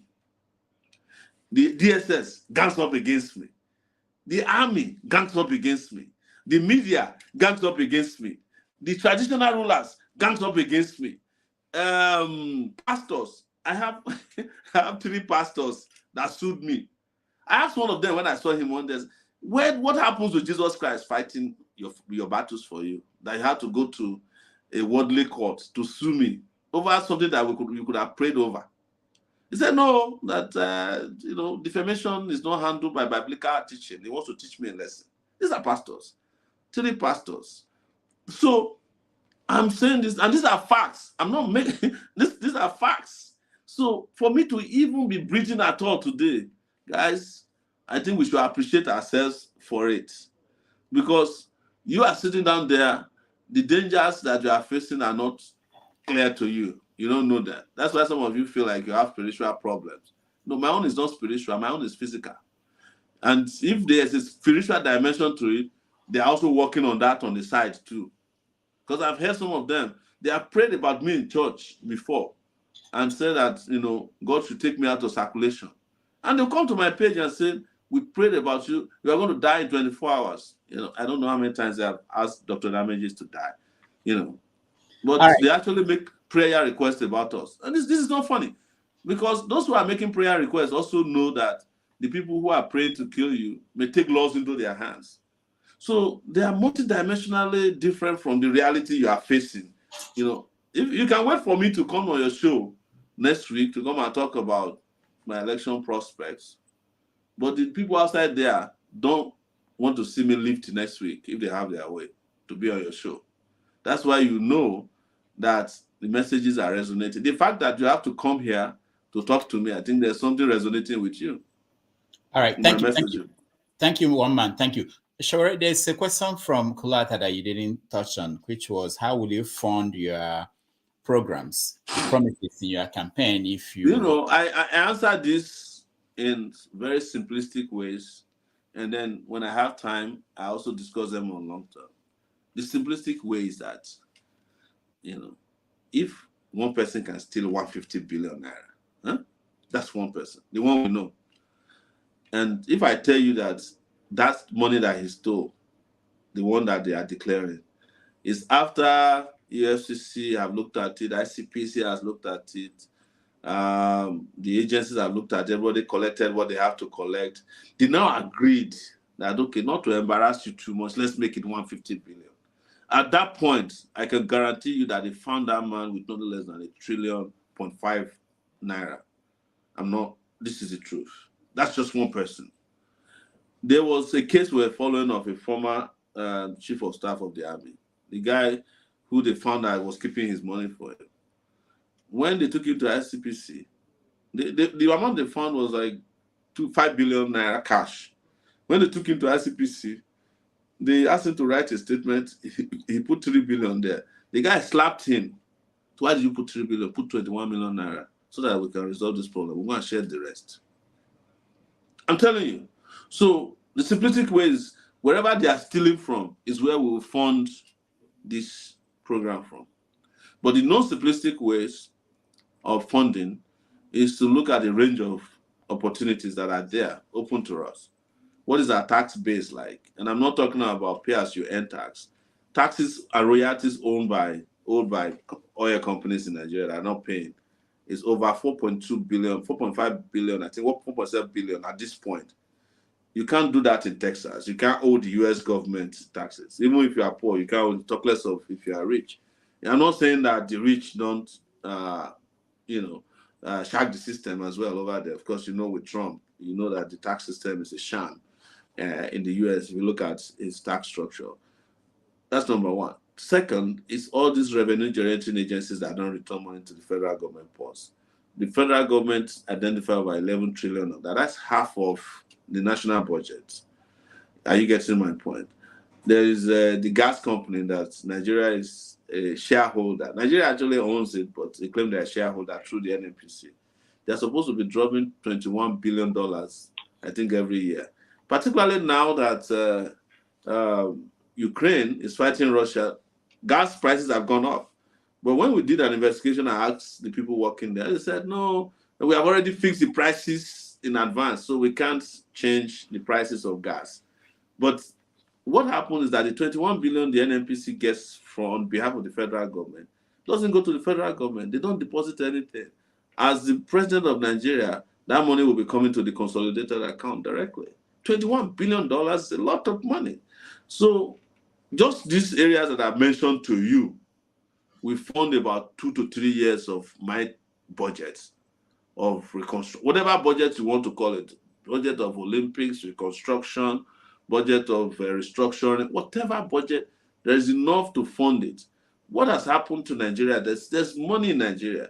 Don't let them deceive you that there's no money in Nigeria. I remember at Columbia University when I was still a student, I think it was one professor that came from Obasanjo's regime that time. And I threw a question to him. He said, oh, the Nigerian budget is no more than that of the fire department in New York. And I said to him, are you part of people drawing the budget for the fire department? He said, no, but he has read it. I said, so let me give you a solution. Each time your budget is the size of the fire department in New York, go and buy enough fire engines in Nigeria. He said, oh, they have never thought of it that way. You know, it was a sarcastic way of responding to, because the fire department in New York actually have fire engines, so that if there's a fire break in your house, the fire department will come. But Nigeria, you make budgets, you implement them only to undermine the budget itself. Don't forget that the budget is a law of a country. If it's breached, it's supposed to attract punishment. In the US, when budgets are not followed according to the way they are supposed to be followed, the government shuts down. But here, the more they sabotage the budget, the better they feel, the richer they are. So there is a lot, and I'm not saying this before somebody says to me, Sowore is just talking as if he's a non-economist. It's not about economists. Don't confuse anybody with economics. This is a measure of fact. I'm reaching you with facts that Nigeria has more than enough to take care of these problems that we have identified. And I can tell you that I can fully fund our programs, which they have accused me of socialism. But we have told them that you hate socialism, but why is it that there's socialism for the rich in Nigeria? If the rich man go and borrow money, no matter the amount in Nigeria, when they can't pay back, the Nigerian government will take over the loan through AMCON, pay it off. They will now go and be collecting wristwatch from them and be overvaluing wristwatch. Somebody, they took wristwatch from him, and they said his wristwatch is worth $150 million. How can a wristwatch be worth $150 million? Can the wristwatch fly you? So, but that's what they do here. They practice socialism for the rich. When the poor people ask for socialism, they start getting upset that you want to turn them into a communist state. You are not a communist state, but Dangote can get 16 trillion naira waivers from the federal government of Nigeria. You are not a communist state. Dangote got 2.7 billion naira invested into his refinery. But the Nigerian state cannot fix his own refinery with less than $3 billion. Dominic, you are falling asleep. All right. Sure. Let me two more questions, if you can quickly touch on them, because these are people on the comment before we continue. One says that your ideas are lofty ideas, but are they achievable in Nigeria, that the way it's structured today? That's from Kola. And there's another one that says that you were allowed to, when it was time for campaigning, you were allowed to move around in the country. Is that not part of a plan by APC to confuse the youth? What is that? You can quickly touch on. Like I said, when it comes to conspiracy theories, you can dream it up and anybody will believe you. I wasn't allowed to move around by the government. We went to court and we were in court for 3 years to vary my bail. The first bail they granted me said I can't leave Abuja. We went to a court of appeal to ask for all the bail conditions to be lifted. They did not lift the one that says I should be giving back my passport. They lifted the one that restricted me to a city, because the judges said they have never seen a citizen of Nigeria restricted to a city. The last time it happened were two people, Pa Michael Imodu, during the colonial era. He was restricted to Auchi. The second person was Awolowo, who was restricted in 1963 to Lekki before he was finally jailed. I'm the third fortunate citizen of Nigeria, historically, who has ever been restricted to a city. Anyone listening to this, tell me, how is it possible that you restrict a person to a city? For 3 years, I couldn't leave Abuja. I couldn't go to Lokoja. At a point, I had to be looking for the map of Abuja so that I don't go past Abuja, because there was no geographical definition of Abuja to me. So for somebody to sit down somewhere and said it's part of their plan, no.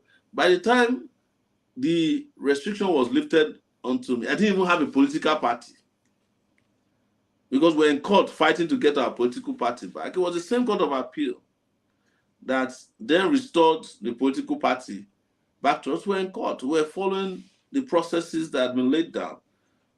So I didn't know, for instance, and I want to say this for Peter Obi supporters who make up this kind of stories. Peter Obi had not become a candidate. He was still in PDP when my bail conditions were lifted. And to let you know how generous I've been with all these characters is that when Peter Obi was having problem in Labour Party trying to obtain their membership and become a presidential candidate, there was division and partition of the Labour Party. I offered Femi Falana, who was their lawyer at that point, a secret document that had not been published to help Peter Obi overcome his legal challenge in the Labour Party. I've said this publicly. He has never denied it. They can't deny it. And I did it without looking back. He had problem. I'm repeating here, he had problem becoming the candidate of Labour Party because there was division in the Labour Party. I offered them an unpublished opinion of the Court of Appeal, which they badly needed, to let the judge off their back. And that was how he was able to quash that case. So who's using who now? I think it's him that's using me. All right, thank you. Dominic, you're next. You had a second question. I don't know if you answered it. It was about, whether your ideas is possible, the way Nigeria is structured today. It is possible. And I want to say, this grant me the right to brag a bit, that I've always overcome difficulties, in creating and sustaining ideas. I think Sahara Reporters was the most challenging thing I ever did in my life for a number of reasons. First, I was fired from a job and I was under pressure to get another job when I started and had to be dogging my wife. I would wear clothes in the morning and follow her in her car to go and look for a job. She dropped me at the airport, I'll come back at the bus stop, I'll come back and keep doing Sahara Reporters until it became what it is. Nobody thought that I could succeed as a journalist because I didn't train as a journalist. So I think I want others to also imbibe the spirit that things can work in Nigeria, because I think there's also some kind of cynicism that things can't work and nobody can make things work. But the next day, we will line up behind somebody who said he could make things work, because that's the person we believe could make things work. So I'm different in that regard, but things can work in Nigeria. What we need to do is to collect Nigeria from owners of Nigeria, and things will be working on autopilot. I guarantee you that there's a lot of things that can work. There's nothing spectacular about running Nigeria. I think Nigeria will be the easiest country to run for anybody who even has a scintilla of small ideas. But you must not have ties with the owners of Nigeria. The shareholders, we must cut off from them. Otherwise, there's nothing that can work in Nigeria. And it doesn't matter. Like I've said to people, if they carry Nigerian leaders to New York in 2 weeks, your underground trains will not be working. That's how they are designed, to make sure that they frustrate development. They will arrest the development of anywhere they go to. If they go to heaven, the cooling system in heaven will be compromised. If they go to hell, they will compromise the heating system. All right, thank you. Dominic, you're next. My apologies. I don't want them to use the fact that I'm very exhausted and I've worked long hours to say that you're... I would have loved to take a picture of you and put it out and say, hey, it's not only Tinubu that gets tired. Rudolph knows me. No matter how exhausted I am when it comes to Nigeria or people who I actually believe can make a difference, when Rudolph sends me an invitation, I always show. So your speech is absolutely not boring. I'm taking off my hat as one of the co-hosts, and I apologize for what happened earlier. Actually, one man went to me already asked the same question I wanted to ask, which was in terms of winning election versus actually trying to incentivize the electorate. And I'm gonna sort of ask the same question, but put it in a different light. Regardless of what happens now, whether or not you win the election, what are you trying to achieve in terms of your legacy? Let's say 30, 40 years from now, when you're old, you have, grandkids. What is the most important thing for you? Is it that you won an election? Maybe you sacrificed your integrity, or maybe people recognize you and won the election, or is it the fact that you were able to make a difference in Nigerian political space and actually bring some level of difference? And just for me to add one more background for people who make certain comments, you are Epo Idra from Ondo State. You've mentioned that a few times, and I actually quite commend you that you don't use your ethnicity, even when it may be to your advantage. For example, people say that you supported Goodluck Jonathan. He's an Ijaw man, just like you, right? But you don't use that. Or people mention that you're a Yoruba man. You don't use that to push yourself, So I quite commend that. the last thing I'm going to say is someone wanted to ask a question, but he couldn't enter the studio. My question for you is, he was asking about how you can turn the Nigerian medical healthcare system, or build a healthcare system that will be similar to what they have at the at NHS in the UK. I'm also a physician, so this question is also important to me as well. You know, I'm glad that you're a physician and you know that medicine is evolving. But I'm also very sad that as a physician, we don't have you here with us. You should, this way we need you. But here is the advantage of the person you are talking to. We're going to get you to be a physician in Nigeria by not stepping on Nigerian soil, since you don't want to come back yet. And we are in the age of telemedicine, you know, and that's that sector of the medical practice will evolve in the next few years the way it has never been before. It is part of the reason why the UK has moved, the UK, Canada, the US has moved over 8,000 physicians out of Nigeria. As we speak to this, there are only 24,000 medical doctors, right, that are practicing medicine in Nigeria. 24,000 officially recognized, and they are catering to 200 million people. I wish that my friend was here, who was worried about mercenaries. Would we be worried if we bring foreign doctors into Nigeria to help us? Would we call them mercenaries? We already have those. There are a lot of Indian that apply by yes, Indian, Turkish. You know, the best hospital in Abuja is a Turkish hospital. You know, and there are Hungarians. You know, but they're not enough. So the medical sector is something that needs to be developed in a very technological manner. Do you know in Nigeria, I find it very interesting. They call, when they build stupid hospitals, they call it state of the art. And do you know why they call it state of? They will go and buy this body scanner, which in any way is not even a medical equipment that is used anywhere. You know, it has never been known as a major diagnostic machine. Sometimes it diagnoses things that it's not supposed to diagnose. I've been asked to enter it before. I said, no, there are too many hidden diseases in my body that I want. Because sometimes, you know, it's when you are diagnosed that they start killing you. If you don't know, what you don't know don't kill you. I know doctor will say that's not scientific. But here is the truth. How do you get doctors to work in Nigeria when you are paying the highest paid doctor? I went to the leadership of the NMA's meeting in Asaba. The highest paid doctor in Nigeria is like maybe 125,000 naira. You know, well, not the highest, but I mean, that's the starting salary. 125,000 naira is like $120. No, yes. Maybe it's like $150. How can you, a medical doctor who spent 8 years in the university, start a salary scale with $120 and $150?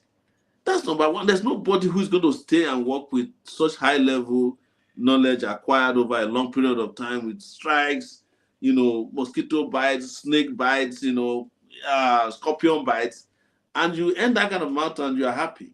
I think some of them earn like 445,000.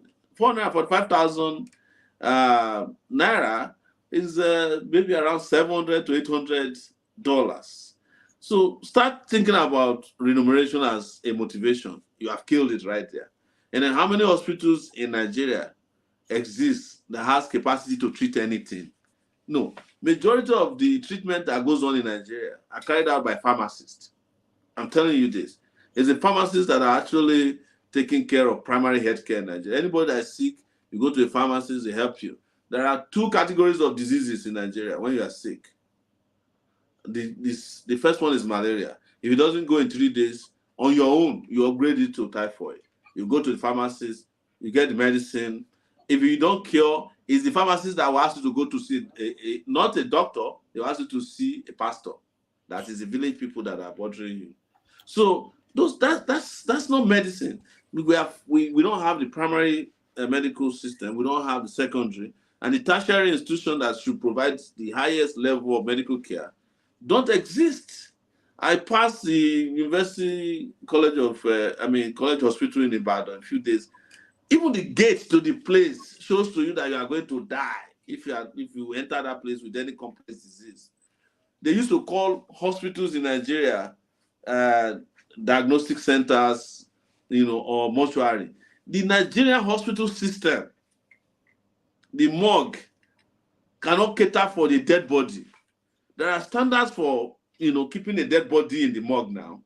The temperature must reach a certain level. I don't think there's a morgue in Nigeria that has the temperature that can keep a body fresh. So most people, the moment that people are dead, they just carry them to others. They put formaldehyde in their body, and then whatever they need to do, they do. They remove some spare parts from it, wrap it, go and bury your dead.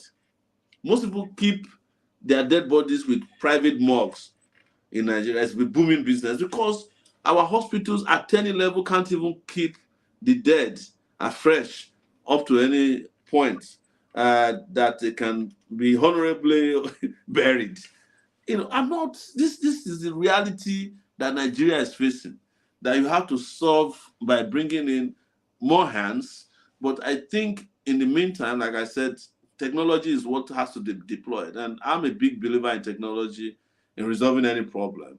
And telemedicine is a way I think you people can be helping us. Maybe there will be a database of Nigerian doctors or non-Nigerian doctors who can treat people without physically seeing them. And I think COVID has taught us a big lesson in virtual medicine as well, to the point that could help in the meantime. But ultimately, we must go back to investing in healthcare. The healthcare budget also for Nigeria is a sham. They don't care about the budgets because they don't need it. The major people who are running Nigeria don't go to hospitals in Nigeria. There's no one of them that you can find in any stupid hospital. If they go to private hospitals owned by these foreigners, Indians and Turkish, it's just as a placeholder while they are waiting for the air ambulance to airlift them out of the country. And I know quite a few ambulance companies in Nigeria that are doing very well, because every day, these crazy people that we're talking about, they are not healthy, by the way. They're always sick. So they keep lifting them. They'll go and pump in more steroids, bring them back. Like I was saying of Tinubu 3 days ago. As soon as Tinubu walked into that hall, the man just dropped his head backwards. When the chairman of APC woke him up, he dropped it sideways. When they woke him up again, he dropped it to the left sideways. When finally he wanted to to enjoy the sleep, he just dropped his head down. And that was it. The guy did not come back alive until the meeting was over. Those are the kinds of people you want to hand over the You're making me feel bad for snoozing a little bit. Yeah. No, but you see, what you have done is different from someone who is sick and sleeps as a result. What you have just had is power nap. We all have power naps from time to time. Yeah. Sure, let me ask you, when you see people who support someone like Tinubu, what do they say to you is the reason why? The biggest excuse they have is that they don't want to waste their votes. That they believe that good people cannot win elections in Nigeria.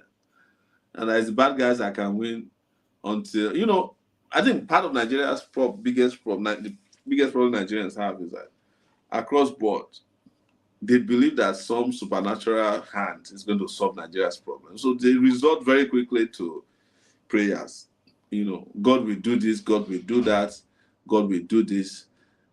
And if you say to them that God doesn't organize elections, they get upset. They actually take it personal when you challenge their religious beliefs or the overly stupid belief that religion will solve every problem.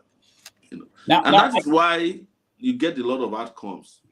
And I want to say, I know this is controversial, but I'll say it regardless. If you look at the number of people who are religious, you can understand why they can believe anything in terms of political leadership. There's too many people you don't expect, will be overly religious. You see people who have PhDs, they are making religious statements that God has designed certain things. The moment people start thinking that their misery, their fortunes are dependent on what God has said or what their pastors have told them, and it's very difficult to get majority of them to reason that God doesn't organize election and he doesn't operate on those levels. It's the truth. Because we come against this all the time and they look at you like... Did you just say that God cannot do this? Sure, hold on, because I was confused when I saw you saying this. I wanted to say, did anything happen to you in Yeah, Nigeria? this is not our making. The person who might be candidate is going to be somebody chosen by God. Yes. I am not saying that I'm the person chosen by God. But if you look at the book of Samuel, Israelites at the time started bothering God and Samuel. We want a new king. Give us a new king. And it was the first time God was humble towards men. Say that's what you want, go and get it. And then Samuel warned them. First Samuel, book of First Samuel. He said, this king that you are going to get, he will turn your daughters into perfumes, Olosho. He will turn your sons into slaves. So they said they don't want hair. I'm saying this to warn Christendom in Nigeria. That the king that you have chosen upon us may not be the God, the one that God chose. And you should temper your arrogance. If you believe in God, let God choose his own king over his people.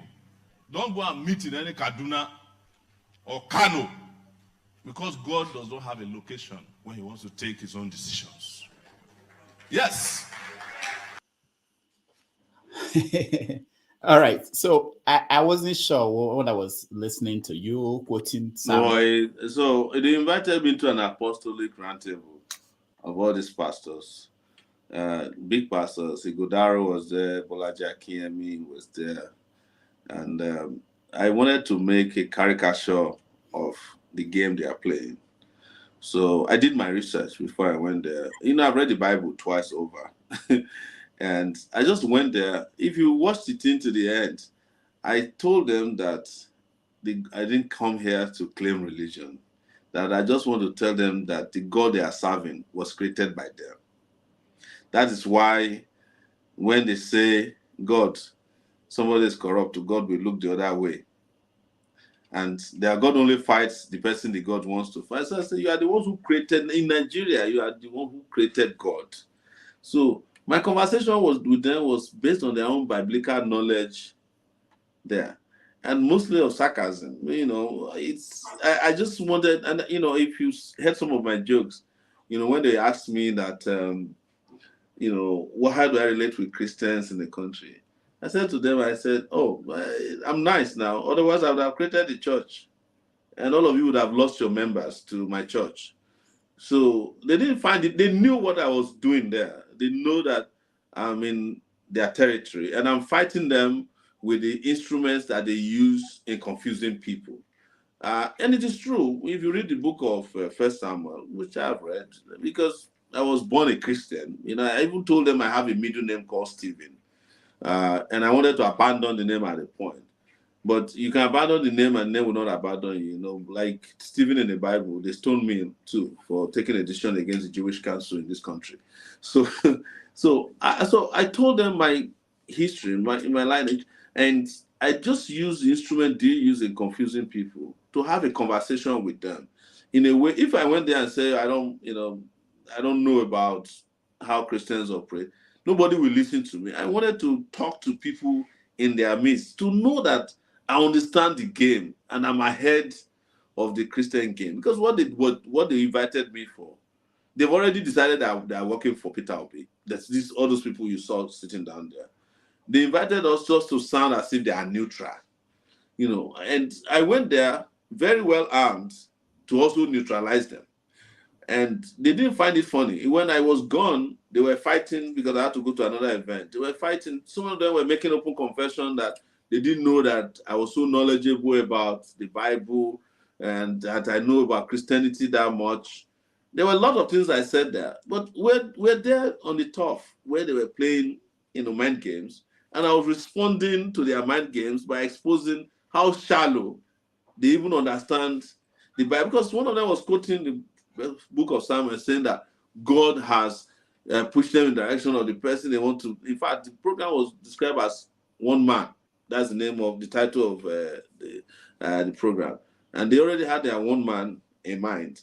But they just want to come and, have some of us sound like, but By the time we're done with the mind games, they knew who was ahead, because they were shocked at my knowledge of the Bible. Because I said to them, the God you are shouting, God shows this.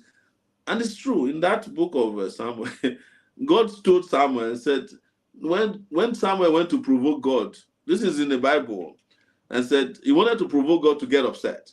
He said, these people are not listening to you. And God said, no, it's not about me. For once, let us let them search for their king now. But you can warn them. You can tell. And I quoted the exact verse, the chapter and the verse of the Bible to them. They were shocked. They have been calling me since then that they didn't know that I'm a Christian. I'm not a Christian. I don't practice religion. I'm irreligious. The reason I say I'm irreligious is that claiming that you don't have a religion is also a religion itself, because you also have to defend it with your own scriptures. I don't want to get into the religious game. It's a game as far as I'm concerned, and it's well noted in this country that they've used religion to fool too many people.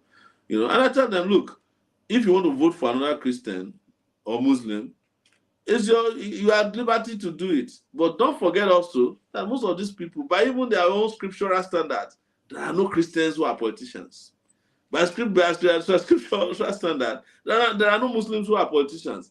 Somebody would think that Buhari is a Muslim. He's not. All right. You want to think that Tinubu is a Muslim? Go and look at Tinubu. He doesn't. If Tinubu existed and is not a candidate of the Muslims, they would have cited him for blasphemy. I'm telling you. Because the way he quotes, the way he mentions the name of, they don't conform with the way they practice Islam. But the guy is not a Muslim. He's a druggie.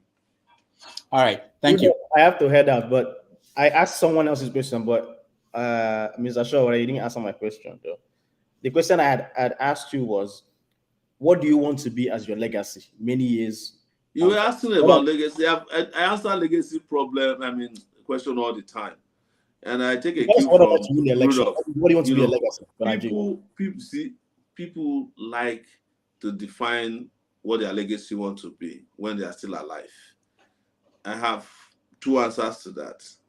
I don't worry about my legacy where I'm here.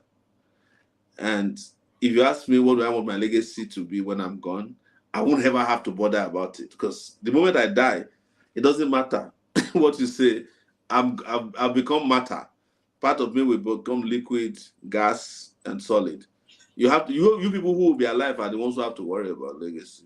What I do is I do my best every day, live my life as I believe it, and don't worry about legacy. Because it's when you are thinking about legacy that you start hiring PR companies to help you manage it. Okay. You start looking for your former girlfriends not to talk about you. Forget the question I asked there. Let me ask a different way. No, Dominic. It's okay. Rudolph, what I meant was, if he doesn't win as president, is there any other alternative he will see as a success, being that he's part of the... Look, I think, let me answer quickly. Yeah, that's what I was trying to get. At the point in life, I felt like I'd already defined my path. In fact, if there's anything that's challenging to me in terms of legacy, it's trying to do politics. I hated politics growing up. I've made all the sacrifices that an average human being could make at the age of 45. But I probably didn't make a success of the opportunities I had because I didn't become rich. If Sahara Reporters was created by a white boy, my goodness, they would have bought us, all of us would have an island by now. So, but that's part of how you get when you are born in a certain part of the world. Opportunities just don't follow you like flies. If a white guy cheated Sahara Reporters where we were operating in New York, I guarantee you he would have walked away by now, because I started Sahara Reporter and it became a global brand. There's no debate about it. So it was when I started politics that I have to be answering questions about whether I'm being used by another person. Although they always accuse me of being used. And so many things I have to defend now. I don't have to defend it because it provided me some level of anonymity as well. Now, I cannot go on the street, in Nigeria and do what I used to. I can't go and buy suya. I can't, I can't do anything. Everybody's like, what are you doing here? How did you get here? This celebrity. But I used to prefer my life in New York, where I would just be roaming the street looking for African food, and all those things that made life easy. So this is probably the toughest part of my life, But because you can see sometimes there are things that I'm trying to get used to the part of politics that accepts rubbish, people will just see you and tell you like some BS, and you're like, I'm not supposed to respond that way because you are supposed to have a certain level of tolerance for the huge amount of debt and insults thrown at people. I don't used to be that easy. If you insulted me 5 years ago when I wasn't doing politics, I would just insult you back, and everybody will go back home. But, all right. But that's the easiest part. It's just like also we mature in these things. Doctor, thank you so much, Dr. Thank you so Dominic. much. Yeah, guys. Take more power nap if you need it. Yeah, I'm Nobody's going to going to sleep accuse now. you Don't of worry. sleeping in public. All right. But I appreciate you, sir. You're welcome. I know you have to go, but let's people who are here, they've been waiting for a long time. Alex, you're next. Make it quick so that we can. He has to go. I think it's 12 in Nigeria. I don't know what it is. Yeah, it's crazy. Yeah. Okay. Yes. Thank you so much. Good evening from here. Can you hear me, please? I can hear you loud and clear, sir. Okay. Yeah, I'm very glad and honored. And it's my privilege to meet you, Mr. Show. You can call Thank you you Mr. so Show much, from 2019. Wow. I'm privileged to speak with you. But in the other hand, if you happen to be Peter Obi, will be privileged to speak with me. Because the reason I say so is that I love you as a person, not as a presidential candidate. Because I'm totally against Nigeria politics. For me, if all Nigeria can come together and say no to 2023 presidential election, that would be my very happiness in this earth. You talk about a card reader. In 2015, I work as a INEC in Unibe. I work with them. I use that card reader. Along the line, the card reader just went off. Yes. After the people I was accumulating, people on my queue, Alex, do me this. I was like, it is no longer working. We'll make culture. They told us that this machine is not going to, we have to go back to manual. So we have to drop the card reader on the bin and start doing the manual, the 419 style. It never worked. It never worked. I used it. I'm a witness. I used it 2015 for Buhari before I left Nigeria. Now I told you, Dr. Shu, Baba Shu, I don't know what to call you because I so much love you as a person, but not as a presidential candidate. I swear to God. Now I'm going to ask you, you publish on your Sahara report that this, and you always say it in your statement, that Nigeria do a selection, not election. Yeah. And that is my first question. I have to write down because it belongs so I will not forget. And number two, you said this INEC can never be trusted. Yes. You said so, the INEC can never be trusted. And for me, I'm seeing you like, let me say, according to the statistics out there now, you are number 5 in row of this after the obedience children, that is NSAS continua. You are number 5 in the row.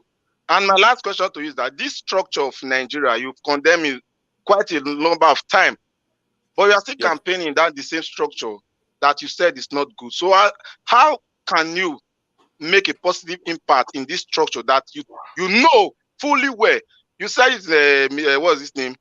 Under the President Show, you know a lot of things about Nigeria. You know the Nigeria is not working. So I want to know why do you still decide to go into this election and not to support people that's agitated to break away from this country? All right, thank you, Alex. Thank you, Alex. You asked me 3 questions. The last one being that I'm not supporting people who are agitating for a breakup. That's not true. I support them because I know they have a right to self-determination. Where I differ is that I believe that there's something that's not been practiced in Nigeria yet before we abandon it completely. That's that he has never had great leadership. And I believe that I could be a source of that kind of leadership because I also know a lot of people who are willing to work with me to turn Nigeria around. Some of them you happen to have met, but you may not know them. And I think we have that ability to create a functioning Nigeria. The second aspect of it about election is that I know the characters that are organizing this election. I just got a call this evening from a guy who used to believe in the elections that it will work, that all the PVCs meant for Kogi State has been given to APC leaders. INEC handed them over to them. When we went to meeting 3 days ago, INEC gave a presentation in the meeting and said, if you have PVC, it will not matter because Beavers has rendered PVCs useless. Does it make sense to you? If you don't have PVC, you cannot use Beavers. Beavers is a recognition device for your PVC. You have to dip it in. So he said those who are buying PVC are just wasting their time. No, they know what they are doing. The people who are buying PVC are not stupid. They are part of the system. They have nominated people to be federal commissioners in INEC. Are you getting my point? So they know all the weaknesses, but they like fooling people. The third part you were talking about was that why do I keep fighting a system that has internal contradiction that I've seen myself? And I've responded to this several times. The contradictions in Nigeria must be pushed to a point where John Google must show up. Are you getting my point? So some of you will not understand that also Nigeria cannot be broken up easily if the contradictions don't push Nigeria to a point where it's irreversible to talk about these issues. Are you getting my point? My job, apart from wanting to be president, is to point the contradictions to you and say to you, I hope the contradictions can serve us a great purpose of rescuing the country from these people. And if we can't rescue it, there are other options. But if we are not there, pointing the contradictions to you, some of you may not know. If I am not telling you about INEC as a presidential candidate and the chairman of a party, some of the information that is coming out of the place, would you know? You won't know. If you didn't go to serve in INEC as a presiding officer, how would you know that card reader don't work? You are the first person who is saying the same thing I'm saying, that card readers were rubbish. You are the first person who is saying it. Every other person has been saying that. Yes, you are the first person who is truthful enough. It's as if they swore to an oath of secrecy. Everybody has been saying that card reader was working. Card reader never worked. It stopped. It did not work for the card reader did not work for up to 20% of places in 2015.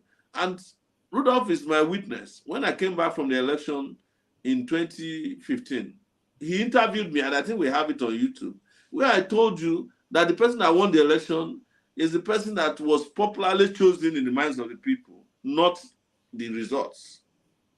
You know, so because people had lost interest in the ruling party, and anybody else that they chose in their mind, INEC just helped them to put in position. And the next election, they then helped themselves to get into position. That's why I call it a selection, because I participated in the election in 2019. I knew that there was no election. None. If there was, it wasn't Buhari that won the election. It wasn't. All right. Alex, please, one more, please. No, Alex, no, please. We don't have time. Sorry. Samuel Yanes. Okay. Good to see you again, His Excellency Sowore. Samuel, how are you? I'm all right. I say it to people. I'm an Igbo man to start with, but you know, when you come of age, you take a stand. So I say to people unequivocally that I stand with Sowore because I've listened to all these presidential candidates and I have measured their intellectual capacity and their will to execute, you know, that political will to execute. And I say the person I see it from is Sowore. But of course, being an Igbo man, it's understandable if I'm sentimental, seeing that my people have been marginalized forever in that you know nation forever. So if it comes to us, that wouldn't be a bad idea. But you actually stand out. That's to say the truth. And you cannot share these hours with us without somebody asking you a question that will bring you into campaigning. I want you to campaign. I heard you once talk about something related to, as though you're a futurist, you know, something related to futurism. And I want you to talk about it because I'm sick and tired of, presidential candidates saying, "Oh, I will make sure there's energy, electricity, I'll fix the road." Man, listen, I've been hearing it since Abiola days. Yes. Since Abiola, they are fixing Since road, I was born, yeah. So talk to us in terms of saying here and forecasting into the future, so that the world can know that Nigerians can actually get ahead in terms of, putting together things that will change the entire continent of Africa. I've heard you once, but I'm not sure many people hear you. So I'm inviting you to share with us, campaigning in terms of being a futurist. Well, I want to thank you, H. Samuel Namdi. I sometimes don't like being called, it's not sometimes I hate being called excellency because those who share the appellation are very terrible people. They have no excellent character, they don't have excellent integrity, and they are not excellent performers. It's one of these I hate about Nigeria, with this patronage. Everybody's like, hey, excellency this, excellency that. Anyways, but in terms of futuristic campaigning, which you knew about, in fact, there was a video I was looking for which was more prophetic about the future of classrooms. And I think I gave this speech in Germany where I was talking to Nigerians in diaspora in Germany and told them that as far as I'm concerned, I'm looking at the end of physical classrooms. This was 2019 as part of creating massive education for young people. And I think that, and I keep saying it, only to find out when COVID came that my kids were going to school from home. My wife would call me in the morning I call my wife says, "Your children are in school." I said, "But there's COVID." He said, "No, they are teaching them on Zoom." I said, "What?" I said this before, and I never thought it would happen so fast. And I started discussing with my wife, and she said, "You have all these crazy ideas, but I don't take you serious." And Rudolph knows my wife. She's the person who disciplines me. So, and I said, I'm thinking the environmental impact of virtual education. You don't have to watch close of these kids every day. So the washing machine wasn't working throughout COVID a lot. It reduced the cost of maintaining a house on my wife's person. And the kids also developed new social cultures on how to relate. So because of COVID, there was more technology that was discussed, just like I was discussing medicine. She works in the telemedicine sector. Their shares went up because people who couldn't get to hospital were getting treatments at home over the telephone. And they were also getting medicines delivered to them by drone technology. So if you order for life-saving medicine now in some parts of the US, it will get to your house and it will be dropped right in front of you. I was talking futuristically about Lagos, and someone was laughing at me, and this was last week, by the way, Samuel, that in 10 years' time, if you have the right leaders in Nigeria, there won't be traffic in Lagos anymore. Why? Drone taxis will be here with us. And you can ask the drone taxi to drop you if you have a drone pad on your window, so that if your landlord is waiting for you to collect rent, he won't know when you arrive because drones will be noiseless. So, and if you want to carry Olosho, this idea of having to sneak her, you just ask drone to drop her in your window. Nobody will know when the Olosho wants to leave. This is a joke, but I'm talking futuristically about how technology will change the world and how thinking futuristically will be not only what will save the world, but will be the biggest income earner in the future. So if you are not thinking futuristically now, you will be jobless by virtue of your inability to think into the future. I addressed a gathering in Lagos in 2015, not 2015, 2014, I think, of journalists. All the journalists in Lagos came to a building in Lagos, and it was UBA. And I was invited to talk to them for 5 minutes. they were so intolerant of me being allowed to speak because they said I'm a gatecrasher into the media space. And I walked in there, I said, anybody that has a newspaper in this room should go to the internet now, go and create websites, create an app. I said, newspapers are going out of business. On that day, the newspapers altogether in Nigeria were circulating over 1 point something million per day. As of today, all the newspapers in Nigeria combined together are circulating less than 25,000 copies per day.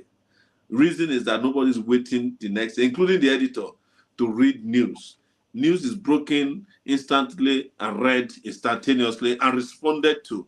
In the past, if you have a newspaper, the editor chooses who responds in a letter to the editor. He picks the nicest letter, the best written letter, the most polite letter, publishes it, and that's all you get, maybe 3 letters.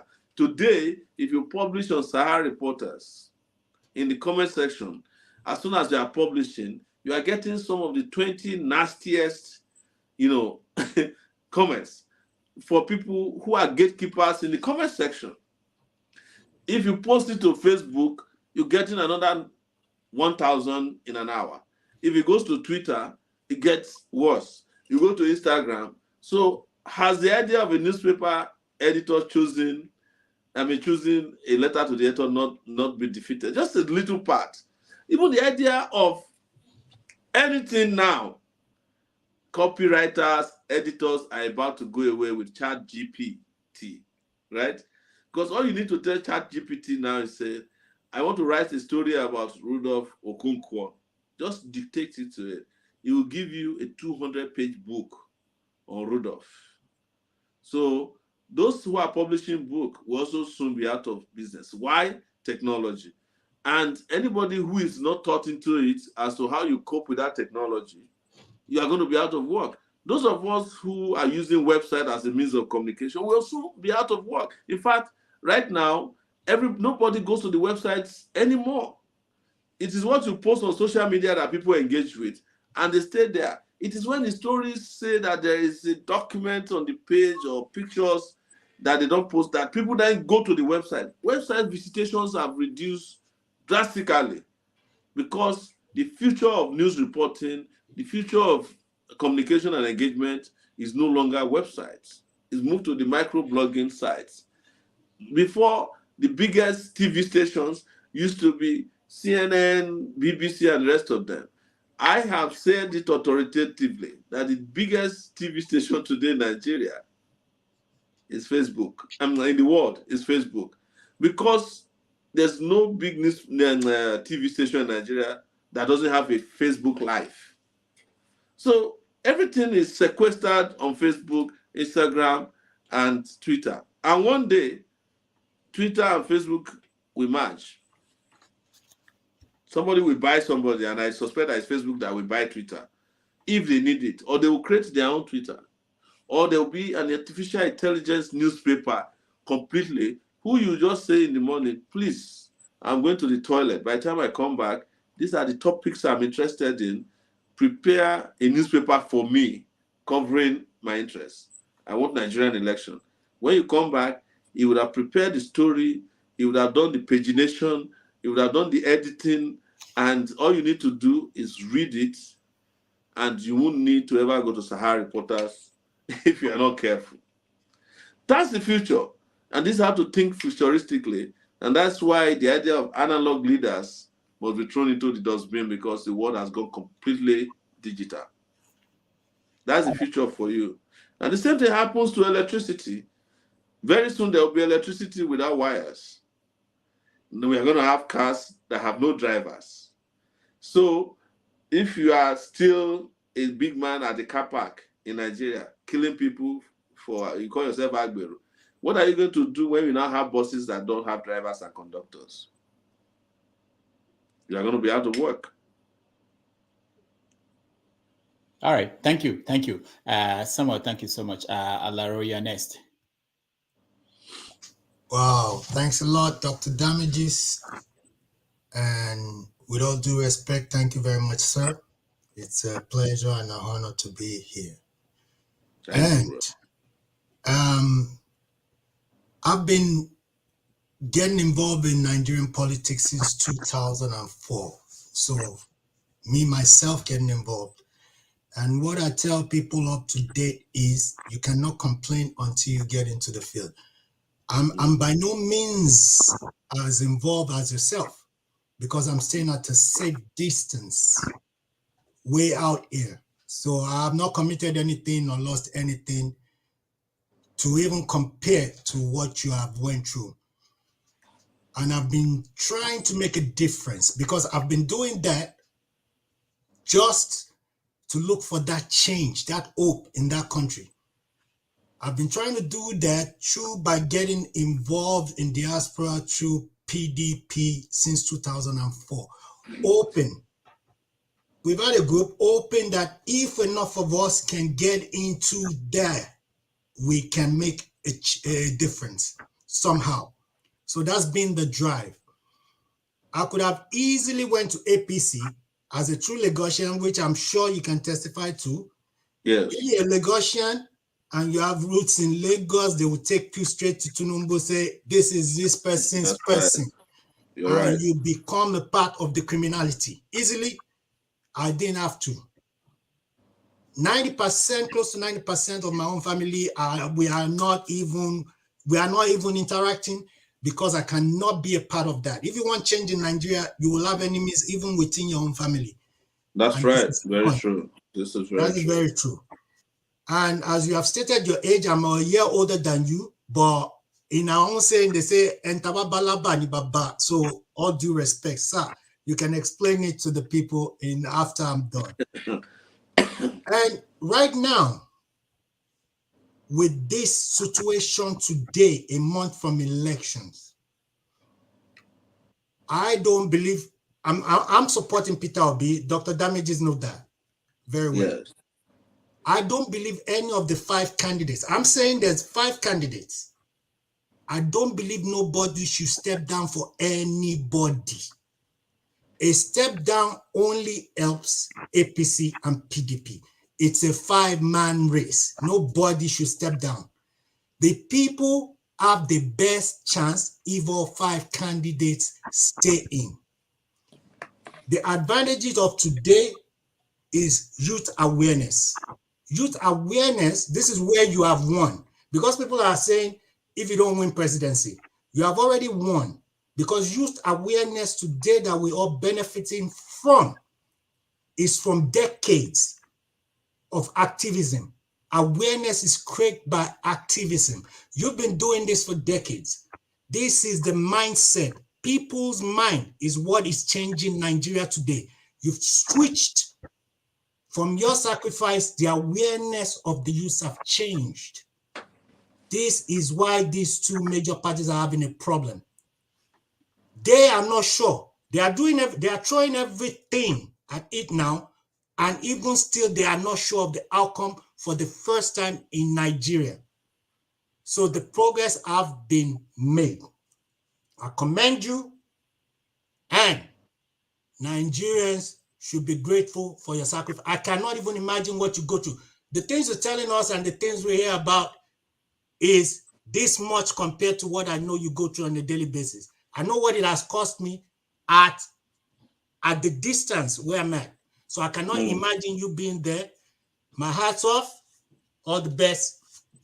And I wish the best on Nigeria. Dr. Damages, thanks you for the chance, for bringing him. And thank you for all the job you do for us. Thank you, Alaro. I appreciate it. Thank you. And I hope this is the last person, Dr. Damages. Yeah, he's the last person. John Abba is the last person. The other person left, I removed him, and I know you are. Oh, to Chuku, yeah. Please help me say hello to him. Yeah, John Abba is in Dallas.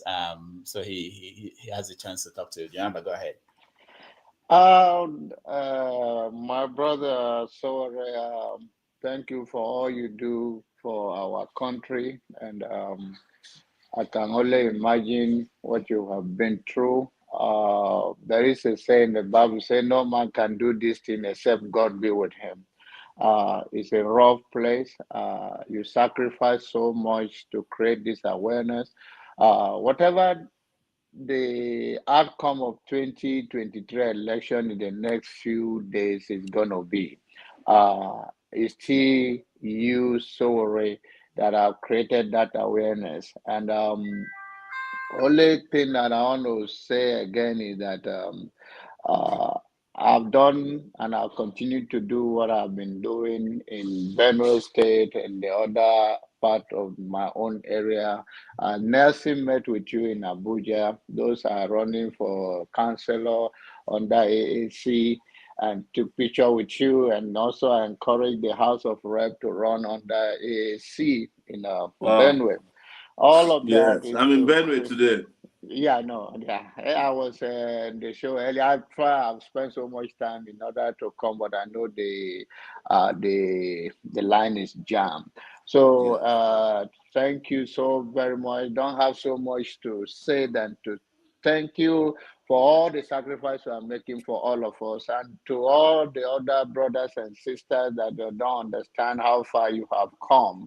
I hope you find a place in your heart to forgive all of them. If some of them don't know what you've been through and they think it's a cheap talk. Talk is cheap. Anybody can say anything. But walking the walk and that part is a very dangerous territory. But so far, you are doing well, and we continue to pray and continue to work with you. And thank Dr. Damages for all the opportunity I've given. Also created his own. The only thing you said that is not good in protest. I don't know why it's not. He doesn't like it. Dr. Damages doesn't like protest. I'm the one. If you find him in a protest, I dragged him there. You know, he has his other skills, and you know he's heavily talented. But protest is not one of them. Yes, I know. I know how you I rock tried it to on the combat road. him. You know, he said he will invite me to come to his house to eat after protest. Yeah, give you some energy to carry on. All right, Janaba. Thank you, Dr. Damages. Janaba, thank you so much. Sorry, I will see you soon by God's grace. All right, thank you, John. I Thank you, appreciate brother. you, sir. I appreciate you, man. Sowore, it's up to you now to round up. There were so many questions I couldn't get to them. People will be mad. And I know. And I apologize that we couldn't spend as much time as I would have wanted with you, my friend, Dr. Damages. You are older now, man. Mm-hmm. with my glasses, you know? Yeah, you're now wearing those, people, the glasses of the people with older people with higher IQ. I don't know about that. It's going lower, actually. I don't remember anything. But thank you so much for joining us today. No, thank you so much. We appreciate it. What I realized is that a lot of people wanted to get on the show, but it was full. I was getting messages that I should beg you to let them come on, but I said to them, please, let's wrap up on time. I will try and be back before the election. We have just a few days to go. I actually want to come and do a fundraiser on your show. So I know you don't support candidates, but I'll come. But if you want to, we can do that. You have to come. No problem. But thank you everyone for coming and for joining us. Those who drop questions. Someone actually even reached me with questions on Facebook when they couldn't get on board. We'll try and be back, and we'll get back to work and try the best we can. All of us are hoping for the best for our country. I've said this, a lot of people might have disagreements over how we are trudging on, but I just think that sometimes it's the crime we commit in fighting for Nigeria is the crime of passion. It's that place that you don't have anything to do with, but you can't not deal with it. Like you remember this song about Hotel California. Mm-hmm. Yeah, you check in, you check out, but you can't leave. That's what Nigeria is for a lot of us. Whether you leave the country or you're still in it, you just checked in, you checked out, and you can't leave. But we hope that in the next dispensation we'll be able to live a better life, and that's why we're here. And thank you so much, Dr. Damages. Thank you for your years of friendship. We take this for granted from time to time. We don't even look at ourselves. We don't say to ourselves, "How are you, my friend?" Thank you. Thank you for all you do. We will be back, and we will keep talking about this. Thank you.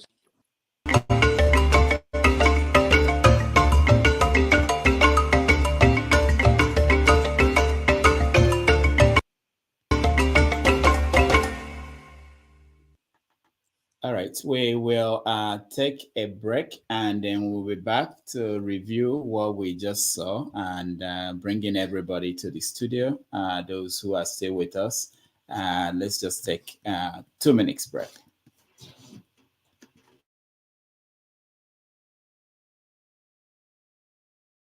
Look here, face me like Facebook. I go see Lisa, I go see na chameleon. Time don't come for us to wake up. My people, it's not time for action. Yeah, yeah, yeah. No more talk. We know how. Yeah, leaders, we don't tire. Yeah, this situation, we don't do chuku. Them say, the way you lay your bed, now so you go lie on top. When you sell your votes, not poverty, you dey invite to make you shine your eye. Make you no sell your vote, no shishi for bribe. If you talk, you say, and I talk, you say, no shishi for bribe. If you talk and I talk, and we all the talk, you say, no shishi for bribe. No shishi for bribe. No shishi for bribe. If you sell your vote, sell opportunity, sell your tomorrow. You say good roads, good health, and education. Them say the way you lay your bed, that's so you go lie on top. They go try to bribe you with chichi, make you know say your future for chichi. Then go surely take them back with profit, now you go suffer. Suffer, Naija. Monkey go dey walk, bamboo go dey short. Say na so we go dey. Make you not sell your photo. No shishi for bribe. If I do my part and you do your part too. No shishi for bribe. Make we play our part and we build this land. No shishi for bribe. You say no shishi for bribe. You say no shishi for bribe. Nigeria go better. Corruption kill us, bribery finish us. Last, Chuku still got us. Who won't change Nigeria but us? Let's make it work again, everybody rise again. Tire for the talk, nobody won't do the work. Nobody won't die there, I speak with no fear. Change out for them, you can't buy my soul. No shishi for your votes, this not the new oats. How much is your vote really worth? How much they want to give you for the pain? If we choose wrong, then waiting we gain. My brother, waiting we gain. Don't go sell your future to some criminals who don't get the conscience. Don't be say we go just date the fun vex and still allow nonsense for another 4 years. Cause my people still dead jobless. Every day my people still they die in hundreds. So make we shine our eye, cause no be only 2 bad choices where they the contest. Give me one more verse, please. I'm talking to you precisely. You day school office or the do NYC. With your PVC, you can vote wisely. Even when the offer the bidding is so spicy. No shishi for bribe. If you talk, you say, and I talk, you say.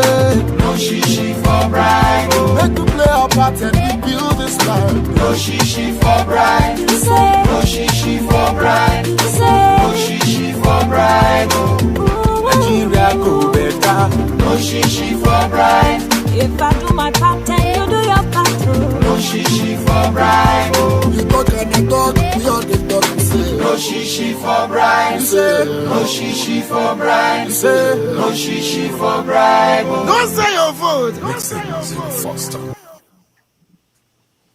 All right, welcome back, everybody. Thank you all for staying, and those who couldn't join and ask questions, I'm sorry.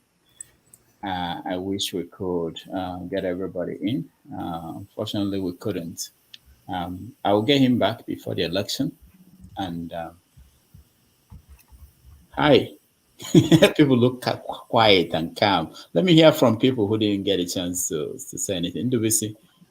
Good evening, Doctor. How are you? Adema. Good evening, everybody. I listened. My phone was acting up before, and I used my my office laptop to join. Okay. So it went to very well. So, well, you know, Sowore has been he has been dogged and a strong soldier of the common man. He spoke well. He's, in fact, I enjoyed his talk, and he's a man for even the present and the future. I hope we have many people like him. He's very resilient and uncompromising, and it's good. But I'd love to ask him a question about INEC and this oil problem, fuel and crude oil problem. Because he seemed to talk about that many times, and it's like he has some information. I don't think he might like to divulge it here, but overall he did well. All right, thank you, Yeah. Mike.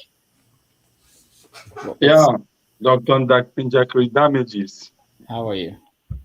Finally, I'm in. Like finally. I almost threw my phone away, really.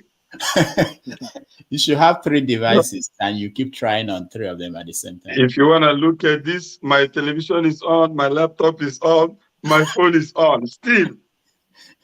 And one time I got in, you say, okay, people should stop pushing. You want to allow Sowore in? I was like, okay, maybe this is where I stop.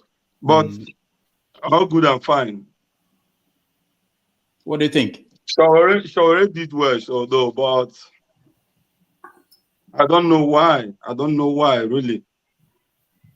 We cannot join force, because we all knew how APC came to be from all the groups. They joined together. They form a coalition. That's why they defeated PDP. And now everybody is trying to go. P2B is there. Kwankwaso, Atiku, Sowore. These 3 parties, for example, Sowore, Kwankwaso, and Obi. But I know that it's not going to happen. Now, Sowore say people should stop asking him. He's not going to form a coalition with P2B. I don't know why. But Sowore himself knows that to beat these people, to kill a monster, I must plug off the 2 eyes.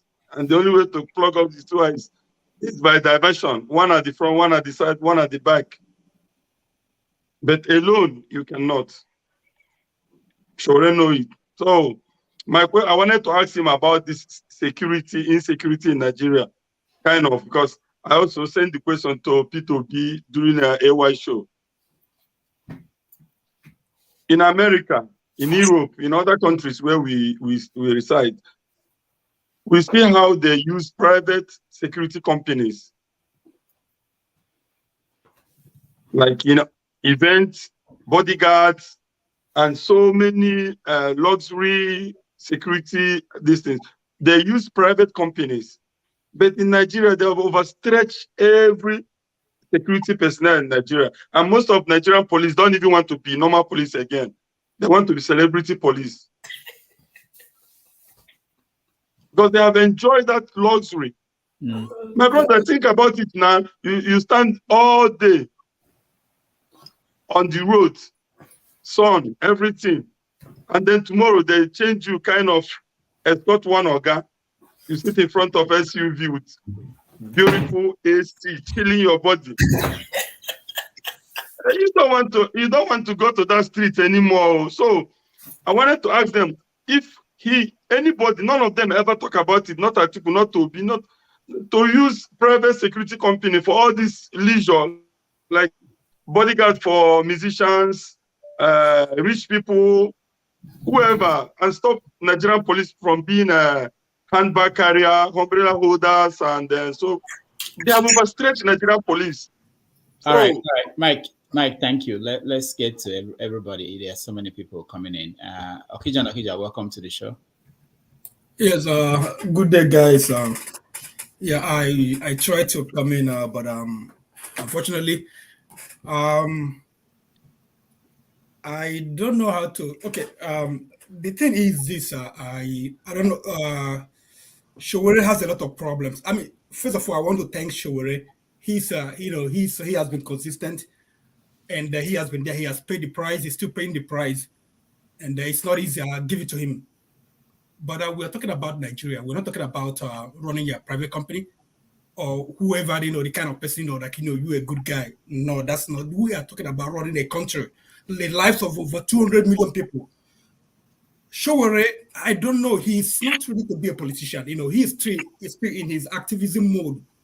The activism is quite different from politics. You have to change your mindset. You have to change, your orientation. You have to work with people. The way, he went to Ekene, because I can ask him about P2B. If you talk about P2B, he goes into his activism mode and starts spewing things and he's condescending to people. A pastor, he met a pastor, and he because he's a qualified doctor and he wants to be a pastor. You are looking down at him, maybe you are the one who hears from God. You're condescending on people. You don't. You have to whatever. Okay, yeah, God told you. Okay, thank you.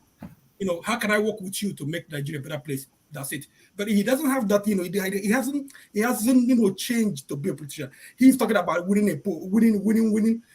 I mean, to be honest with you, he criticizing the polls made by other people, ANAP and whatever.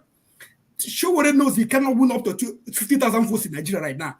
It's not about poll being made by other people or by ANAP and people. I will say everybody here, you conduct poll, you call people in Nigeria abroad, you call people from Nigeria. There are other people who go on YouTube, YouTubers who go to Nigeria, who go to people and ask them question. They have opinion, people who people want to vote for. Sowore has never won one of them. He has never even many of them he has not gotten vote. So I don't know, he has to be realistic. I don't know what he's smoking. I'm sorry, but I don't know what he's smoking. I don't know what he's smoking. That makes him think that he's gonna be president, next year. No, I'm not his God, probably, but for today, from today going back, he was not gonna win up to 50,000 votes. He has to change his personality. What has Sowore done? Activism, student activism, yeah. University of Lagos or whatever. I don't know which university he went to. I have a student. I have a friend who was NANS president. So because you're NANS president, student university doesn't mean you have to be a good president. What is his capacity? What is his character? He has shown us, just like Kwakwanzo cheated on P2B. He's just still doing the same thing. The mode of Kwakwanzo, tyrant, arrogant.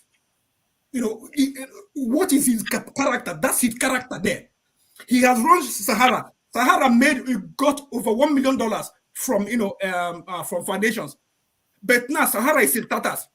He has left Sahara. He's in Nigeria. Who did he put in to take over Sahara? How has he structured? Send him this video.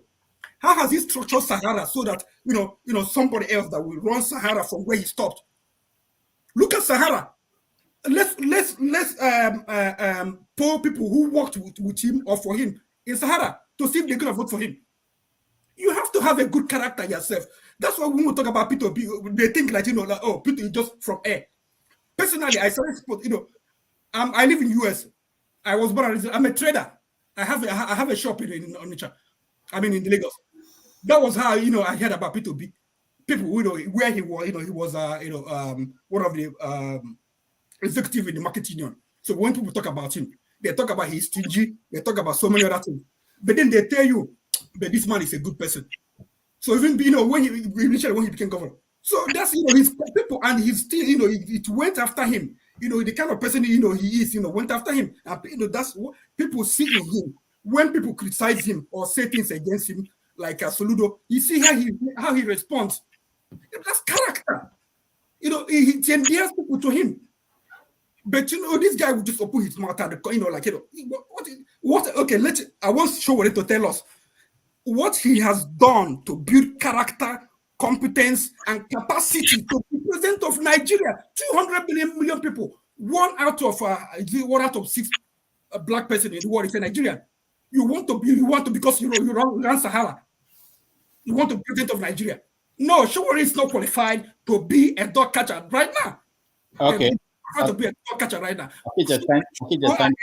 Go and be first of all, be a governor. Let him try that and then build humility, build character, build competence. Then he can come.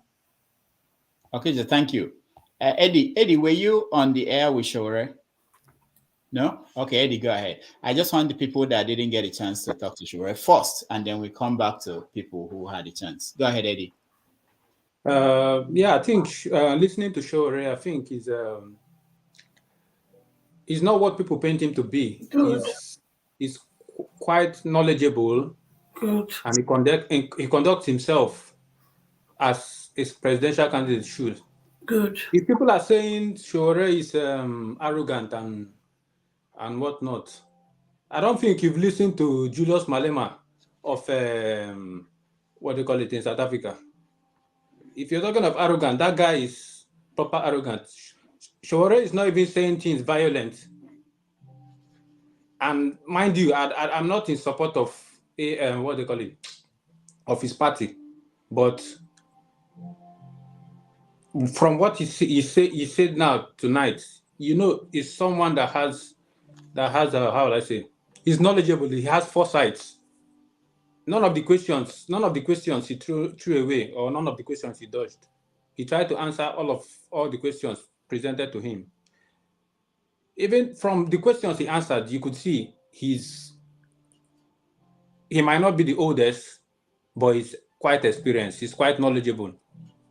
So he doesn't need to be the president in 2023, but for the mere fact that his heart is in the ring, he doesn't need to be the president, but he has pricked our consciousness. He has pricked the consciousness of every young man, woman in Nigeria that there's a possibility of a young leader. And he said it's not about personally, I want Peter Obi to win the election, but you need to know the people you're in bed with. And Sowore knows that his chances of winning the elections are very, very, very slim.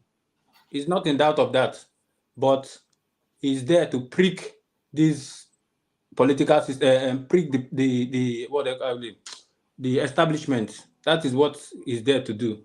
So, yeah, I wish him luck in his political endeavor. Yeah, and yeah, I really enjoyed the session. Thank you. All right, Eddie, thank you. Echo, I wanted to skip you, but I can't. I don't want trouble.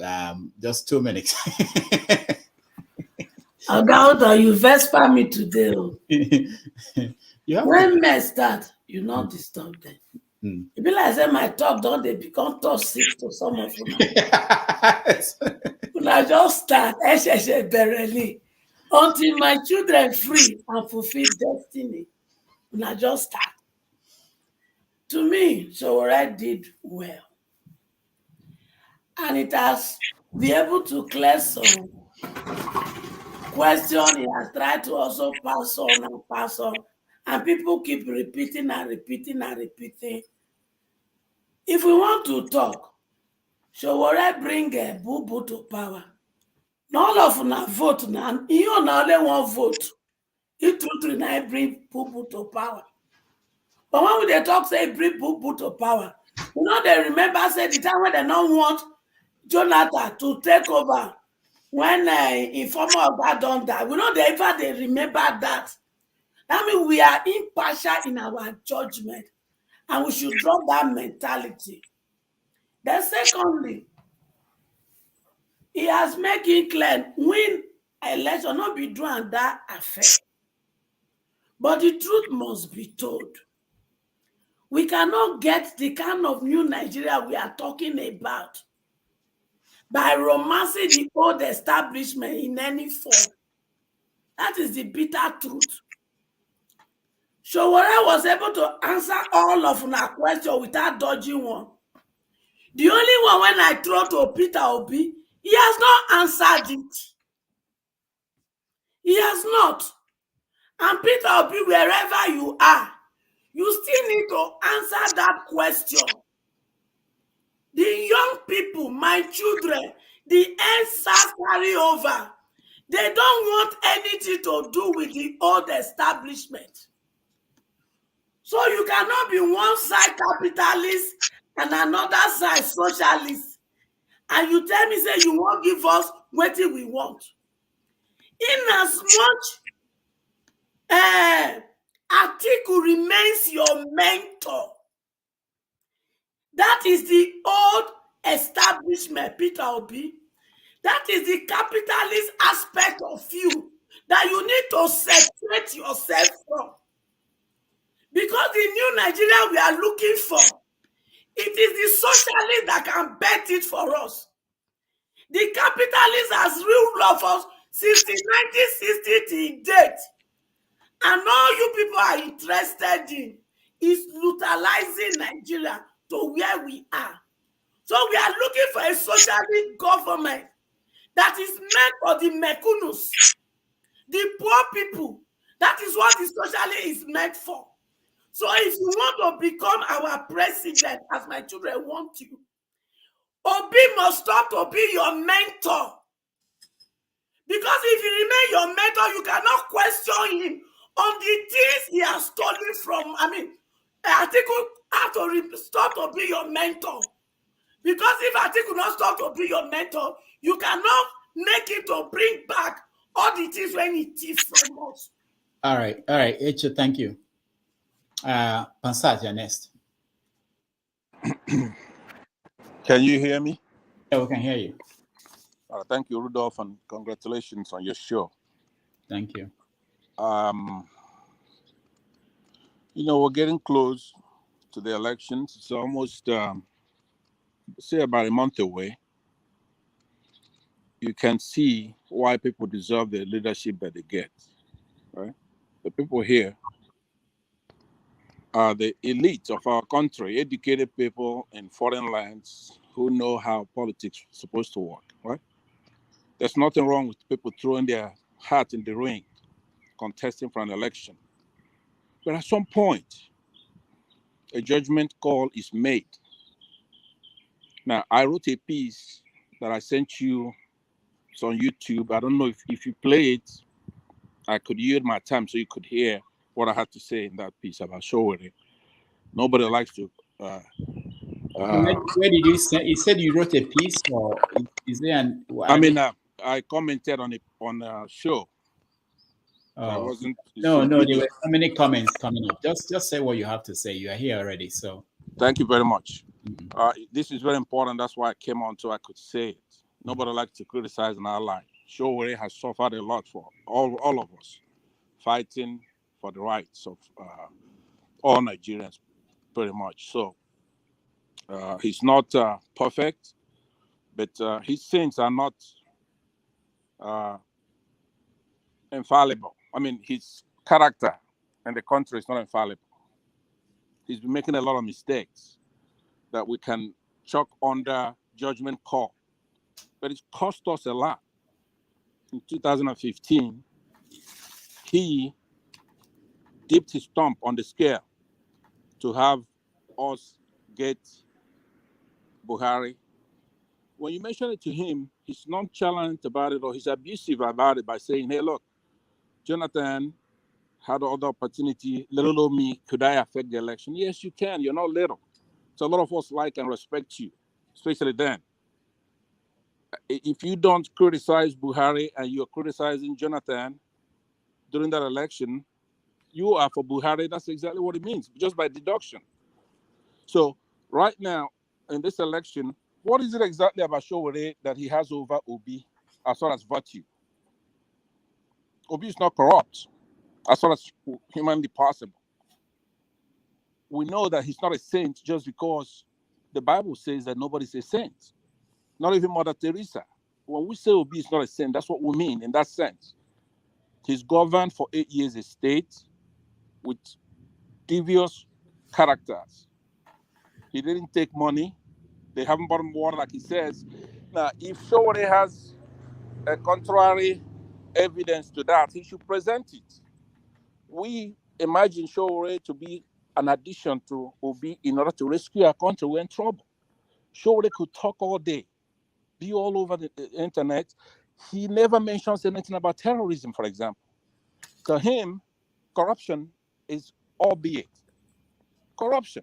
Okay, there's corruption. There's corruption in America. Corruption is bad. But we can't have our people getting killed. And you're running your mouth. You come here, he's talking nonsense, abusing every situation. We have a nascent democracy here. We have military dictators, right?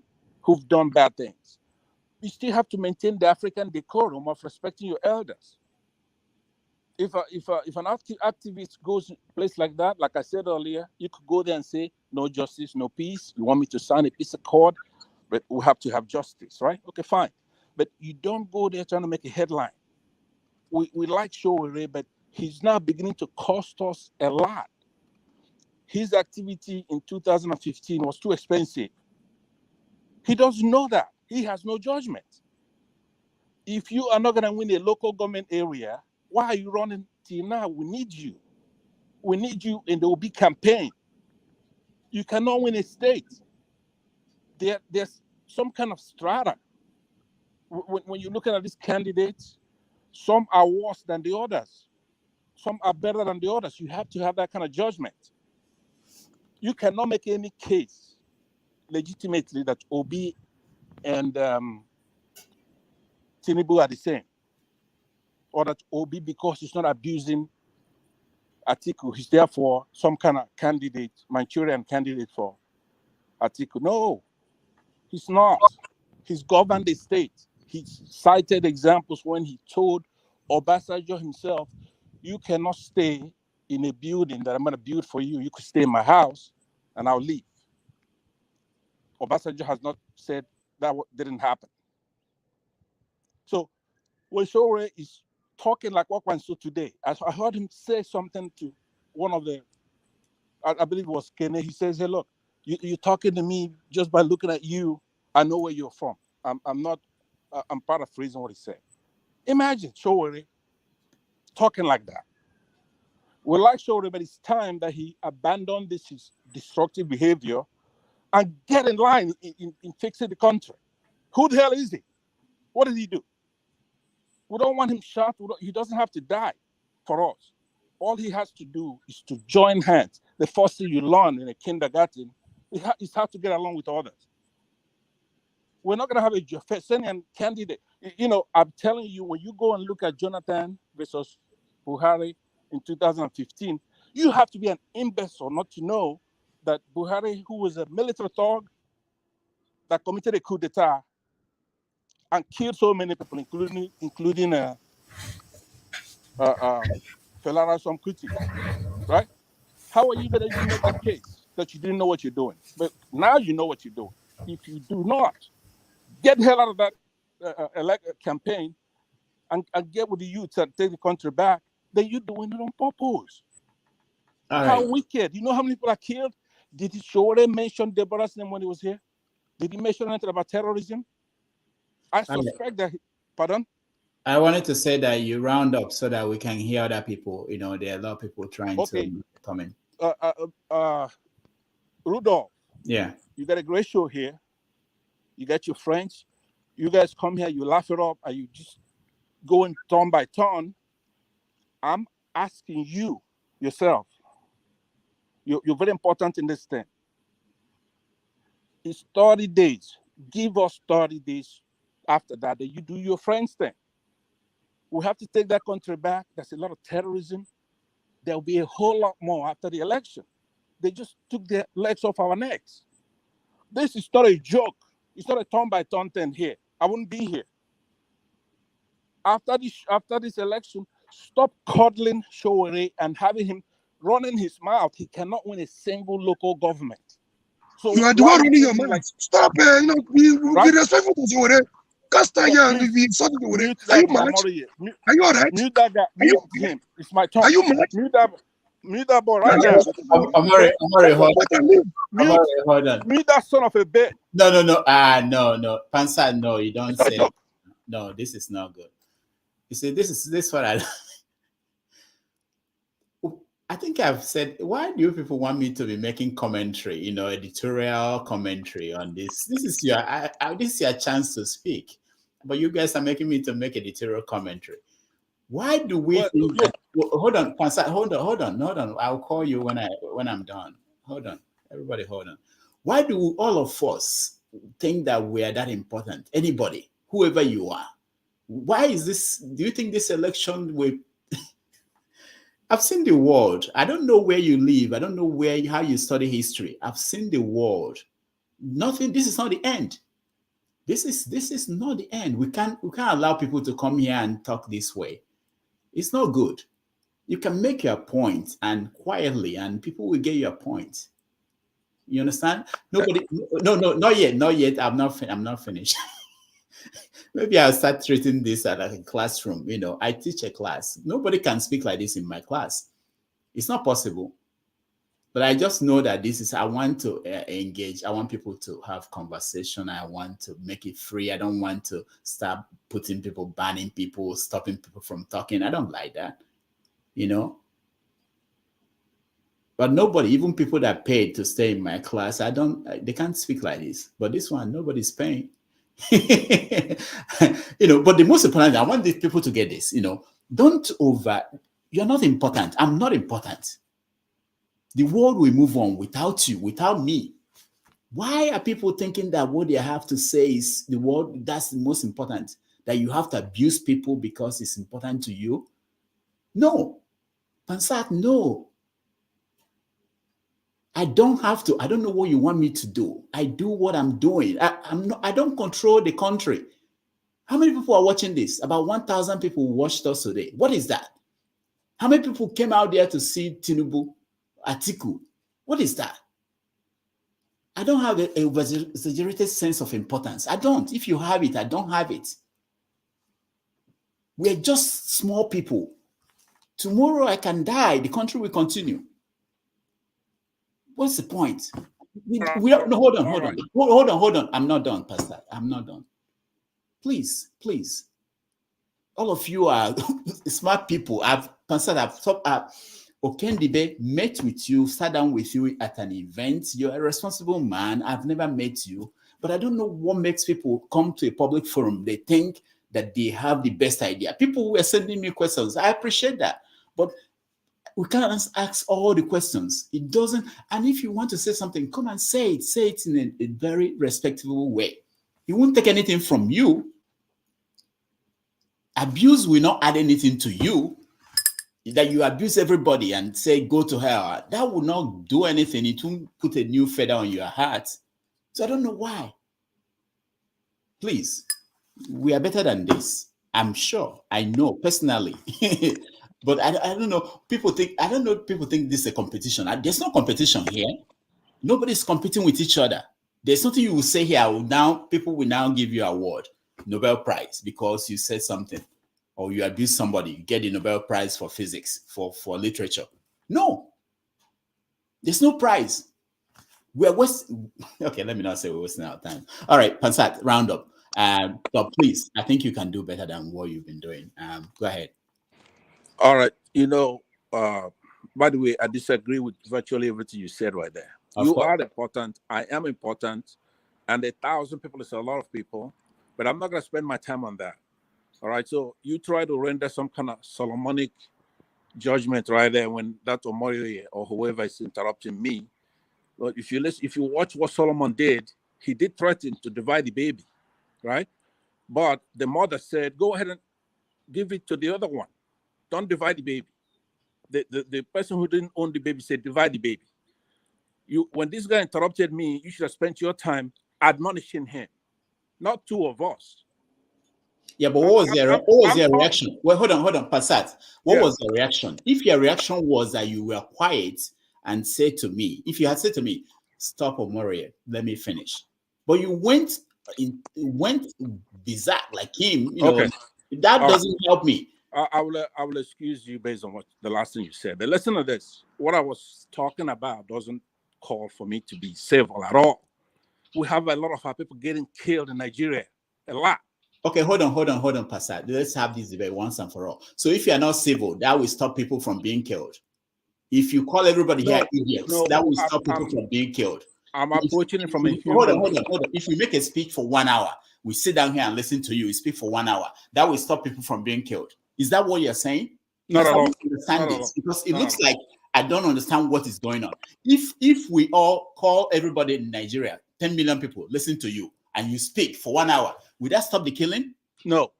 So why do you think that it's very serious that you have to abuse everybody? You have to disagree. I'm not abusing everybody. And no. But hold on, is that a rhetorical question, or should I give you an answer? Is that rhetorical? Hold on. You are not following the guideline I'm trying to give. You are talking as if what you are saying is the most important thing that will change the world, change Nigeria. How? Okay, can I answer? I'll answer. But round up, because I have to go to other people. I don't want this conversation to be about me and you. Okay, so I conclude by saying this. Like I said, your work is very, very important. I've been following your work. You're a writer, you're a comedian, and all that. That's good. But here now we're down the stretch. It is silly to bring a candidate who, in my calculation, probably in yours, is not going to win even a single local government area, a precinct perhaps. Okay, but let's say he wins his precinct. He's not going to win any state. So the nature of questions that he should entertain here should be different. And I remember we're at the precipice. They've got their feet off our necks. But don't forget, schoolgirls in Chibok are loaded in trucks, 300 girls taken away. They're lost forever. We don't know where the hell they are. Their brother is killed. People are killed in Plateau. You have the IDP camps, right? You got people being snatched from trains. There's a lot of killing. Sowore will never talk about that. I called him 8-9 years ago now. I left you a video. You go ahead and play that video. It's going to be more important than the other videos you've been playing. This is a serious talk. I'm not here to be heard or change the world. I'm trying to talk to you. This platform is good. Why don't you try to approach Sowore, who we all like? Like I said earlier, he's done a lot of sacrifice to us, but he didn't buy our soul because he did that. We have to pull him back. It's a judgment call. He's causing us a lot of pain. To come out here running your mouth at Obi, or when you talk about Sowore, who could be like a son to me, that one of these guys are making a Igbo Yoruba thing or something like that. It's not. We're allies. We're in the same camp. All right. We have our country to take back. Pastor, thank you very much. Yeah. So please. Let me say one last thing. I gave my number to you. Call me. I can talk to you in private if you have any issue. But when you are in public, please. All right. Very well. I'm sorry, by the way, if I had offended anybody here. If I come off a little off them, I apologize. Okay. So let's work together. And Rudolph, I respect you. Okay, it's a great guy, as you know. And this time, my ranting is about our country. The last time I came here, I was against people disrespecting Igbos. Okay, Obi is like one of their footmat to kick around. Those who see a man like that, ask the guy who's interrupting me, how many Obis does he have in his place? You have a Nigerian who doesn't give a damn about any tribe. Pansa, that's enough. And one last thing for you, parting word for you. This is, there are over 1,000 platforms out there, newspapers, media houses. This one will not change the dynamics of things. Please. That is not true. No. Okay. Even if you don't believe that, even if you don't. It's not true. Okay. Even if you don't believe that, okay. The other thing I wanted to say is this: everybody here has the right to their own position, to their own opinion. Everybody cannot be like you. I don't want to live in a world where everybody is thinking like you. I won't, or even like me. I don't want to be in a world where everybody sounds like me, think like me. No. Can I tell you something before I go? You always give that excuse you're giving right now. No, it's not an excuse. It's what I believe. It's what I believe. Hold on, Rudolph. Even though you are a journalist, accomplished and all that, right? You don't know it all. You cannot say, I'm going to suspend who I am because I'm hosting a show. And then, because you did that earlier today, I'm gonna go to another show and really go tell you what I think, right? I said to you the last time I was here, I said you could do that with good and bad or right and wrong, but you cannot do that with true or false. You cannot suspend true and false. So after you host a show, so in another location of time and space, in a 3D world, then you're gonna really tell the truth. That is not right. If you're gonna host a show, you must hold the true and false. Okay, one last thing. Paradigm, right? Pansat, let me say one last thing, and that's it. We are. My hope is that we don't have to get back to this another day. So that's why I'm saying this. One last thing, okay? What I do here is what I want to do. Okay? There's nobody who is telling me how to do it, and there's nobody who is going to tell me how to do it. You understand? Whether it works or not, I'm happy the way I'm doing it and what I'm doing. Okay? And thank you for being here. I appreciate everybody who comes here. Okay? But I can't do something to make you happy or make somebody else happy. The way I understand, I'm not well, just let it not be something that the way I concerns me. understand it, Right? I don't let it not be mean something that concerns me. You could do whatever you want. Yeah. But let it not be about the Nigerian election. People. No, you can't detect what I do, Pansat. You cannot. Sorry, you cannot. Bolade, welcome to the show. Bolade, welcome to. Good evening. Yeah. Yes. Just what I want to say is the country needs people like Sowore, even though people might not vote for him.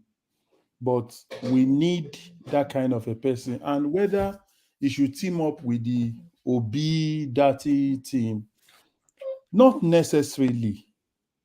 He's out there making his point, campaigning about transparency, ending corruption, and exposing a lot of things. Now, if he feels he cannot match with Peter Obi's movement, it's okay. The other time, I think we should be concerned about the masses. The reason why I like Sowore is always speaking for the masses. Like the question I want to put to him, I observe in the UK, if you have non-communicable disease and you are diagnosed maybe of diabetics type 2, which you have a lot of people in Nigeria living with that condition, and high blood pressure. Do you know you get free drugs, especially hypertensive drug that is very costly? They give you free of charge. And what does that tell you? There is NHS here in the UK and it works. And I wanted to ask him, if he's elected as a president, how will he make this healthcare something the masses can enjoy, can get hold of? And if you look at all this, they call it surgery. The surgery near your house in the UK it doesn't have any sophisticated thing that you don't have in Nigeria, but they have coordination. For Sowore has a good idea of what he wants to do, but whether he will get there, I don't know. I like Peter Obi myself, and I like Sowore. Sowore was, in fact, I registered with his party. I tried to do one or two movements when I was in Nigeria, in Gbagada. We went to Gbagada sawmill area to sensitize people. They chased us with cutlass. What I'm saying is people should not fight here, because the virtue of what Sowore is fighting for and what Obi wants to do, they converge. Let us, whether they want to support themselves or they are not going to support themselves, I think by the time the iteration, the process is going on, we will all converge at one place. Peter Obi is saying he wants to be stingy. He will not allow people to waste government resources. Sowore is saying, I will expose corrupt people. What they are saying, the virtue of what they are saying converge. So I don't know why people are saying you come here to come and run Peter Obi's mouth anyhow. It's not anything. I think we should concentrate on getting that thing. Like the way I saw it in the UK, they give you free drugs. I know a lot of people that have died in Nigeria. One was a barrister. All right, he is a barrister at law. Just because he couldn't afford the drug for some months, couple of months, just 2 months, and he passed or he died. So we should be for Sowore. I like Showore's idea, but he cannot win. I know he's too truthful. He's saying it before I start paying the debt. I will probe a lot of people. I know it's a difficult one for him. I will rest my case here. These people, the virtue they are all campaigning for will converge. So I don't know why people are arguing about Sowore said this is everything that they have said. It converge. All right, thank you, Balade. Augustine N, welcome to the show. Thank you, Dr. Damages. Thank you, everyone. I thought what we gathered here to do was to revisit what went on. I never knew that people were coming again to fight. Sowore did a very nice job. He's very intelligent, he's smart, he's articulate, but I still have problem with accountability and responsibility. The question of 2014, 2015 of Buhari's emergence has always been on the front burner, and he has never accepted his role. There's nothing wrong for him to say, yes, I did this game, but I've come to realize that we made mistake. Nobody is perfect. Nobody is perfect. Accepting that, yes, I played this role, but this game changed. Like what part Utomi will say. He said the week the election was won, he realized that we were going the wrong direction. He accepted the responsibility that he was part of the game. But for someone to say, yeah, because we allowed Jonathan to mess up, that was why we got Buhari, that was not a better way to address it. And I also have a problem with overgeneralization. Overgeneralization wounds me in the sense that as somebody calls me now that Rudolph is in Nigeria, I say, no, I'm on call with Rudolph. The person says, no, Rudolph is in Nigeria.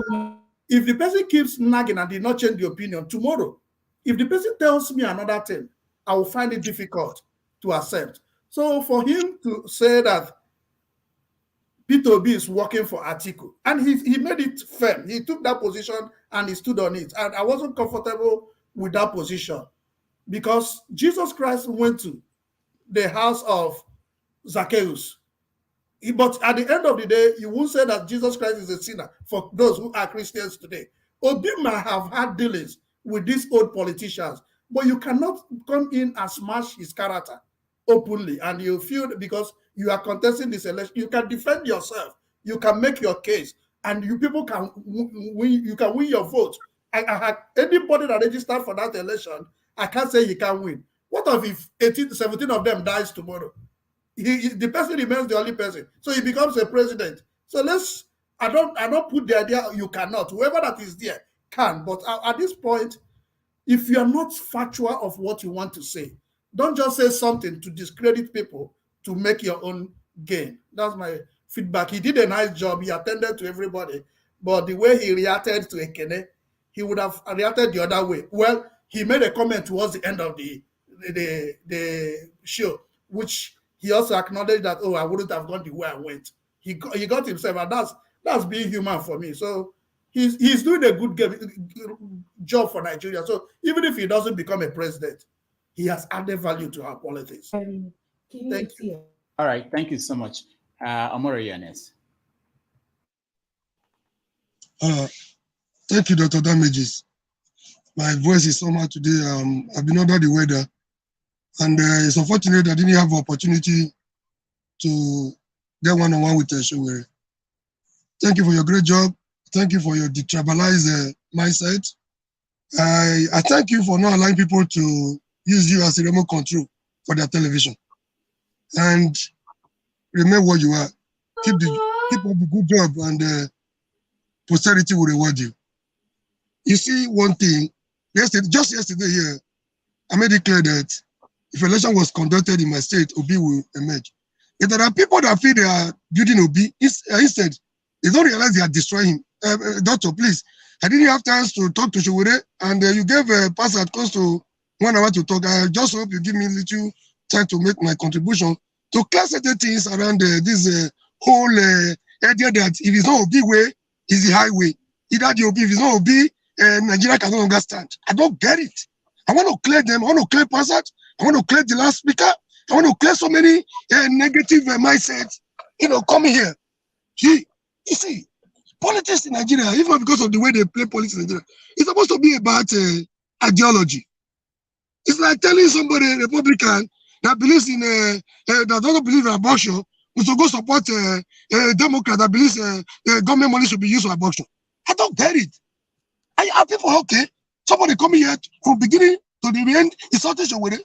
Instead of making his point and just leave and go home and rest. I stopped going to so many platforms, all of them because of Showore. See, it's not new. We did same to Gani. Today is gone. It's not coming back, except on Judgment Day. We did same to so many of our heroes. We are hypocrites. We praise them when they are gone. We don't need your validation. We don't need your validation to know how much Showore has contributed to political and otherwise development in Nigeria. Except for few of us that have gone through, see, even I said, I thought I was smart, I thought I was strong, I thought I was bold and courageous. Showore has taken activism to another level, unimaginable level in Nigeria. That you even have ways to talk about voting for B today is the handwork of Showore. People that cannot go to the restroom without taking permission from their wife. They will be here insulting Showore. People that cannot spend one day in Nigerian prison, they will be here insulting Showore. People that cannot live for Nigeria without begging their wife, maybe for 1 month, they can't leave their wife and family. They are there to insult Showore that has never set his eyes on his family for the past 3 years. Somebody that has fought, I mean, do you know what is we need to fight Nigerian government? I have a list of people here. The professor was here yesterday. The last time we met in history, we were with Father Dumego and Philip Effion Jr. I can tell you list of about 30 Nigerians that attended that conference. They can't go to Nigeria. They can't because they're on the blacklist of Nigerian government. Somebody is there, taking his risk. I don't even know how he does it. See, I'm not trying to be blasphemous here. I've never seen somebody fighting for people that hate him. That is the aspect. In terms of jail, he has never gone to the numbers of jail I've been to. The bullets I've taken, so whatever not have taken it. But fighting for people that hate you, when I was doing my own, I had support for my people. I have people that support me on, like, go on, we are behind you. People, the same people you are fighting for, the person people running you down. I don't know how Showore does that. I don't know how he takes that nonsense. See, ideologically. See, sometimes I don't play politics. Sometimes, if I talk, some people go back to say, you are a too-much person. You say you are for Showore, you are President Obi. No. Sometimes I also come here to say this is not Obi movement. I see it as a people's movement. The consciousness you have, the political consciousness you have in Nigeria youth today, if not for somebody like Showore, Gani is gone. He's gone forever. The prof with the white hair is old. He's tired of protest. Abakoba is, he's out of the picture. We need Showore as a catalyst to get to the Nigeria of our dream. People will come here and run it down because he does not support Obi. How do you imagine Showore that wants to probe those that have looted Nigeria, and Obi that is saying we cannot look back? That is why God has put our eyes in our front. We should move forward and forget the past. Me, you just want to force Obi down the throat of Showore. Are you people okay? Do people reason? So if you're not supposed to be, it's no longer a human being. Everything he has done for Nigeria, and for us, for me, that knows what it takes. If you spend 1 year in Nigeria detention, my brother, most of you running Showore down, you will be dead. You can't even survive 1 night in Nigeria detention. We have gone through the thick and thin, all in the name of getting a better Nigeria. People are not getting it. See, sometimes they say Showore is arrogant, Showore is selfish. So, see, I told them in one platform before I left, since over a year ago, I've never gone back. You people are the ones that are selfish. If you put yourself in Showore's position, I gave them an analogy on somebody, a parceller in the market. Their work is way so hard to send a beautiful lady from the village to Harvard University to read nursing. For the day of graduation, you are giving him a call to tell him, oh, you're no longer my class. You're parcelling, to hell with your parcelling. I've gone beyond you. Now, you stop calling me. And the boy is trying to react. You think the boy is selfish. He doesn't have reason to complain. This is who Nigerians are. Dr. Damages, I thank you once again. Everything I could not read in any book, any literature, any political books, I've found them in this your platform. My why question to this, why question to that, I've been able to get the answers here on this platform. So, I'm forever will be grateful to you. Somebody talking about Kende. The question, the same rhetoric, the same question they're asking. How can somebody say, Sowore supported Buhari? You just give a dog a bad name in order to hang it. Sowore supported the Buhari. There are people that hated military juntas and military rulers in Nigeria. See, we are the people that don't want to identify with those kinds of people. You saw what he did to Abdul Salam yesterday. That is Sowore for you. He will never hide the truth. If you cannot manage the truth, Sowore will continue to punish you with the truth to the last day, till you go to your C-suite.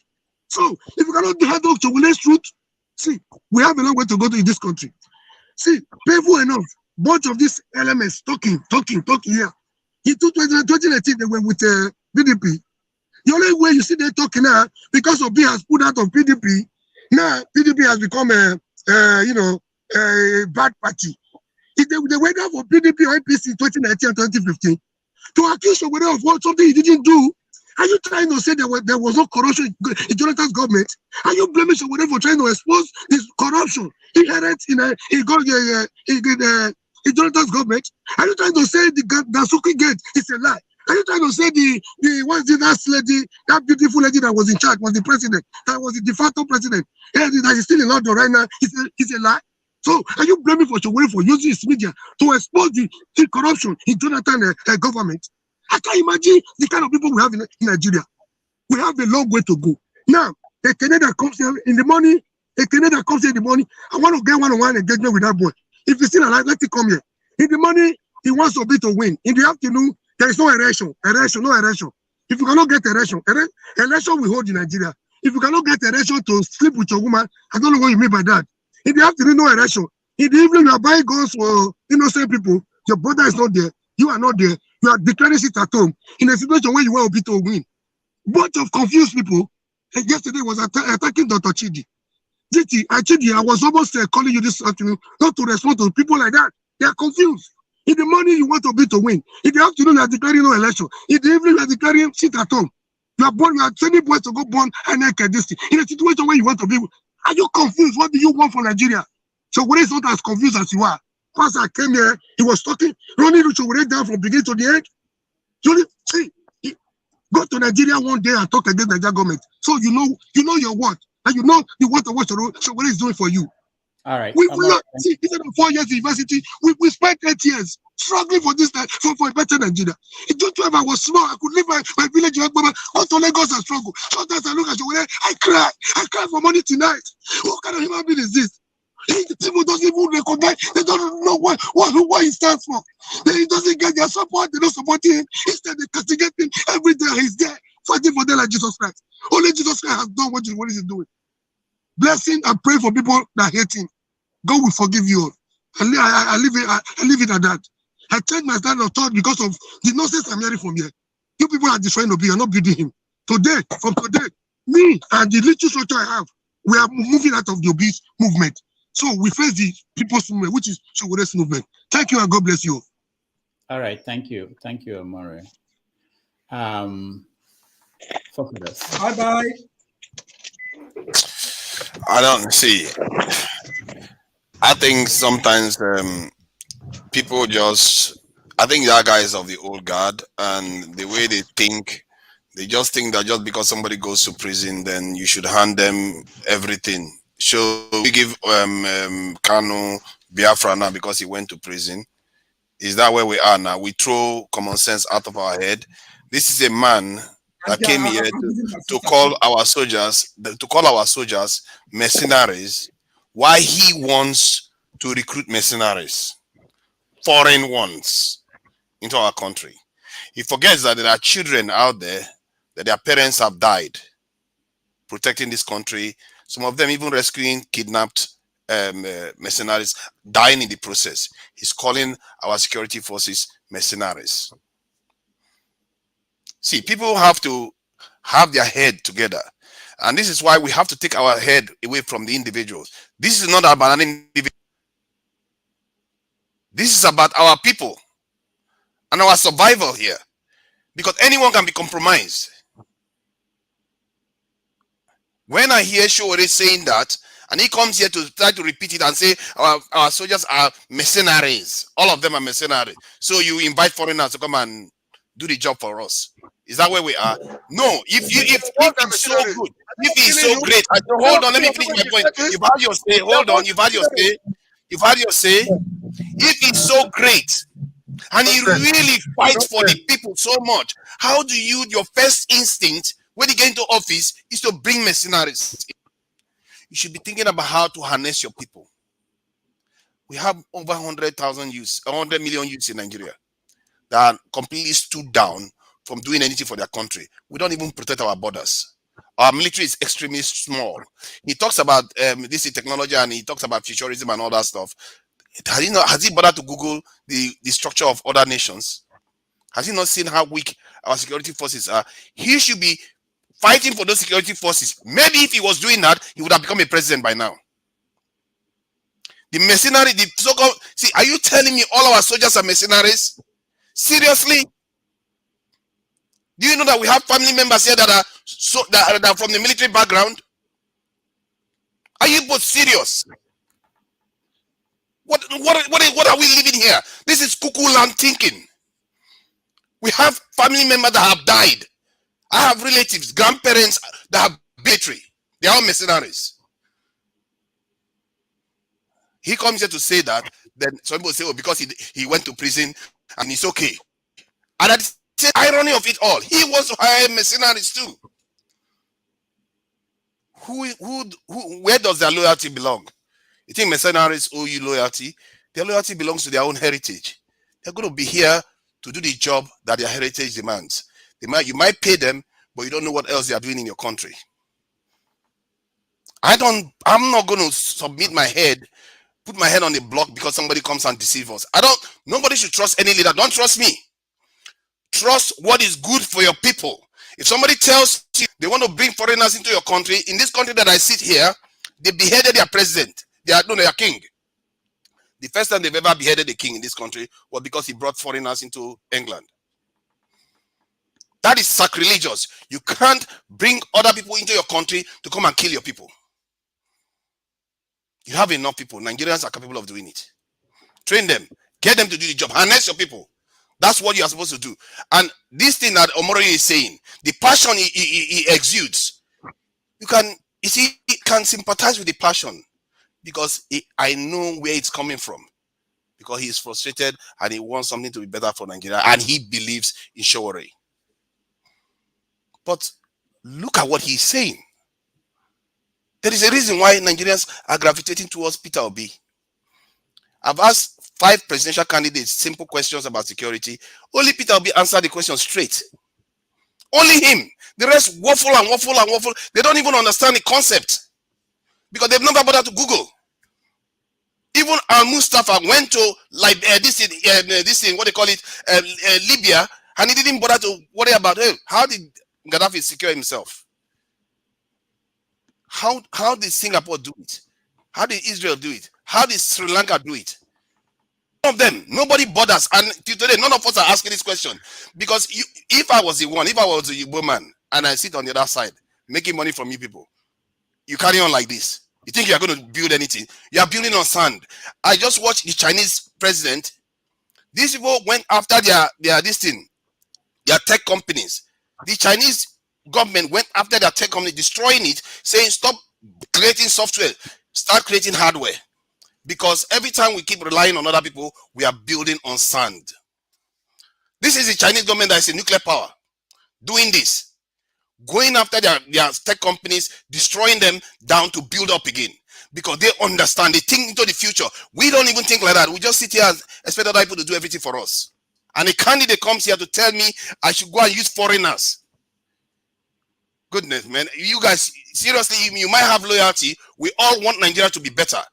But don't put your head on the block for somebody that is saying things that are actually sacrilegious. There are children out there that are parents that have died for this country. To be calling them mercenaries is very, very rude and not very, very statesmanly or even leadership. He doesn't act as if he's even ready for leadership at all. Thank you, forefathers. Thank you. Let me pull back a little bit. And let me just add this last point before I stop. Can you imagine if Sowore was arguing that, you know what, our defense forces are too weak, our police is too few, arguing for their welfare? He is going to be one of the most powerful politicians today. because the most powerful forces is arguing for them. Instead, he's trashing them. And these are the people that keep nations safe. These are the people that keep nations stable. And he's talking about not paying our sovereign national debt. If you don't pay our sovereign national debt, you know the trouble that will happen? Total anarchy in our financial sector. He doesn't seem to grasp the nature of some of the things he's saying. But, you know, Omoro, you can just follow him. Thank you, forefathers. Ndubisi, I will skip you because you've weighed in on. Sowore don't lie like you. Sowore, Sowore defends interest of the police every day. Even when they arrest you, he tells them it's not your fault. Your welfare is bad. You know, you are. Why is he calling them mercenaries? You are correct. Okay, guys, we can't have this now. Let's have order, please. And I'll skip you because you weighed in on the show. Let me go to Igbo Basic. I want to say something to Mr. Mori. No. You are not helping now. If you just appeal to him to calm down. That's just the thing. To take it easy. All right. Thank you. No. Igbo Basics. Hold on before you say anything, Igbo Basics. I'll just have to make sure because people feel I'm not fair to some people. But I'm hoping that everybody will just 2 minutes. But it looks like I have to use the bell to get people to, because. Thank you. Go ahead, Bibo Basic. Okay, Dr. Damages, dear Rudolph. When was Sahara Reporters established? I don't remember. I don't remember. I don't want to give you a wrong date, but you can easily find it. Why? Why is that? Yeah. All right. Why I say that is that Igbo Basics as a publication came around the block pretty much around the same era. First, I want to commend Brother Rudolph here for his God-given talent of being able to be as calm as he has been and to stay the course. I also wanted to say the first time I saw Dr. Chidi in a program, I said, I would like to speak with this young man. I call him young man because I think I'm older than him. I said, I would like to speak with him. Don't be too sure. I'm just saying, never mind this, you are Agadi Ekwenka. And then when Pansat went off into the area he went, and Ekene was at it with Chidi earlier on, I was almost like, my dear brothers, can we please, for a second? So it pays to be calm in any given situation. My late friend, Professor Sisi Wako, always says to me, wait, let them land.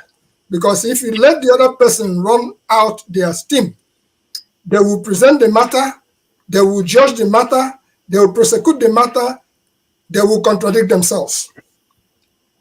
Omoroyi, as a person who was a subject earlier on, when I had a point to ask a couple of questions, I laid out a scenario. I never mentioned Peter B's name. First, I wanted to ask him when he went to Benue, Makodi, whether he happened to have passed through Otukbo to maybe pay homage to Bongo Sikwe. I never got a chance to put that one in. But after he was gone, my presentation was very purposeful. I named Peter Umade, whom I grew up with. And when I talked about Peter Umade, and I said that Omoroyi is out there acting out of purity. And when you go out of purity, I say again, here and anywhere, that Omoroyi doesn't even know the spirit that is carrying him forward. It's not because he's the most intelligent, or because he's the strongest, or the wisest, but he has been thrust forth into a situation where he finds himself speaking for a whole bunch of other people. Having said that, Peter Obi, as a person and as a candidate, some of us have seen how he metamorphosized into where he is today. With that said, we as a people, we all know that we have a problem. We want that country rescued. And if we don't band together, it will go the normal way. In my conclusion with Omoyele, he concluded that I'm a PDP member. Listen, folks, I don't carry any party's card. I have been on my lane as on one path, bearing the truth and nothing but the truth. That's my character. So whatever you come out and do here is a part of your character. When he talked about we in New York, I'm not in New York, by the way, I'm in New Jersey. And I always bring out my passport of Malamidi, as I say it, when I talk about second missionary journey. In this case, I have been there, done that, came here, studied, went back, did the National Youth Service Corps, spent 9 years on the ground. What does that mean? I came back to reality, because it's either you join them, either they kill you, or you join them and become crooked. And if you don't want to be crooked, you can either stay and do the right thing, or you come out. Now here we are, facing 2023. In this last United States elections, I purposefully went and worked for the Union County Board of Elections for a whole day, standing on my toe from 5 a.m. until almost 9 p.m. And I saw a system that if we ever get there, all this long grammar, buying votes and all whatnot will be a thing of the past. Why am I bringing that subject matter? Is because Omoyele said that this Beavers thing, manipulated and all whatnot, garbage in, garbage out. Omoyele. Omoyele, not Omoyele solo. So Sowore, sorry, not Omoyele, Sowore, I'm sorry. I observed where elections are held properly. In other words, 4 people in the polling station in Pabut, we had like 6 or 7 tables. 4 of you have to sign off that the machine is empty at the beginning of the day. During the course of the day, candidates have their agents to come and observe. Every 2 hours, we summarize. Igbo Basic, it's been 5 minutes. I'm so sorry if I've taken that much time. Let me try to round it up. Yeah, please. What am I trying to say is that the Beavers exercise that is happening in Nigeria today, that is going to happen, let us pray that the machines will work. And if the machines work, the rigging will be over.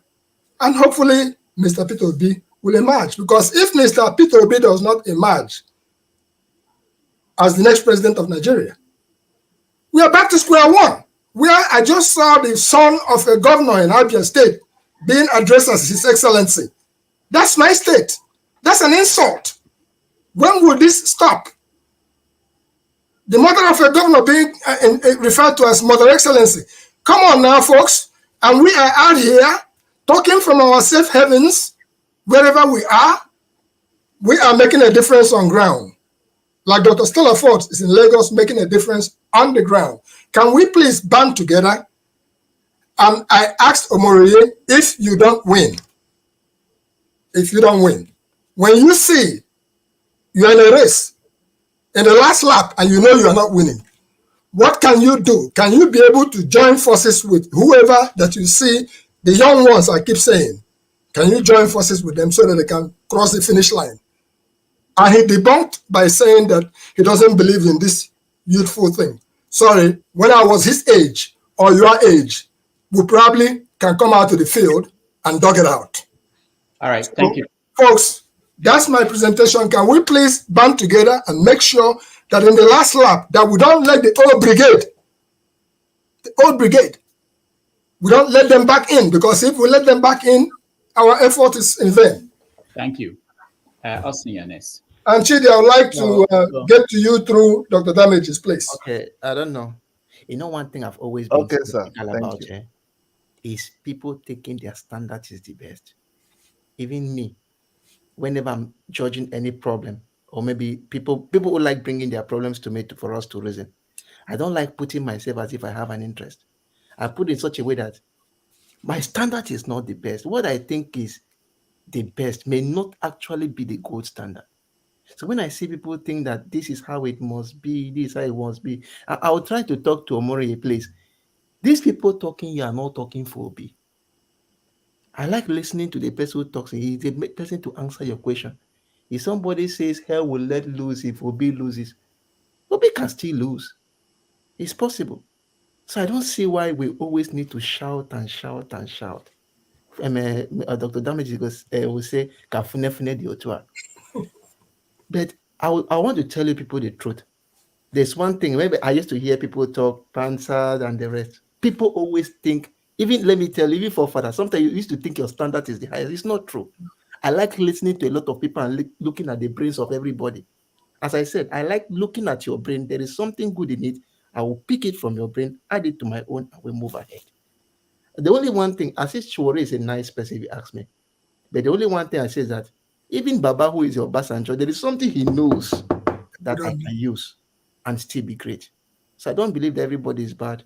I don't believe that everybody is decent. But all I believe is that can we come together, do the right thing? As far as this election is concerned, I know that the beavers will not be like the 100% solution to the problem, but it's a step in the right direction. Same as we are going to encourage those who fought the civil societies, the protests to have made this thing come through. But I know that as we keep on trying step by step, we'll get to that level. But I want to really beg all of us, look, one thing is certain, we don't need to think our standard is the highest. It's not true. But if we listen to a lot of people from different directions and try to reason why they speak the way they speak, I think we'll get a better state. I'll keep on saying, I've led organization before. I was very successful in one. And I will tell you, the person who gave me the idea was the least member of my group. And he wanted to talk that day. And my secretary said, shut up, what can you say? And I said, leave him, let him talk. And he gave the most perfect idea that worked. So don't take your standard to be everybody's standard. Sowore has done well, but the only position I will try to disagree with him is that you should learn to listen to everybody, even the good, the bad, and the ugly. Everybody. That's what I have to say. Can I ask you a question quickly? Yeah, tell me something. If that person gave you a rubbish idea, would you have gone with it? No, you debunk it.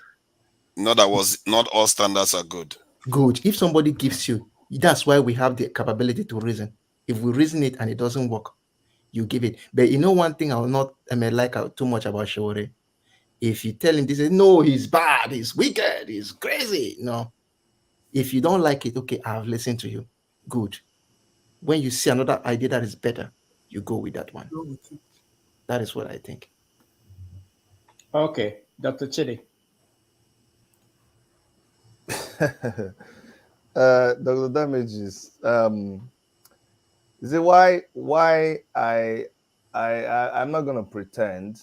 I'm not gonna pretend because I'm in the field and I understand what Dr. Damages does, and I sit where he is sitting. So my perception and the way I communicate is different. I jotted down. I've tried to run away from your program, but I'll be walking and I'll put the audio, then I'll hear somebody say something. I'll run back. I'll leave again. I didn't do all the programs I was supposed to do today, even though like everything I've just been messed up. But let me quickly address my brother forefathers. You see, there are two things that are going on here. This is time for politics, okay? So we can play politics. And in politics, you play politics. It's a race. So you do everything you can to win your opponent. It's like a debate. So let's not, I don't like when people come and they camouflage and they paint it like what it's not. No, it is politics. And look, I have the bragging right to talk about politics because I didn't just talk. I put my boots on the ground. I ran as a governorship candidate for my state. I spent the money. I went inside everywhere. So now I can talk about politics as a past governorship candidate. So anytime you're addressing me, just for the sake of everybody here, put your excellency, please. I'm not like sure. Right? Just say your excellency. Thank you very much. Thank you. So let me make my point. It didn't easy. It didn't easy at all. Okay. Now, forefathers, let me take you on shore. What I think you have not done and what you should do. he should go back. Go to Sowore2023.org. Why I'm recommending this for you is that you should go there and read. You have to take time. Read his manifesto. And since you're so interested in security, go and read what he says about security. When you read that, it will, because when you talk, after reading that and you listen to yourself, you will see that you are actually taking all the points that Sowore has said. And what beats me is when Sowore was here, he spoke to you. When he spoke to you, you started shaking your head. And at the end of the day, you asked him, and he said, yes, he agrees with you.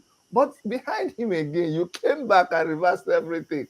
Sowore agreed with you that our military force was inadequate. He agreed with you. And Sowore in his manifesto, because of time, I'm not going to go into it. That's why I want you to go and read. He talked about military welfare. Sowore said the military should not be in the barracks.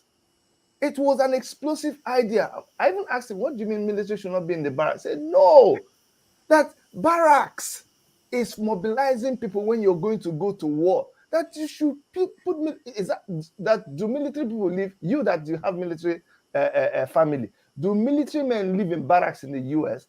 Do they live like the way they live in Nigeria? No. Sure, They actually do in the UK and the no, US. I said So the way some.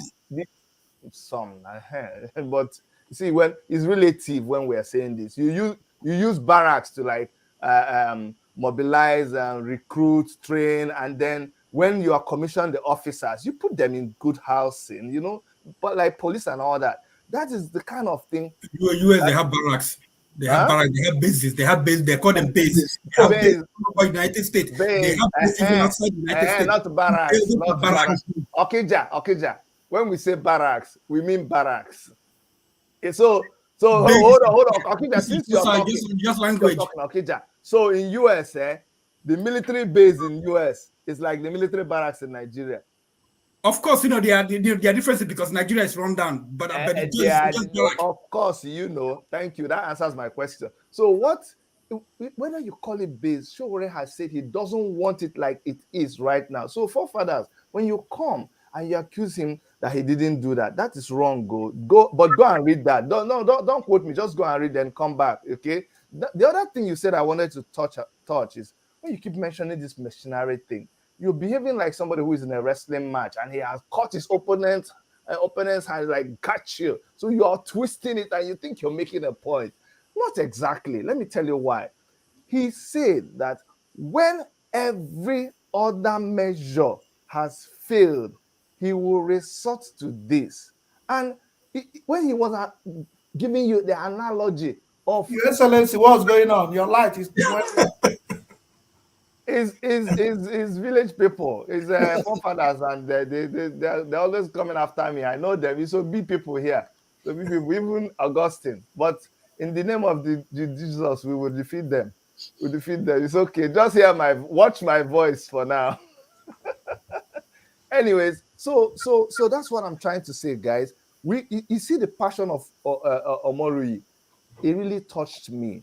It touched me because, look, Obi is my in-law. My beautiful wife is from Obosi. I'm a Wawa man from Enugu State. So I respect Obi. And when Obi was governor, I mean, you can't deny him of his achievements there. But in saying this, let me disagree with my elder, Igbo Basics. When you say that people are in a race, I have never seen where people are in a race running 100 meters. Then the person who was running very hard to win, you are looking at that person. You say, look, Mr. Man, you're number 3. The number 3 now stops and goes to push number 1 to win. It's not like that now. They all run to the finish line. So when people are saying that somebody should stop and go and join the other person to push them to win, I don't know. I've never seen that analogy. It's a race. Once they shoot the gun, boy, they all run to get to the finish line. So please, that ideology does not work. No, Dr. Chidi, go find out from JJ Okocha what brought him into limelight. No, JJ all I'm trying to say there. Igbo basic. Yes. Listen, let me also take your analogy. JJ Okocha could work with people in his team, But JJ Okocha, it's not that when he sees that the other team is giving him 3-1, JJ Okocha will now go and join the other team to score against himself so that he will win. That's not how it works.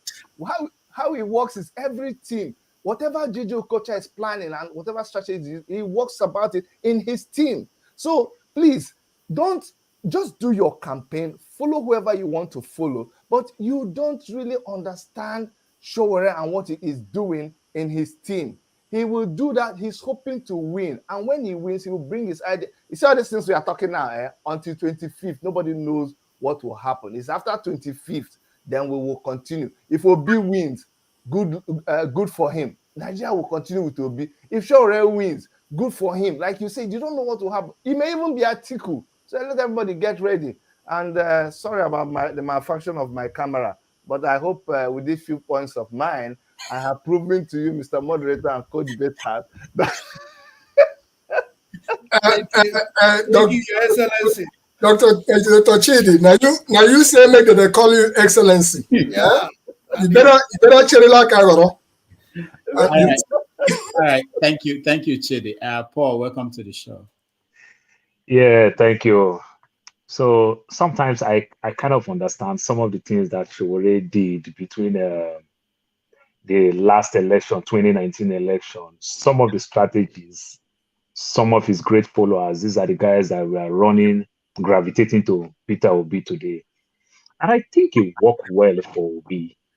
But that does not mean because it worked well for Obi, everything that you expect Sowore is doing, like everybody, I get people say this funny thing, say, Sowore just go and become and prepare yourself for EFCC chairman and the likes.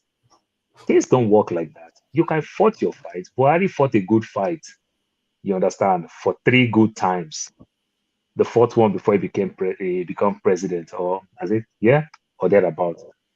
So how about you just leave Sowore, let him also fight. He might fight this fight for 3 times, he might fight it for 4 times. I stand to be corrected. Nobody can beat their hand on their chest except you don't understand politics. I said the way the politics is going right now, that Obi can successfully win 2 to 3rd of 24 states in Nigeria today. It's not going to be possible, except you want to join this my Christian people with what God cannot do does not exist. Where will he get it? You understand? It's not going to be possible. But guess what? Obi is doing a good fight. Because if anybody that will win Obi today will give Obi a better edge for Obi to become president come 2027. You know why? There's a 77 trillion out there. And if the person want to try to better that country, which means the person going to step on a lot of toes, and that will give Obi more advantage, like the way we praise the lives of Awolowo today, say, oh, the president we never have. Abiola, the president we never have. They might be president and not do anything, like as we think of Buhari so much. He didn't achieve nothing.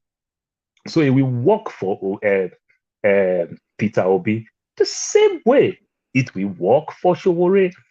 But for us to quickly discourage people with this funny perception of he doesn't have much experience, he doesn't do this, go and work with Obi, that will not make him continue his fight.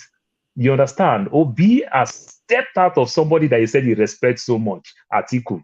He's taking his own mantle. He's taking his own battle. That's how things supposed to be. Then my guy, forefather, talking about this machineries. I just look at him. I don't even understand the type of military we have. You understand? Maybe back in my day, the manual war that we have said, they're even better than the military we have today in Nigeria. Because this military we have today in Nigeria, now better people will wear khaki. They are more politicians than politicians. They are not doing anything. You are talking about military, you are talking about machineries, you are talking about covert operation and the likes. When we literally import nearly everything in our military, and you are still talking about this military is completely free.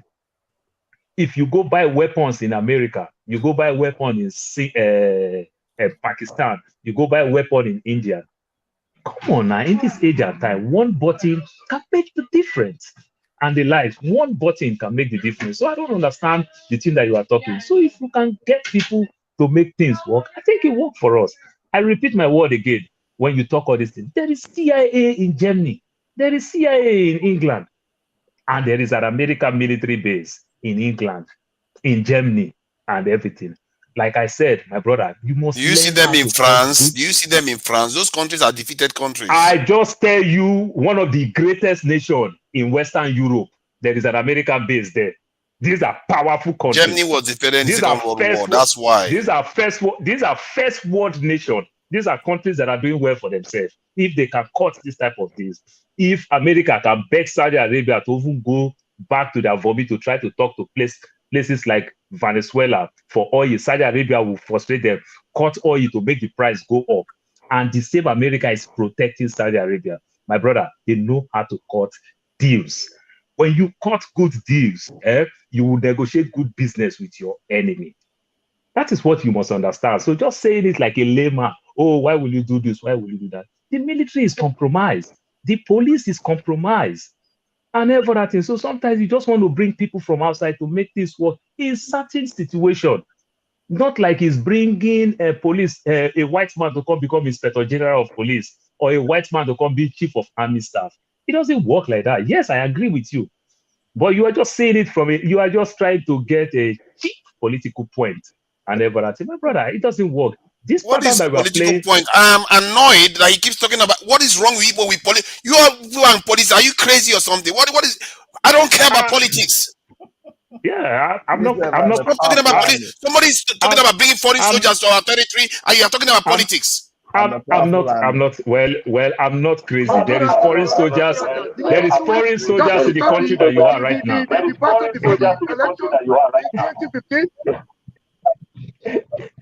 Yeah, I'm not crazy.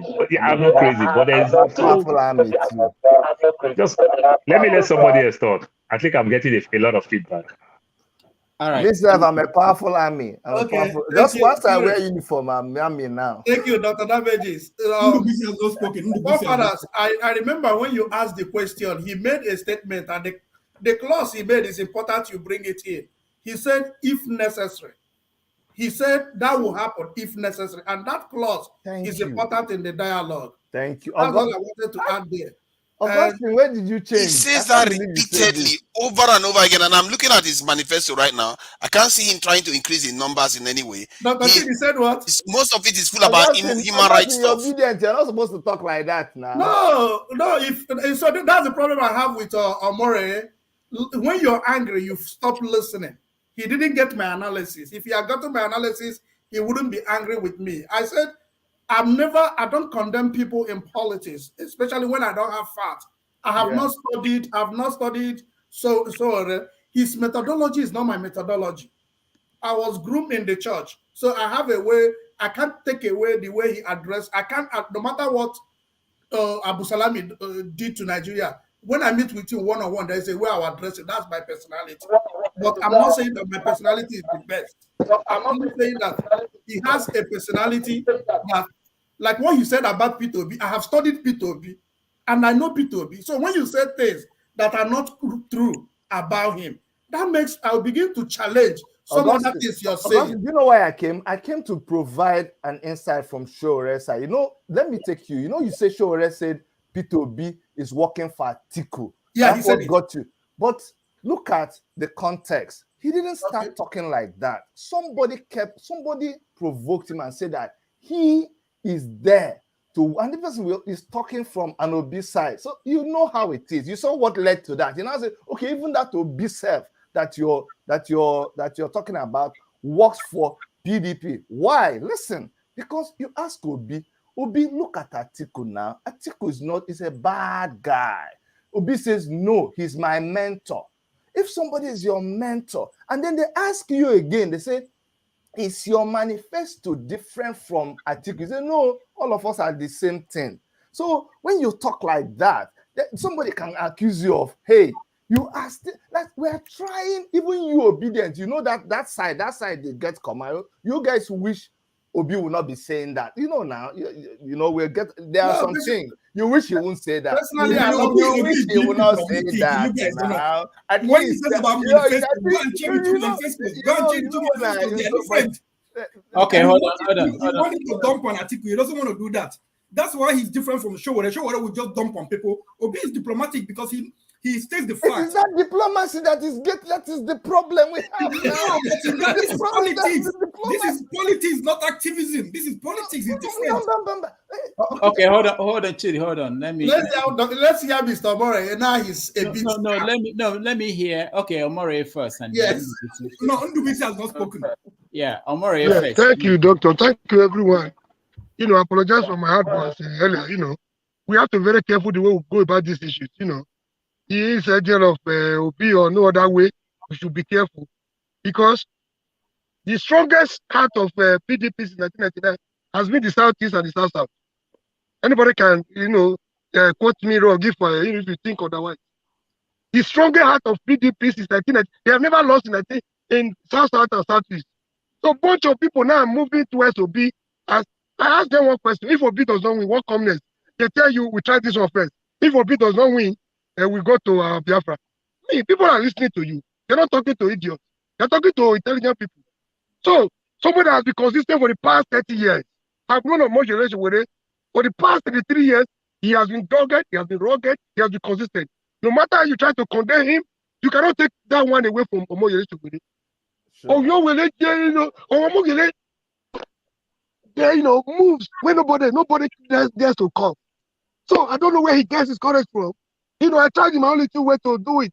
But my mother was dying emotionally. I came from a Zone 5 office one day for investigation. They brought us for investigation. I saw my mother.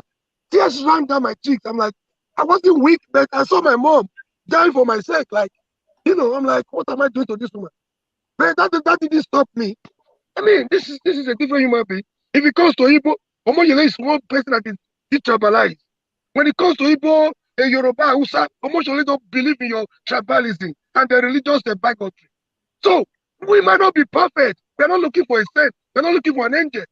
So if he's not getting everything right, how are we complimenting this guy? How are we encouraging him?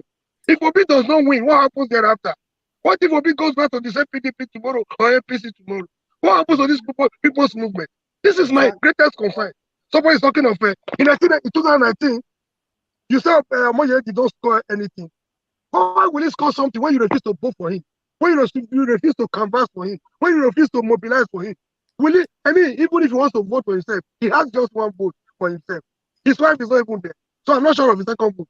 So why will he still vote and score something when you don't actually appreciate the little effort he has made? See, we were involved in activism, we tried our best, but the level of Omoyele has taken it to is unimaginable. So before you come here to run Omoyele down, be careful. We are ready to fight you. You see, we are ready to fight you by any means possible. That's right. So, one man hero could be another man's terrorist. Omoyele is our hero. Omoyele is our hero. Please, we don't play with him. We don't joke with him. Another thing I want to correct, please. Another thing I want to quickly correct. People trying to run him down. In 2019, they said it was for Tinubu. He was fronting for Tinubu. He said Tinubu, he insulted Tinubu more than 3 times today. Somebody was talking about you were raised in the church. I was also raised in the church. Respecting our elders. They brainwash us in our land in Benin to make us believe that one man is a God representative on earth. To brainwash our forefathers. To brainwash my father. And more than that, I cannot worship a human being that was born in Ife. He's telling me he's a God, representing God in my life. I can never take to that. So if you respect your elder that are, killing you, they are eating your children. Me, Omoyele Sowore does not stand for that. We don't respect elders and fathers who eat their children. So this is the difference. You get it right. You are not holier. He's holier than that attitude. See, on Judgment Day, you will see. Omoyele will make up before many of you that think you were born in the churches. Let me tell you. So the angel of respect elders, his so-called elders today were morons when they were young. So a moron can still an idiot can grow up to be an elder. It doesn't remove the stupidity in him. So what do you mean by respecting an elder? In my land, they tell you he's a God on earth. So whatever he does is right. He owns the land from Benin to abroad. Who tells you that? Omoro, you have a lot of passion, but do you think it is wise to penalize Peter Obi because of his followers? So if you it was right, the credible candidate because of his followers. Working for Tinubu. So it wasn't right for Omoyele to say Obi too is working for Atiku. So you have problem with that. Somebody came here, somebody like a Kene that is even inconsistent. He doesn't know where he belongs. telling Omoyele that he's destroying Obi. Who is Obi for Omoyele to destroy? If you put Why are Obi you going side by side with after Omoyele, Obi in because terms of of his fighting for followers? Nigeria, who will you choose first? All right, thank you, Omori. Thank you, It doesn't sound right that you are going after a credible candidate because of some nonchalant followers. It doesn't sound coherent Your to me. credibility depends on how you look at it.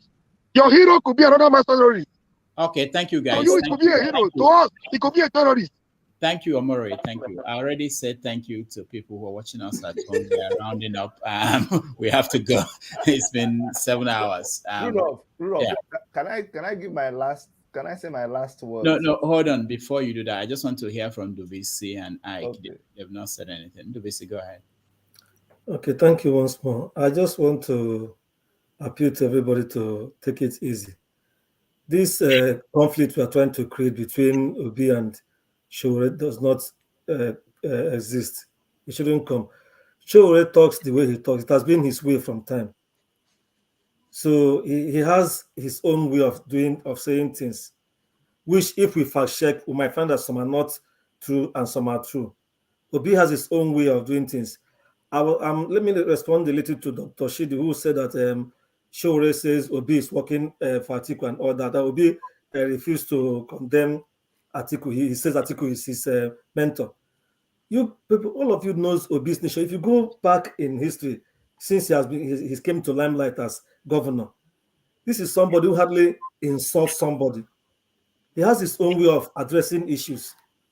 If Obi was if Obi was Tinubu and Soludo said what he said against him, coming from the same state, hell would be let loose. But the man has his own way of saying things. He's gentle by nature.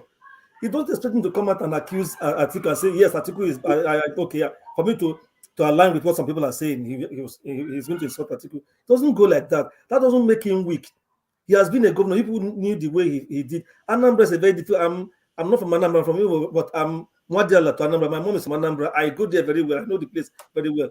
People who know all those political heavyweights, so-called in Anambra, and he was able to keep them in check. If Obi was corrupt, he will compromise with them. So that is that. So let us not create these issues. It doesn't. I know it's politics.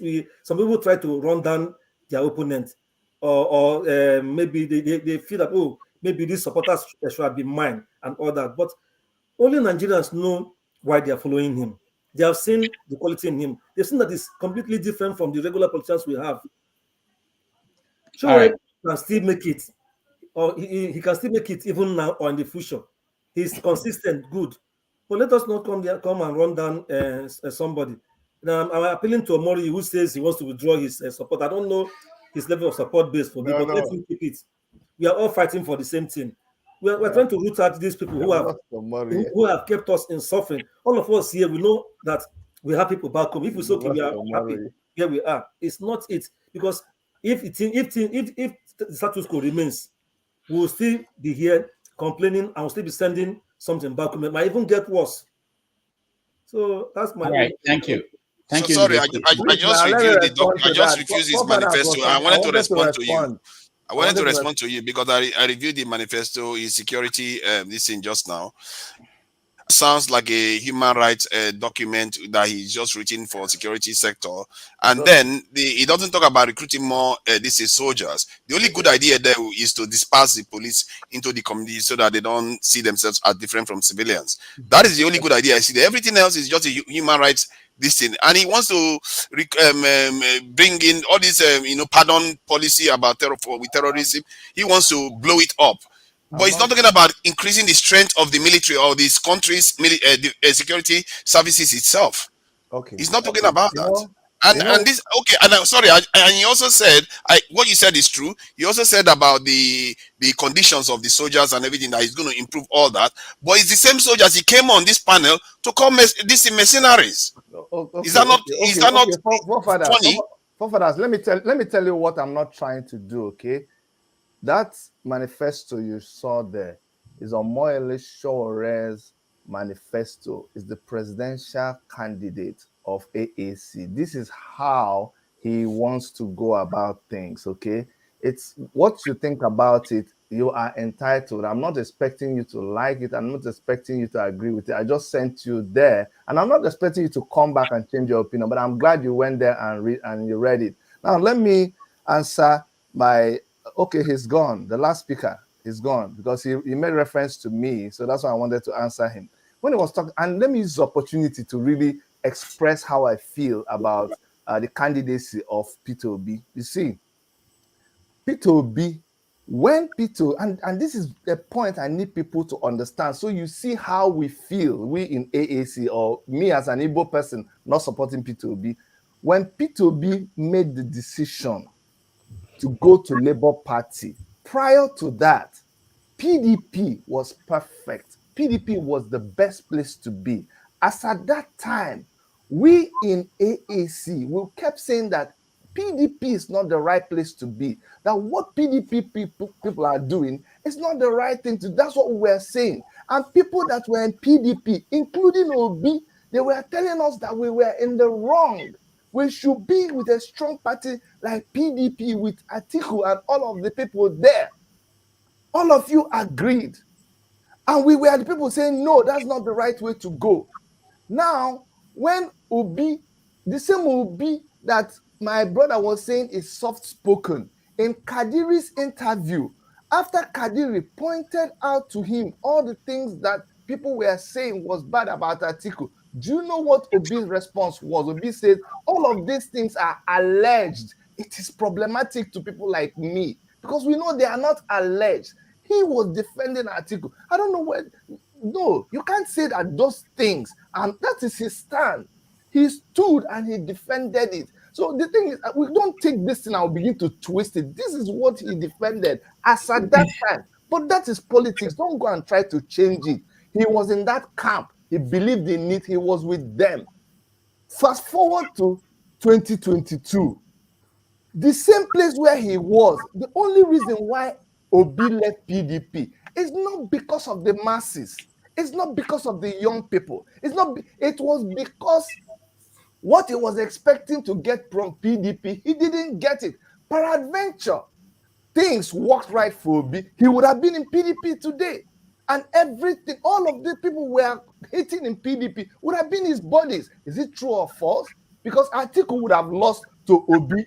And then Atiku would have been, so everybody in PDP would have been okay. Are you trying to tell me that all of you will be defending PDP? You see, that's where we have a concern. So when you come and say that him accepting IBB, him accepting Obasanjo, him accepting even that one that said anybody who supports terrorists is not a bad person. Gumi, when he went to meet him, everybody was clapping. When Gumi said what he said, we say it's not good again. Are you trying? That is the thing that worries some of us. You're getting it wrong. You're getting it wrong. He's visiting Gumi. Does it mean that he likes what Gumi is doing? You will not hear me. Hold on. What you say, you are twisting it as well. You said it instead. You have a right. Nevertheless, you've tried. Let's go on.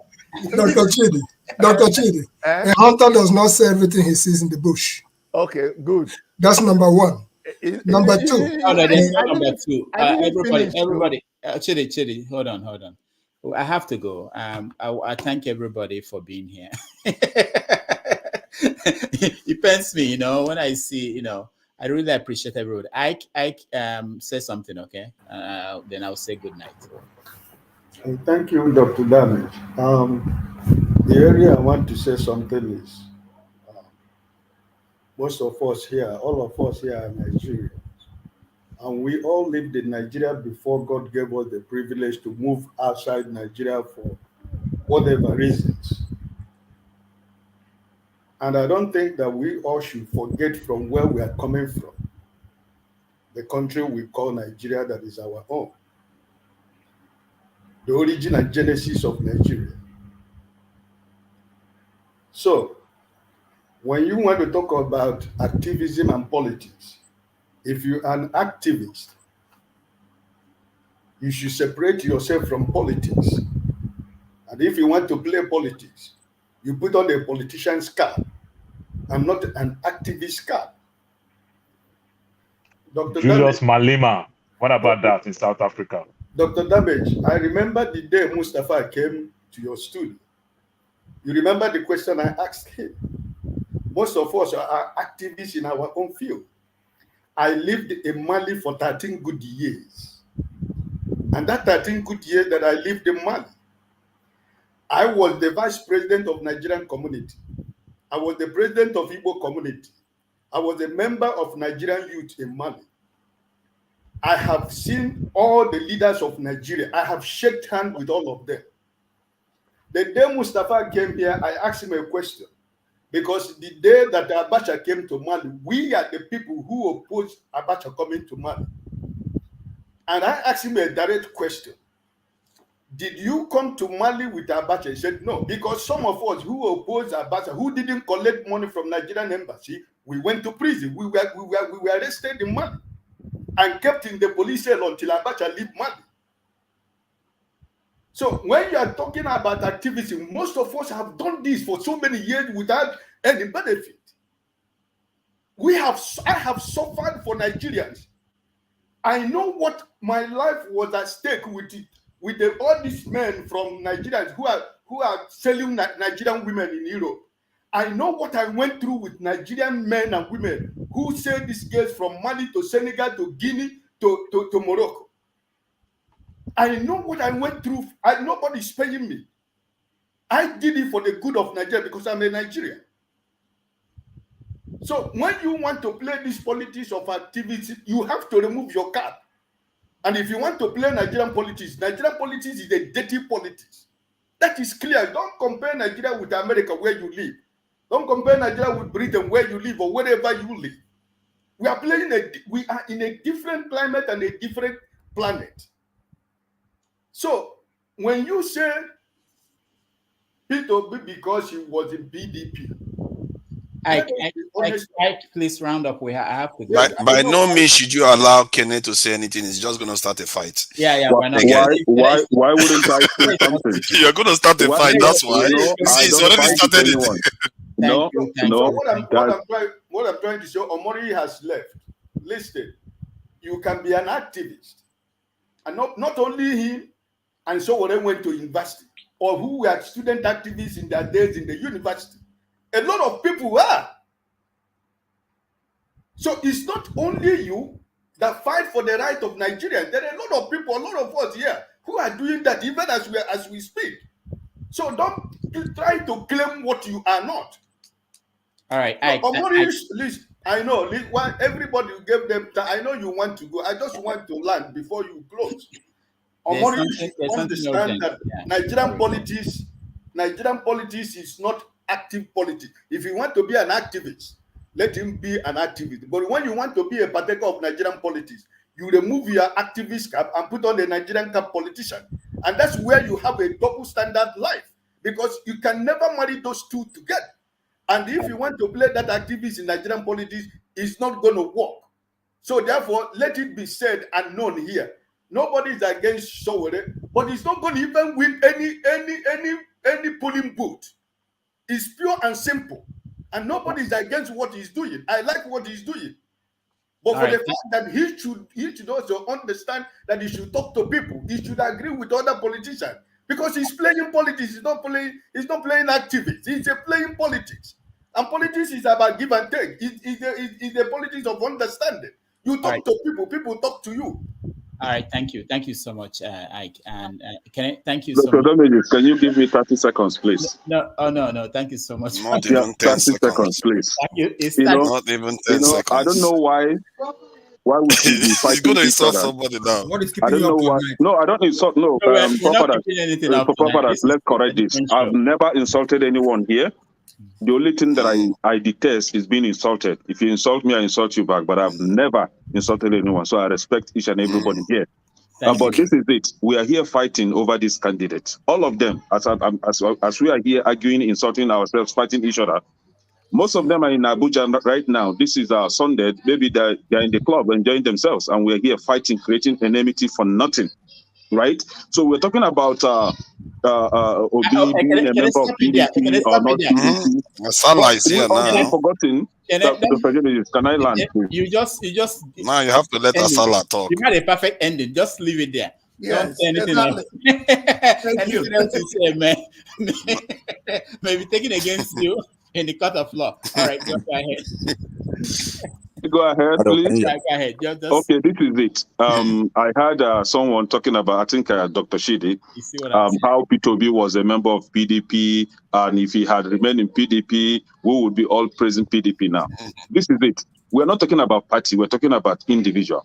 However, if we should go by his own yardstick now, Sowore in 2015 was actually in the front line campaigning for Buhari. Now Buhari turns out to be a total failure. So does it mean that Sowore has a poor sense of judgment, right? For him to have recommended Buhari for Nigerians, and now Buhari happens to be a total failure. So which means that Sowore, they say he didn't do. You see, this is what you do. They say he didn't do that. Yeah, that's what they said. And this is. They say he didn't do that, and you keep accusing. No, he didn't. We have videos of him celebrating you Buhari. get it all wrong. We did. From his own Sahara videos, I can forward it to Dr. Damages. Sowore celebrating Buhari. Yeah, but can I stop? You see what I'm saying? That once you go there, everybody wants to talk, and I have to go. And also the important thing is this: if you're basing your, I don't want to. If you're basing your position on video of him celebrating, you said he was on the front line campaigning for Buhari. I don't know how that, but let's not get into that. Asala, thank you so much. Yeah, I'm here. All right. Thank you for joining us. Actually, I quickly want to debunk what Kenny was saying now, but I shouldn't have. I don't want to go into that. I don't want to go into that because Dr. Damages has already done the somebody wants hold on. Somebody wants you to send the link for him to join. Huh? Somebody wants me to send. Go ahead. Okay. Let me quickly talk to forefathers because I've been listening, watching all day. I heard when forefather was talking about the mercenaries. Actually, Sowore actually said, some of the speakers has actually done a judgment on that. But I just want to say, in Nigeria, in presently Nigerian military right now, what we have now, I understand what you meant by bringing mercenaries into the country, bringing foreign people into the country to come and fight, protect us. I understand that perfectly. But the problem we have now is our morals as a military, our military morals, our morals as a citizen, joining the military, fighting this war against every insurgency, from Boko Haram to ESN to IPOB and all of that, and all those terrorists, giving us problem from east to northern part of Nigeria. We don't have the morals. We don't have people on ground. Nobody is ready to do that right now. Nobody is ready to fight the war. So that was why Sowore said, if it were around bringing in a mercenary to do the job, as long as we're getting the protection and bringing the country back to track, it's going to do it. It's not saying we have to bring in mercenaries compulsory. It said if it were around, if that's going to be the solutions, for the country to, get back on track economically, get back on track peacefully, so that we can actually achieve whatever it has on his agenda. That was what it meant. It's not something that is not something about he says it all the time, and the solution is recruiting Nigerians to do the job. Nigerians are, but no Nigerians want to do it. Yes, they do. Even Obasanjo said that you even use yes, they do. Yes, they do. All right, let me Nigerians are there that will fight for the country. Trust me. I've seen it on video. No, I don't have a security company. No, I don't. See. Hold on. I want to say thank you individually to all of you formally. Kenny, thank you so much for being here. Kenny.